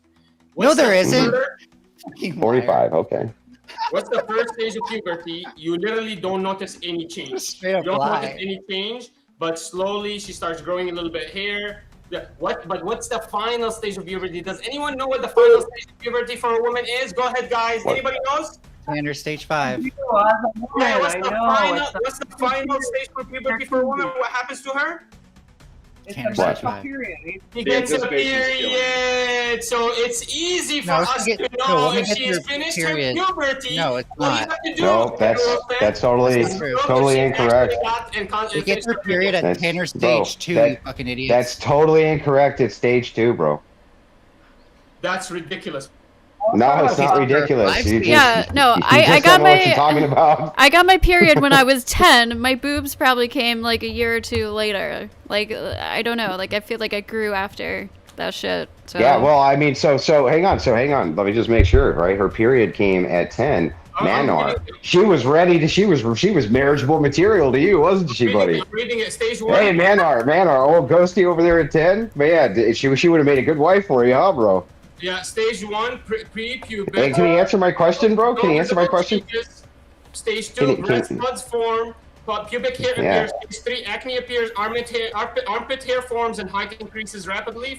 And stage 4, which is one of the last stages, first periods start to arrive. And then stage 5, breasts are finally developed. One of the last stages is actually puberty, so it's very Well, easy so wait, to you just disproved yourself. You just said it was the last stage. You just said it was the last stage. Yeah, so you were wrong. You were wrong about your own argument. Not only that, hang on, not only that, but here's the thing. Can you answer my question real quick, bro? Ghosty just said, hey, stop, bro. Can I ask my question now? Ghosty literally just said she got her period at 10. Does that mean that you would have advised your cousin to like marry her if he desired her because she went through puberty, right? Hey, Andrew, do you understand that today we have technology, we have cars? I don't know why you won't answer my question, bro. Can I actually answer anything you have?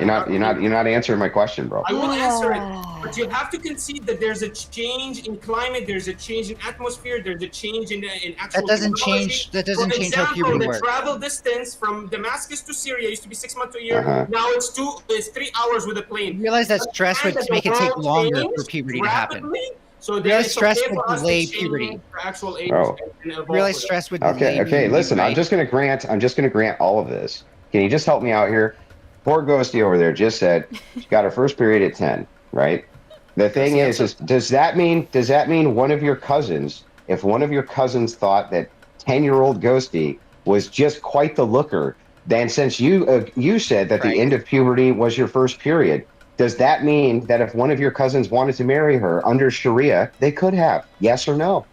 Jesus Christ, our Lord and Savior. Can you, hang on, shut up, Melanie. Let I have me to hear answer. about Ghosty. I have to hear about Ghosty as a child one more time. Okay, if the Shit, answer the agree, question. but if they agree, yeah. Yes. Okay. Got it. So here's the thing, bro. Like, what else do you want me to say about your religion, man? Like, what else do you want me to say? I'm waiting for you to give me the argument that this is actually anti-Christianity. I'm waiting for this. Like Christian morality doesn't stop this either. That's why there were I'm Christian waiting for you to sects. tell me There are how Christian this is sects that allow marriage at 14. Hold on. Yeah. How does So this contradict Christianity? here's the thing. Hang on. Listen, I'm going to answer the question, but you have to stop spurging long enough for me to answer it. Well, So it's just hard like Mel, anything out. bro. Okay. Whenever you're ready, you tell me. Go ahead, man. Melanie, can you Okay. chill for a second? God damn. Okay, so just No, like you just need- like Melanie says, well, Christianity doesn't stop this either, right? Because you have different sects that do A, B, C, and D. Well, Islam considers itself unified, Melanie. You understand that? They consider themselves, all of them consider themselves to be unified. I'm It's saying not a Christianity doesn't sect. provide Stop, Melanie. Stop, Melanie. One second. Where's the moral framework? Stop, that actually Melanie. prevents Stop, Christianity Melanie. from Stop. doing Stop this? talking, Melanie. There isn't one, Like right? that. There's no Okay, never moral. mind. Yeah, I'll tell you what. You go ahead. You guys go ahead. I'll There's wait. no, Can you there's, mute there's no Melanie, framework please? We need that to hear actually the prevents. man. There's no Actually, framework this is under what I'm gonna Christianity. do. Pardon There's no moral me. framework under Christianity that Hold prevents on. this. Hold Okay. on a fucking second. Let me just read some of these first real fast. Nephilim coming in with the big two. The legend is true. Yes, Andrew, we said your name 3 times and you magically appeared. Trib 1 coming in with the big two. The Crucible Cult asked and shockingly received. Wrongful Rage coming in with the big 5. But we only said his name once. Fuck, Andrew's getting quicker. Crucible Crew, not one step back. Tommy Woosaw coming in with the big 2. Not one step back. And salute back to you, Tommy. Heartbender coming in with the big 10. I'm so happy Andrew showed up. Win, Andy.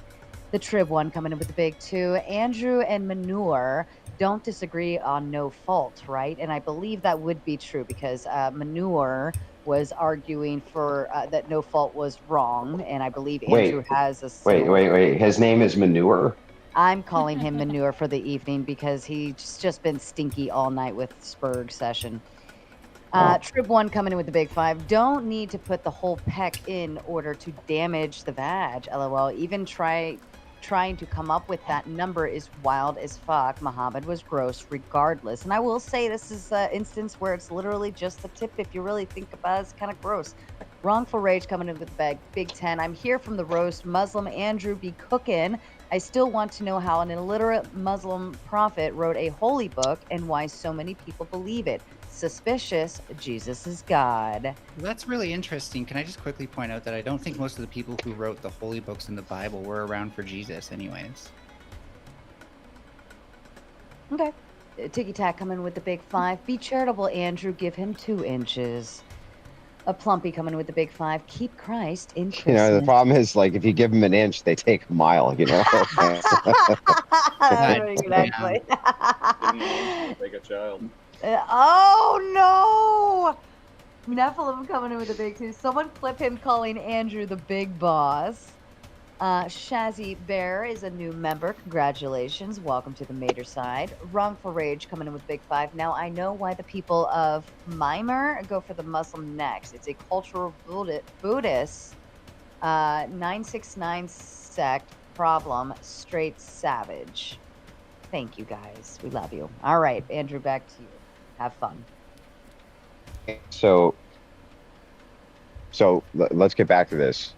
Before I was so rudely interrupted, Islam considers itself to be a unified religion. Okay, so it doesn't have sects. Do you understand? There's no sects. It's one holistic thing. They consider all themselves to be one thing. Correct, Monar? So that's why when you Melanie, like the tard that you are, who doesn't know shit about this, right? When you say certain sects of Christianity, we don't consider them part of our church. We don't consider them a part of it. Anybody can call themselves the thing. They don't follow the same Bible. They follow a different Bible that has the book that has the entire Deuterocanon removed from it, Melanie. Sometimes. Do you understand? Sometimes they don't. No, they do. They have the entire Deuterocanon removed. All Protestants, all of them. Deuteronomy says some fucked up shit. Like, I don't know if you should. Not Deuteronomy. The Deuterocanon. That's the book of Maccabees. That's a book that has other books in it. Fair enough. It's not even the same Bible. Okay, so was I incorrect when I said that most of the people who wrote these books weren't even around for Jesus? Because I'm pretty sure, I've heard someone actually. No. Listen, Melanie. Hang on, dude. Stop spurting out. See, just give me 2 seconds to answer what Melanie's asking. No, the New Testament is a collection of what the Gospels are letters that are written by the apostles to their various churches on how to guide those churches. That's what it is. Right, but they make a lot of claims about Jesus that can't be verified. You'd have to get that. Yeah, well, even if that's true, right? Even if that's true, it has do with anything we're talking about here. Well, how do you know they're actually prophets? Yeah, even if that was true, it wouldn't have anything to do with what we're talking about here. Well, no, I'm just saying, Like even if I just granted all of that, it would have nothing to do with what we're talking about. What is the moral framework that your religion imposes that prevents what Menard's religion apparently endorses, which is PDF files? We look at an ecclesiastical authority; it has to match up with. Sorry, you're robot. Can you start again? I just didn't hear the first part. Your phone went out, Andrew. Yeah, can you hear me now? Yes, we got you. Thank you.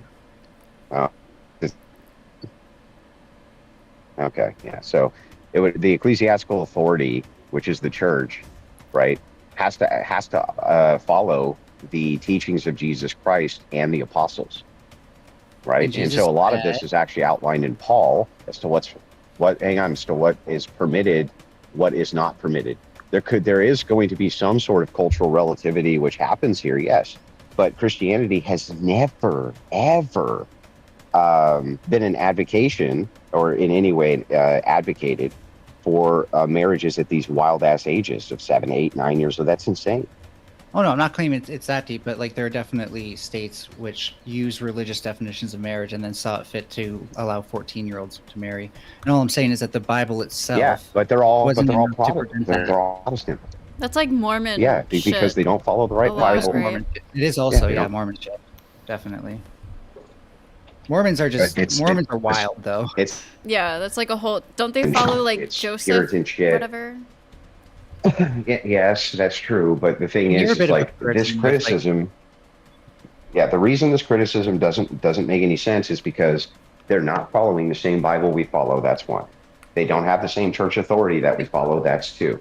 Essentially, you can have a cult and call it Christianity because there's no way to prevent that. Like anybody can just call themselves a Christian, but it has nothing at all to do. Isn't Protestantism the next biggest sect to evangelicalism in the U.S.?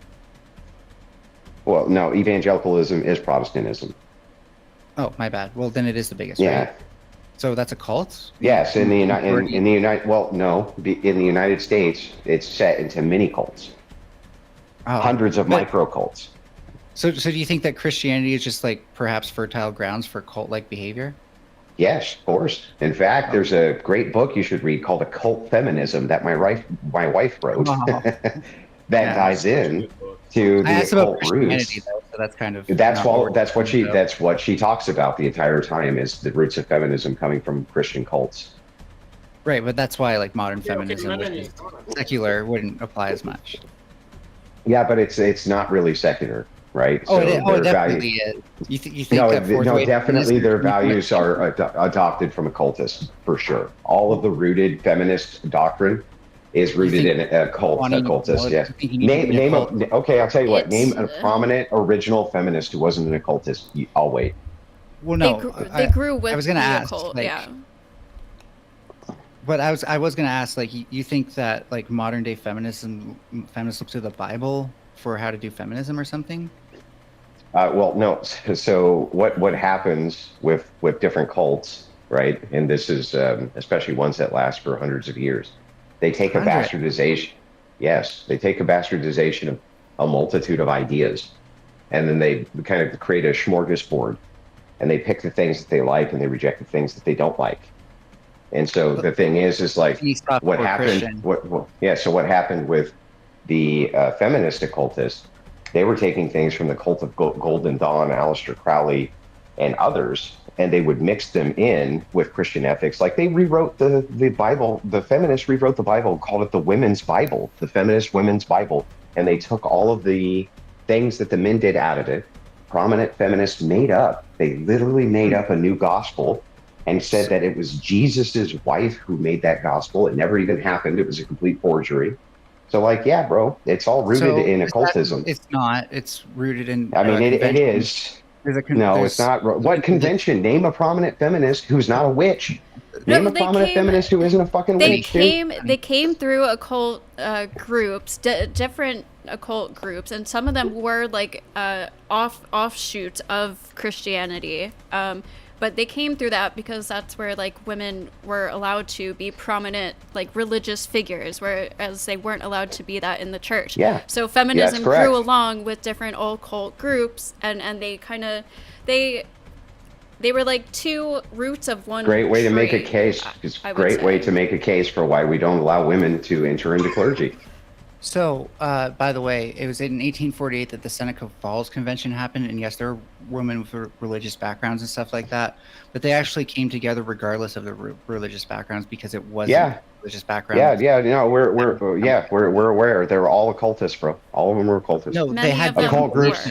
Occultists with entirely different belief systems. Yeah, that makes sense. Yeah, that's how occultists always work. You think No, that actually, you share. You have a hive mind.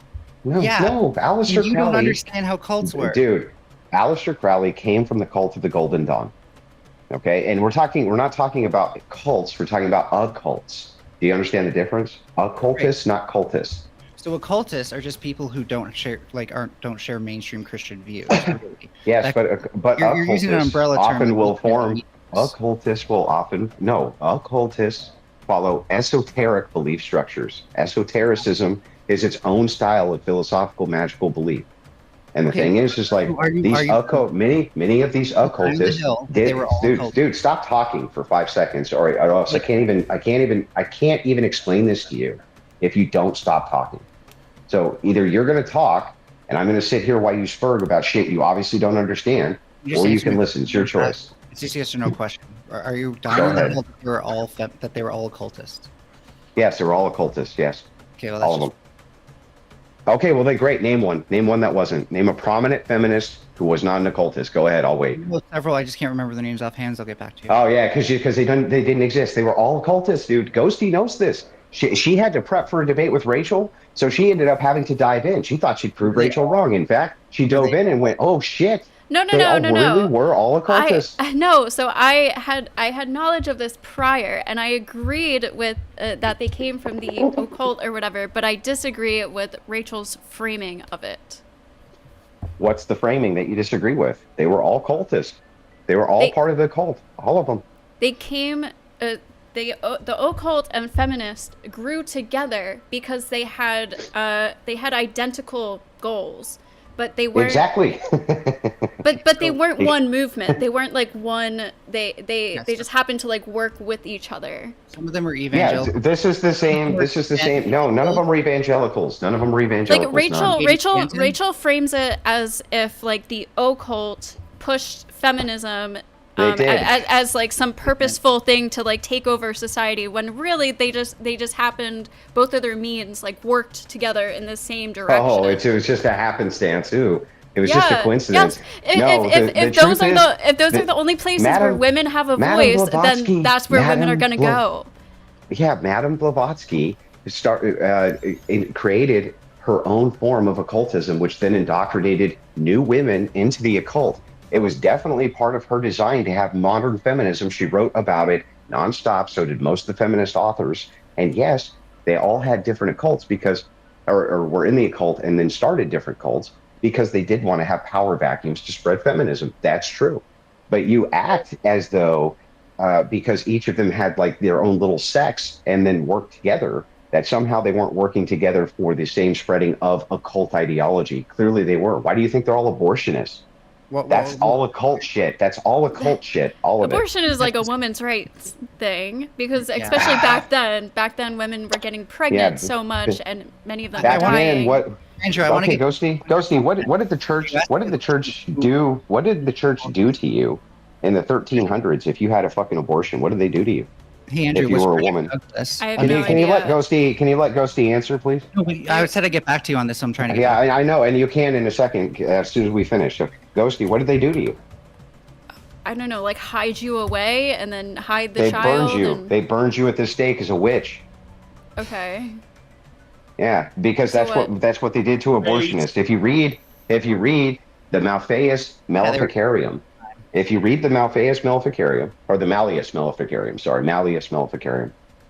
This that was written as propaganda, though. Okay, hang on. It wasn't written as propaganda initially. So the idea here was, while I disagree with the synopsis of this book, right, it gives you great insight. It's extremely long, by the way, and it gives you great insight as to what they considered, especially the Catholic Church, witchcraft to be. And what they did, what they found out, if you look into this, you'll find out as well that most of the women who were burned by the Catholic Church as witches were midwives who were assisting in abortions. So now he thinks whatever the Catholic Church does is valid. Hey, I want to ask you, Andrew. What are you talking about? Did I say that at all? Or did you just make that up? Was Frederick Douglass a witch? I don't know why you don't answer my question. Why did you just say that as though I said that? Remember, you said I could do that later. So was Frederick Douglass a witch? Frederick Douglass was later in the feminist movement. But he was at the Seneca Falls Convention, right? Yeah. So what? I think that's the first. That's not something rooted. And yes, he probably was a witch. Yes. No, he wasn't probably a witch. Yes, he probably was a witch. Yes. No, he just wasn't. Okay, well, but let me ask you a question. Can you pull up any writings of Frederick Douglass in the occult? No, you'd have to do that to prove your case, right?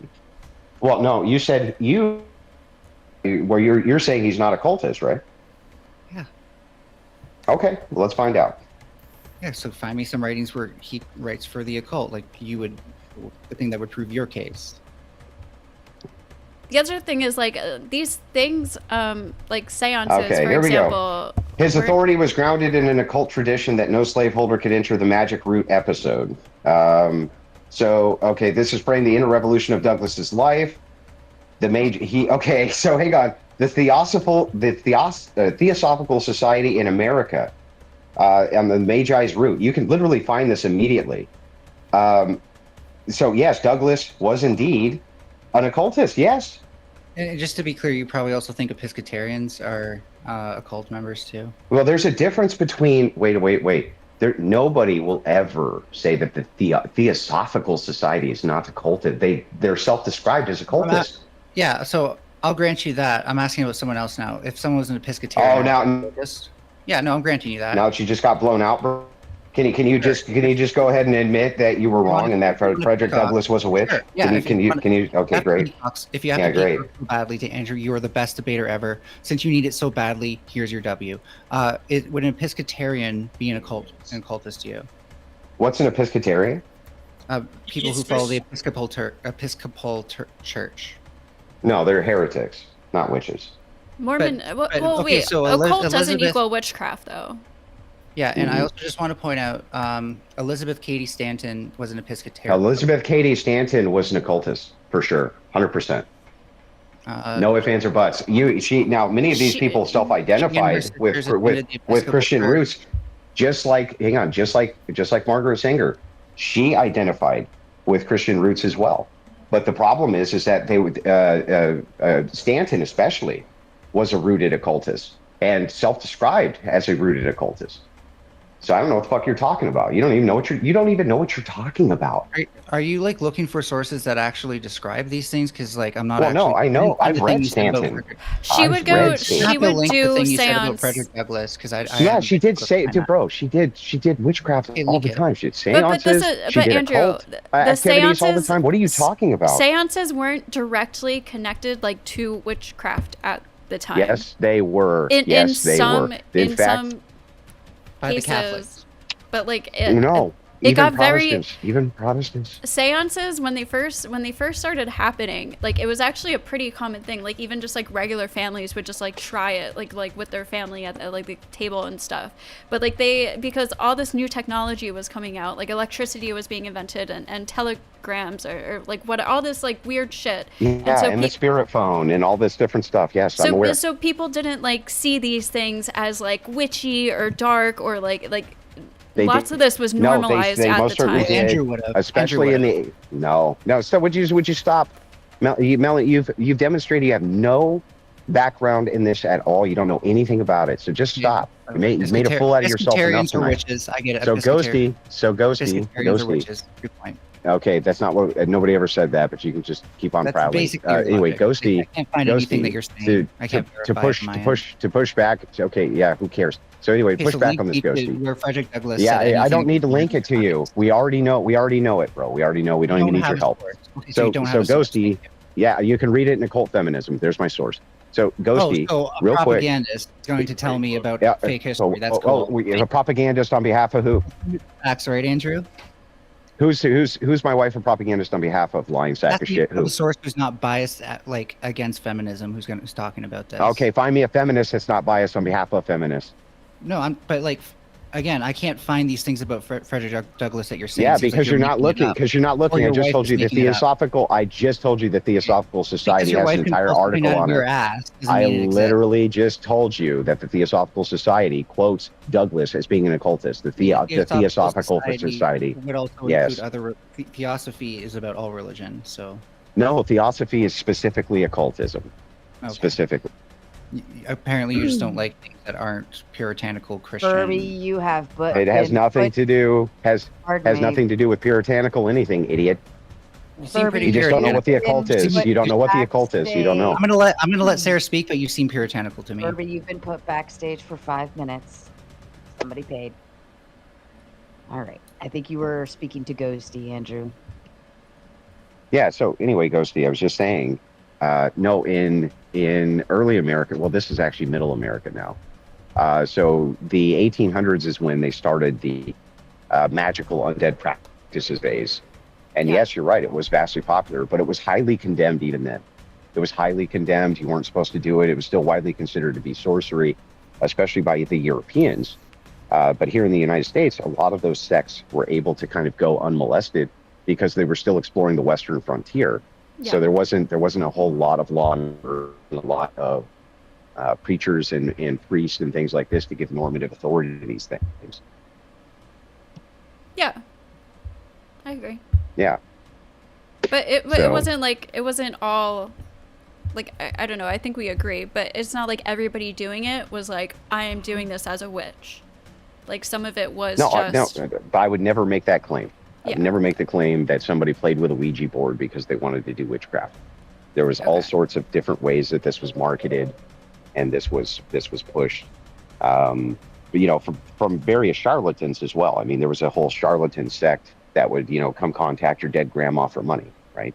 Right. Yeah. So, but to say that these people weren't occultists and theosophists is insane because they definitely were. No, I would say they were occultists, yeah, but I was pushing back on like they were all involved with like witchcraft. I mean, you can call it witchcraft, but they weren't like, not all of them were looking at it like that. Yeah, I don't think that most of the laymen were, but I think most of the leadership was. I think most of these prominent feminists definitely were looking at it through a theosophical lens and an occult lens, and said so. I think I would agree with that. Yeah. So. All right, Andrew, can I get just 3 minutes from you? I just have something I want to discuss. Okay. In America, emancipation is legal. Having this discussion rationally without this fucking trans lunatic going fucking berserk about shit he doesn't know about. Isn't that kind of nice? I think we should meet the rest of the panel. I mean, I petition. Okay, well, look, I got to go, guys. I got to get some sleep. I have a whatever tomorrow. I just want to come on and make the Muslim spurg, and mission accomplished. But anyway, I appreciate you having me on. Running from the debate. Running away. Yeah, always running away from me, Andrew. You're always running from me. Corinth, I didn't even know you were here.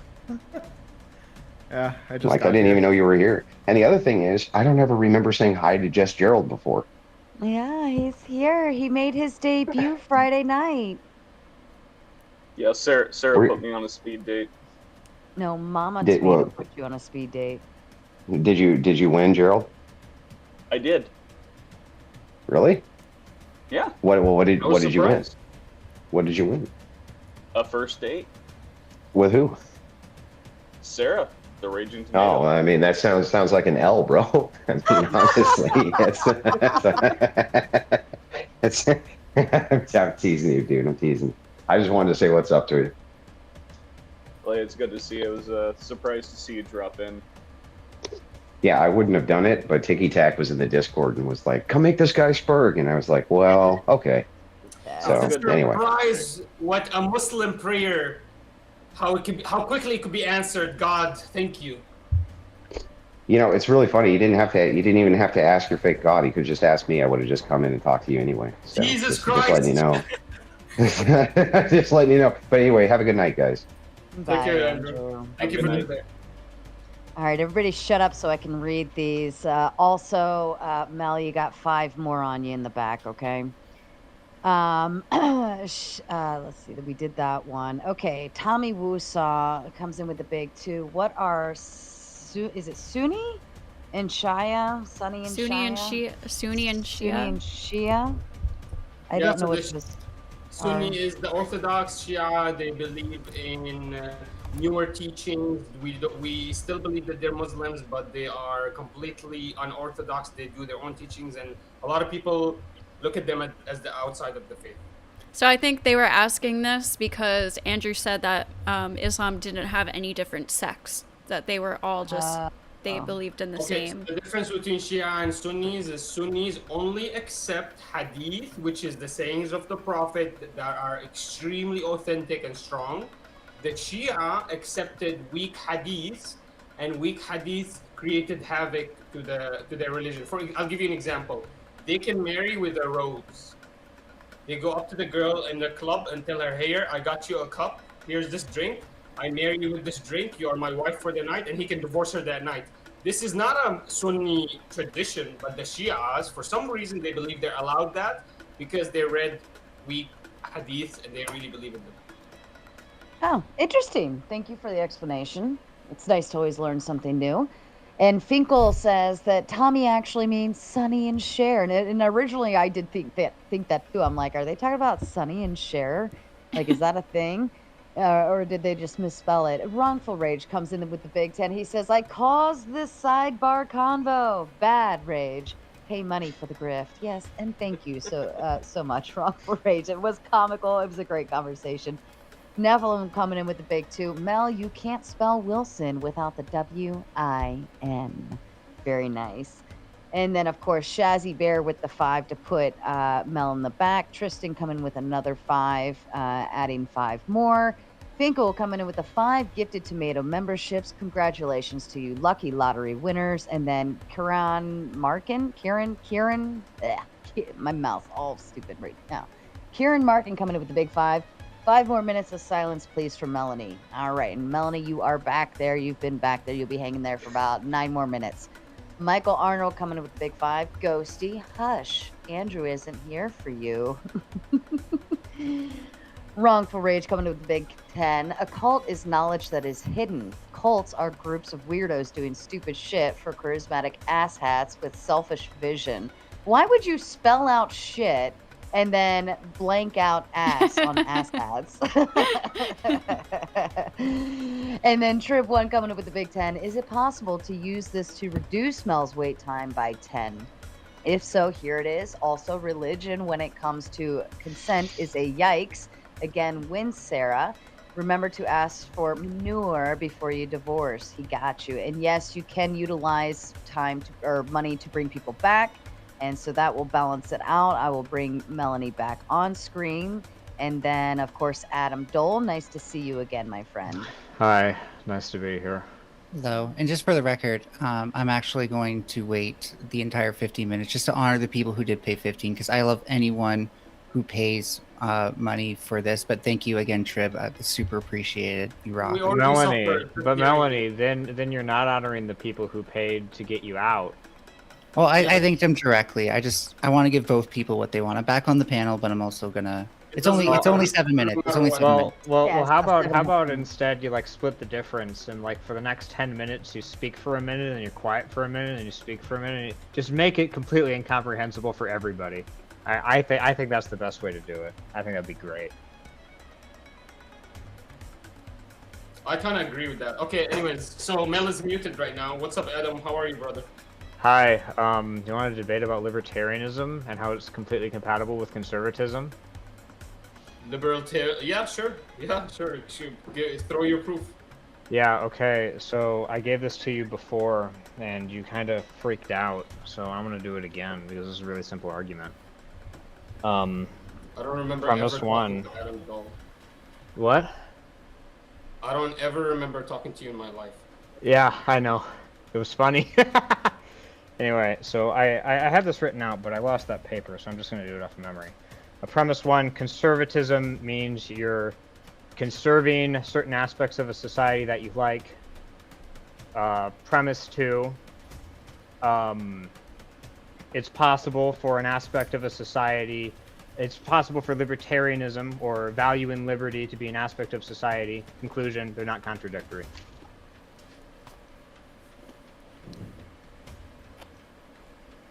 So the argument is C, therefore C as liberalism, therefore C as therefore. No, libertarianism is different than liberalism. It's a different ideology. Libertarianism equals CS, therefore they're compatible, there's no contradiction. Do you know how to do any logical truth table?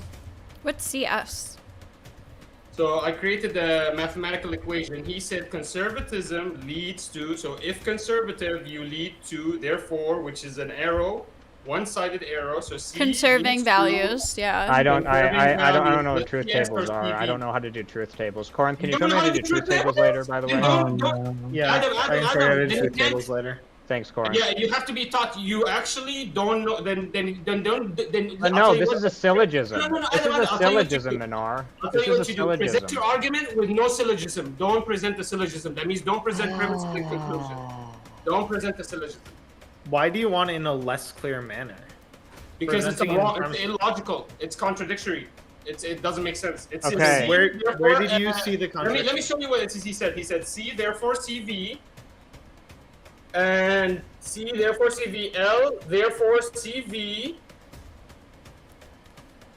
What? You know, libertarian isn't Okay, what part of that liberal. is what part of that is a contradiction? There are multiple things that can imply the same statement. So what's the conclusion? What's the conclusion to this equation? What is the conclusion? He needs to create a conclusion. He has two premises. What's the conclusion to this? He doesn't know what the conclusion is. There's no right conclusion to this. Say it. What is Also, the that's conclusion to this? also not accurate. He specifically had possibility. You need to be using modal logic in the first case. I don't know why you're trying to track this down when you have a fundamental misunderstanding of the argument he made prior. He specifically said the possibility of this thing, which would be implying that you would need the little triangle symbol in modal logic, right?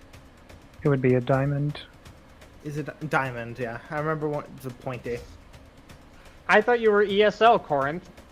I am. I just forgot the alphabet. I'm sorry. Okay. Well, you got to work on that. And But ours probably also just a little brief moment. Mel got put back in the back for another 5, and then also Darth added another 2. So you have 8.5 total back there with everything added together earlier. And then Finkel comes in with the big 20, saying, I see how this works. Keep Finkel off the panel for 20 minutes. That'll teach him to stop banana eating. We love you, Finkel. I'm glad you're here tonight. Go ahead, panel. Also, I don't think the first premise was a premise. I think it was just a definition for the terminology. He literally said, my first premise is this, my second premise is this, I conclude this. That's literally what he said. Yeah, but Defining he doesn't know what a definition is. So It's that's just why I like- asked this him, term would that's why I asked him, don't create slush, hold on, and then hold you on, told let me me- that I let me- actually wanted a bad argument or something. So like I said, I used to have this written out. The conclusion is that they're not necessarily contradictory. So how did you draw that out? What was this? What was the symbol you put between C, L, and CV? What was the symbol you put? Like I don't know how to write formal logic, man. Obviously Socrates was able to write his classic syllogism of Socrates is a man, all men are mortal, Socrates is mortal, without knowing formal logic because that language hadn't been developed yet. I don't need to be able to write formal logic to construct a syllogism. Can you repeat the thing one more time for me? Oh yeah. Premise 1, conservatism. The ideology of conservatism is requires you to prefer to conserve a certain element of a society that you like. Premise 2, it is possible to have certain elements in a society that you like, which are inherently libertarian, as in they value liberty above all else. Therefore, conservatism and libertarianism are not necessarily contradictory. I'm so fucking bored. That's just a completely fine argument then, right? Yeah, well, by showing the possibility of this thing being true and the alternative, it's showing that the negation possibility isn't necessarily true. and that's just gonna make the conclusion follow. Well, The exact axiom that. the reason I brought this up is because I presented this to Minar before, and he rejected it for some reason, but he never really explained why. I do have a pushback. I don't think conservatism just means conserving something that you like. I think it's conserving specific values and things that go along with conservatism. Well, I'm right. So, I would agree. It would have to depend. So to be a bit more specific on conservatism, because I do actually agree with that, Ghosty. But conservatism would refer to something that is a pre-existing structure within the society that goes back and has a tradition associated with it. And then I would just say that there's a tradition of libertarianism that goes back in the U.S. Okay. Which would be the next part. You know, if you're gonna go with Robert Conquest laws, then he just fucking says conservatism just means keeping what you like the same, but he's using it in a very general sense. That's his first Conquest's first law of politics. Also, just for Minar there, the shorthand answer for what you want to do is you want to flip the LM implies L or whatever the second statement was, and then put in parentheses and add a possibility statement before it. And then that's going to be what the argument So how do you do it? So C, therefore CB, then what happens for second premise? The second premise, you just flip the order in which the second one, what you have as the consequent is actually the antecedent. The antecedent is actually the consequent. Put in parentheses, add a possibility claim before it, and that's going to be the second premise in this case. So C, therefore CB. So conservatism leads to conservative values. Conservative values do not contradict. No, it's possibly the case that conservative values imply. No, it's a possibility thing. The second statement is possibly the case that conservative values imply libertarian values. Which symbol is that? Possibility, is that the arrow? With the diamond. I think it was Howdy said it a minute ago because I Yeah, misremembered it as a triangle. The diamond upwards or downwards? It's just a diamond. Yeah, That's just diamond. possibility, and then Yeah, and then a square. And the diamond is an and. No, no, you have a square. You turn it like 45 degrees. Yeah, what she's doing with her Modal hand. logic. This is modal logic. Go on to the list of little logical terms, find modal logical terms, and it's going to show you the diamond in a square. Square is necessity. Diamond is possibility. And You're most people thinking use, of like, the caret and the big V. Those are and/or. Those are two different things. Oh, okay. Hey, if you guys can see it, go ahead and draw his logic table so I can test it because I need to see. I can't see what you guys are talking about. But also, Or you can the present it reason I different brought arguments. this up I is don't know. because me and you were talking about this in Rob Nor's back chat about a week ago. I don't use the name Adam Dahl on Discord. And you said that I was a stupid idiot, and you said a bunch of other mean terms towards me, and I'm trying to figure out what's wrong with this argument, because I presented you the same argument. Okay, present the argument without syllogism. Let me debate you on the argument because it does sound really stupid. Go ahead. Okay. People can conserve libertarian values, therefore you can be a conservative and a libertarian simultaneously.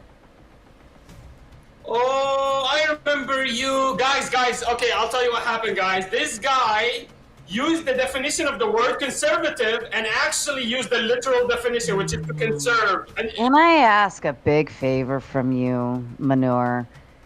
My head is absolutely pounding, and every time you fucking speak, it pounds even more.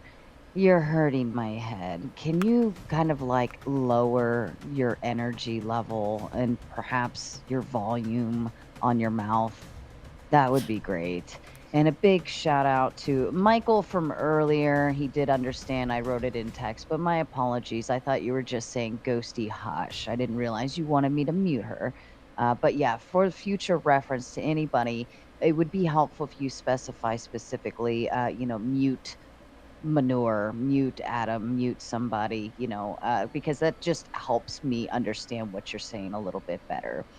But shout out to Old Sarge Finkel. He says, the tomato said she was bored. That's your cue to do more handstand push-ups. Dude on the top row, third over, I believe he's talking to you, Manure. And just a heads up, we'll go for about maybe like 10 10 more minutes on the topic, and then I'm going to shut down. It's 2 a.m. in the morning for me, and I do have to get to bed. I have another big day tomorrow, although it's going to be more fun. And yes, thank God, muting manure. We're putting you in timeout for 5 minutes backstage. Thank you, Shazzy Bear. Where the fuck have all of you been with the mutes on manure all night? Where have you been? If any of you love me and care about me, you would have done this like 4 hours ago, and you would have saved my headache. All right. Well, I didn't know he was here. Maybe if I knew he was here, I would have invoked more for you, unfortunately. But my goodness. Yeah, I know what Minar's gonna say when he comes back, but I'm not gonna. No. I'm not gonna preemptively respond. That's fair. But yeah, Corinth, what's your argument for feminism? It seems Not to be the even case on that women topic. make consequentially better arguments.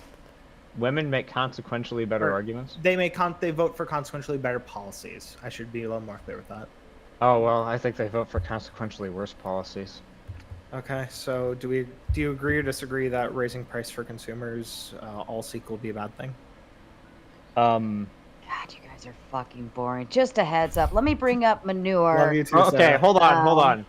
No, I can you start hold on insulting for a Corinth fucking if you second. want. Here, let me just do this. Just shut up for a minute. We I can a have blood fucking sports if you headache. prefer. No, you like not at this time. Okay. Jeremy has decided to kick you off for the rest of the evening, manure. But I figured I'd give you a quick, brief 30 seconds to get your final whatever out.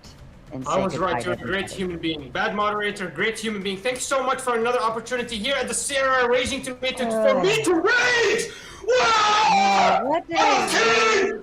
I took over this battle! I'm the king! Andrew Wilson, come debate me! Where did you go? Where are you waking up to? Who? What? Bye, manure. I can't do that. I can't. That's just retarded.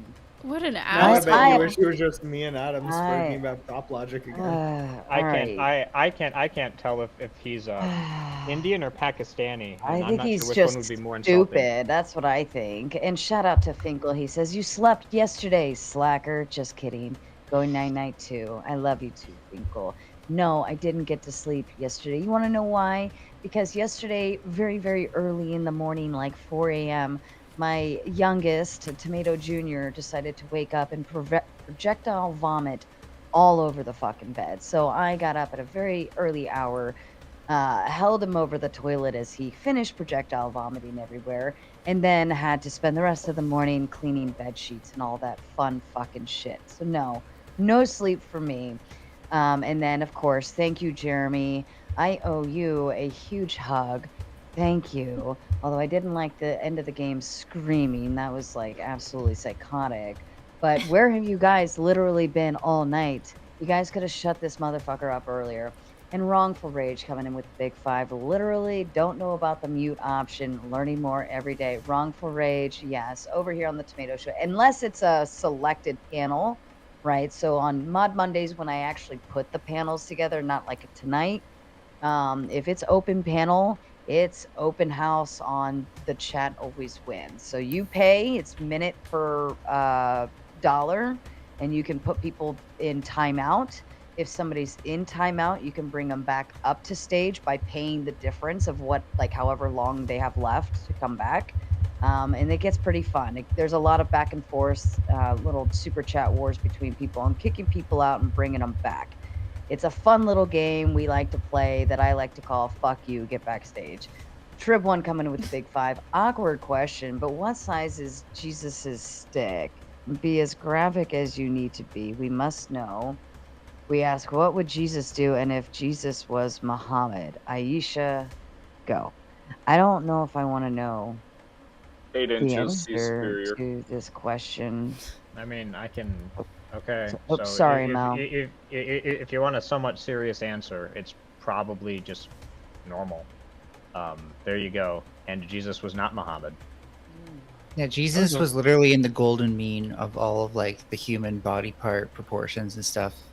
Like, who was the guy who was like, oh my god, fuck, the golden ratio guy, he would have fucking lost his shit on him. I don't know what kind of schizos you have here. No, I was just being silly. You guys make me want to get back into my, like, I briefly got into studying, like, I call it logical algebra, essentially, and because when you code enough, it does just seem like algebra at the end of the day. Not saying it's math, but do you guys like have a server, either you or what's the person with the Pokemon avatar's name? Corinth, like a Discord server we can chat about stuff in, because I do want to argue. If I come across people like you, I want to be able to argue it better. I can probably send you a friend request on Discord. I'm gonna have the same PFP. Okay, cool. Man, I came in at the worst fucking time, didn't I? Yeah, definitely. You should have been here earlier. It was really fun. Well, I can't help it. I'm an orbiter. I only show up after Andrew leaves. That's my rule. I can only show up at that fair. time. I will say, TickyTack came on here and laid destruction. It was beautiful. I've Well- never been more proud of TickyTack and his tactics. I'd say were His very Ticky tactics. yeah, Ticky tactics. Yeah, it's beautiful. All right, well, let's go into. Oh, go ahead, Mel. Oh, I just wanted to toot my own horn and say, like, technically, I started it because I did a tiny little taster before Ticky really came in and put it on. So it's like I did kind of like the prep work on the recipe, and he actually I cooked it. think we kind of all had our fun with manure. We all played in shit tonight. We Ghosty, played you were good just shit. you were absolutely evil to him. What the hell, man? Like, be nicer to that guy. Minar is Just kidding. Minar is a strange duck. I interacted with him on Rob Noor's program. Oh, fun. Yeah. If you're anti-feminist, we probably would have had a good no fault divorce debate if you got here earlier. But I'm generally anti-feminist, but like I really don't care. Whatever. This. I mean, we have my can lane. hang out afterwards. I like to stay in my lane. That's not my lane. I mean, when Sarah ends the show, we can hang out afterwards and talk about feminism, because I'm here for that too. Yes. No. I would love to Sorry. talk to you about feminism, Adam. Well, yeah, I'll do it with you, Corinth, because I like you. You guys I have, mean, like, I'll give you guys. you can go playing or something. I want to watch this. Like, I want to hear them break feminism down into like you called it prop logic. Corinth? I've never heard it called. I can't speak fucking prop logic. Minar was like trying to put it in propositional terms. He just didn't understand that it wasn't limited to prop. It was modal. I just figured out how to make a valid argument a few weeks ago, man. Like I don't know, it's up there. Did you buy Andrew's course? Like, something like conservatism is very like it has a lot of historical context. It varies a lot by the person you meet. It varies by country. How can you even make a true statement with that? Well, so as far as I'm concerned, and I'm just doing a definition that I think is intuitively correct, that conservatism is just conserving a specific tradition that you like within a country that pre-exists and that you value greatly. But it has to be a somewhat long-standing tradition. The rest of it is I'm just saying that libertarianism and libertarian values are actually a long-standing tradition in the U.S. specifically. Okay, yeah, we so- can find this in the U.S. like as a particular. Yeah, see well, that. like I mean, obviously, conservatism in Japan, even if we're talking about like auth-right, like just an authoritarian right-wing version of conservatism, it would look entirely different in Japan than in the U.S. So the real statement would be like, in particular, this is true in the U.S., but not all conservatism would look. Well, see, Minar was going hard on Rob, claiming that you cannot be both a libertarian and a conservative at the same time. Rob is an American, what I refer to as a conservatarian, which is well, it's exactly what you think I mean by that. It's a combination of both conservatism and libertarian values. I agree, actually. So conservatism and libertarian values. Which, yeah, it's very hard to find a true left-wing libertarian, by the way, but they do exist. Well, left. What the fuck are you talking about? I've talked to all sorts of left comms, like and I mean, not all I had a communists friend are who. libertarians. Left. An anarcho-communist is a left libertarian. It's the same thing. And narcos, sure, but like, in reality, most anarchists aren't like minarchists, right? Like they don't want as little government as possible. They want Most- states where like power is minimized. So libertarianism refers to the entire spectrum from minarchism to anarchism. Like most. You want, okay, that's just a difference in opinion there, but that's fine. Well, no, this isn't a difference in opinion. Like you'll see people like Liquid Zulu regularly refer to themselves as libertarians. You'll see people from the Mises Institute, who are all ANCAPs, by the way, almost all, refer to themselves as libertarians regularly. I'm not making this up. Like this is just how the term's used all the time by everybody. At least, And I could just be like more far right person. I call myself a communitarian because I'm a social ecologist. Look up Murray Bookchin if you're interested. Yeah, but I've heard of Bookchin. I don't know. He's a communist, so I guess he's not. He's not. My ears. He's post-communist. My ears, children. Like, by the way, well, Would you like what's two that? more Well, that's like minutes? saying you're a post-leftist and then like refer to Mark Fisher, who's Marx. just a leftist. He critiques Marx. Yeah, so did Foucault. I mean, necropolitics is pretty relevant to today, so I'd even say, that would. That's just a different thing, right? This is like talking Foucault that Marx about- has a monopoly on the left, which he doesn't. Sure, but what I'm saying is like Bookchin does not argue for communism. He argues for communitarianism, if not confederalism. You have to make those distinctions. Well, I'm gonna be honest. I never read Bookchin. All I know is all the fucking ANCOMs I know love Bookchin. I'm surprised. I've only met a few. Well, you should. I don't know. Get You- into you met worse a- Discord servers. The worst. No, we're Yeah, social worse Discord ecologists. servers. We're social. How can social? I don't know what you're referring to. I'm referring to I all don't the ANCOMs I've talked to. All right, let's do our roundabout. Let me get the super chat. A Nephilim has requested tomatoes in chat, and not enough of you showed up with tomatoes. I'm disappointed. I'm very, very disappointed. More tomatoes, or I'm going to make them do this boring ass conversation even longer, and then I'm just gonna walk away and let them do it all night. Wrongful Rage coming in with the big 5. Good night. May the rest be great and the morning be serene. Otherwise, someone gets stitches. That's right. That's right. Fucking Manure is going to be getting stitches because it's fucking driving me insane backstage right now. Being all smiley and stupid. Like we're all fucking happy and shit. No, I'm not fucking happy. I'm tired. I have a headache. Pounding, and fucking Manure made it only worse. So let's start with our final thoughts. Corinth, the floor is yours. No fault divorce sounds like a pretty decent policy. Fair Based. enough. Fair enough. I'm gonna put Paige up here. Actually, I'm gonna put just rolled right here. Paige right there. Mel, Adam. Okay, howdy to you. The floor is yours. Sarah, if we got married, would you ever? Is it possibly the case that you would divorce me without fault? I don't know. I don't want to think about. Don't make her getting think married. right now. Yeah. That's all. It's too hard of a question. Would you? Let me ask you. Can I flip it to you? Would I divorce you without fault? I don't know. Probably not. All right, fair enough. Then there's your answer. Because I'm a good submissive wife. Adam, the floor is yours. Just to respond to Corinth, on a societal level, I'm actually, like on a legal level, I'm actually fine with no fault divorce because I don't believe that the government should be involved in marriage directly as it stands. So I don't know, the horseshoe theory, I guess. Thank you, Adam. Melanie, the floor to you.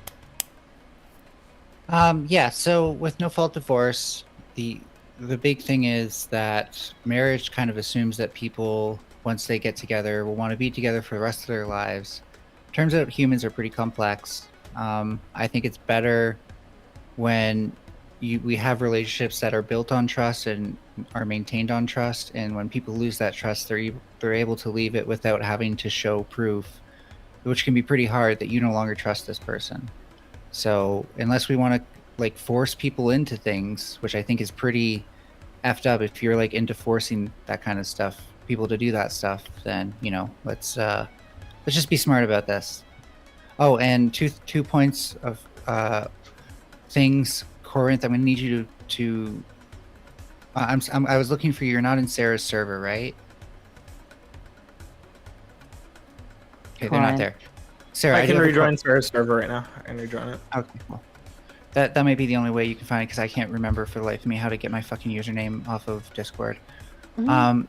And Sarah, I do have a question for you after this, but actually I forgot what it was. Who do Anyways. you want to debate? No, it's not that. What was it? I don't remember. Oh yeah, no, I remember now. Okay, cool. I see you, Corinth. You remember now? Oh yeah, no, it will be for like once you shut down the stream, if that's okay. Oh, I usually don't hang backstage, but I will just for you tonight. Yeah, just for 5 minutes or less even. So 1 a minute. Make it Yeah, fast. 1 minute.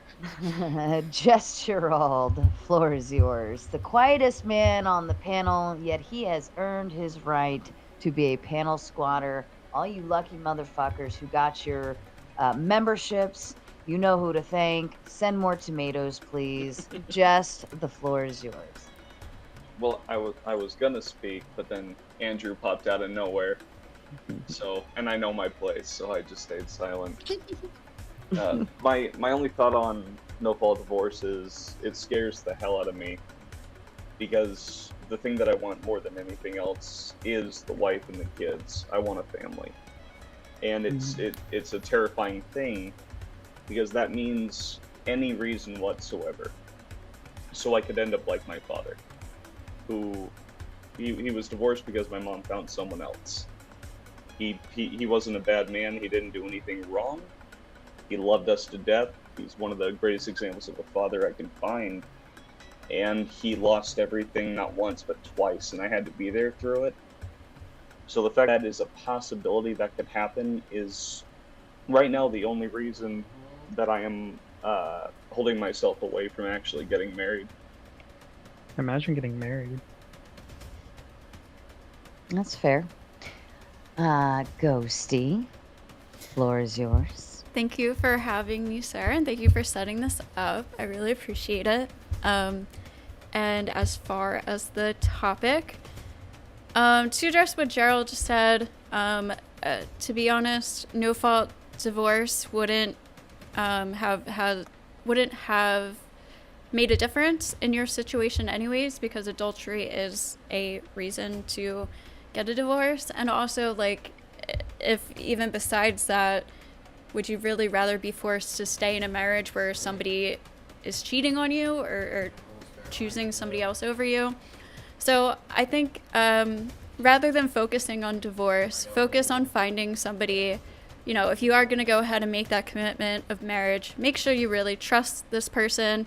And, you know, life is scary. Marriage is scary. Like, it's a risk. And these are just things that exist. So I don't think abolishing no-fault divorce is really any solution to those problems that we have in relationships as humans and stuff. So, but yeah. Oh, also, you know, don't marry prepubescent girls.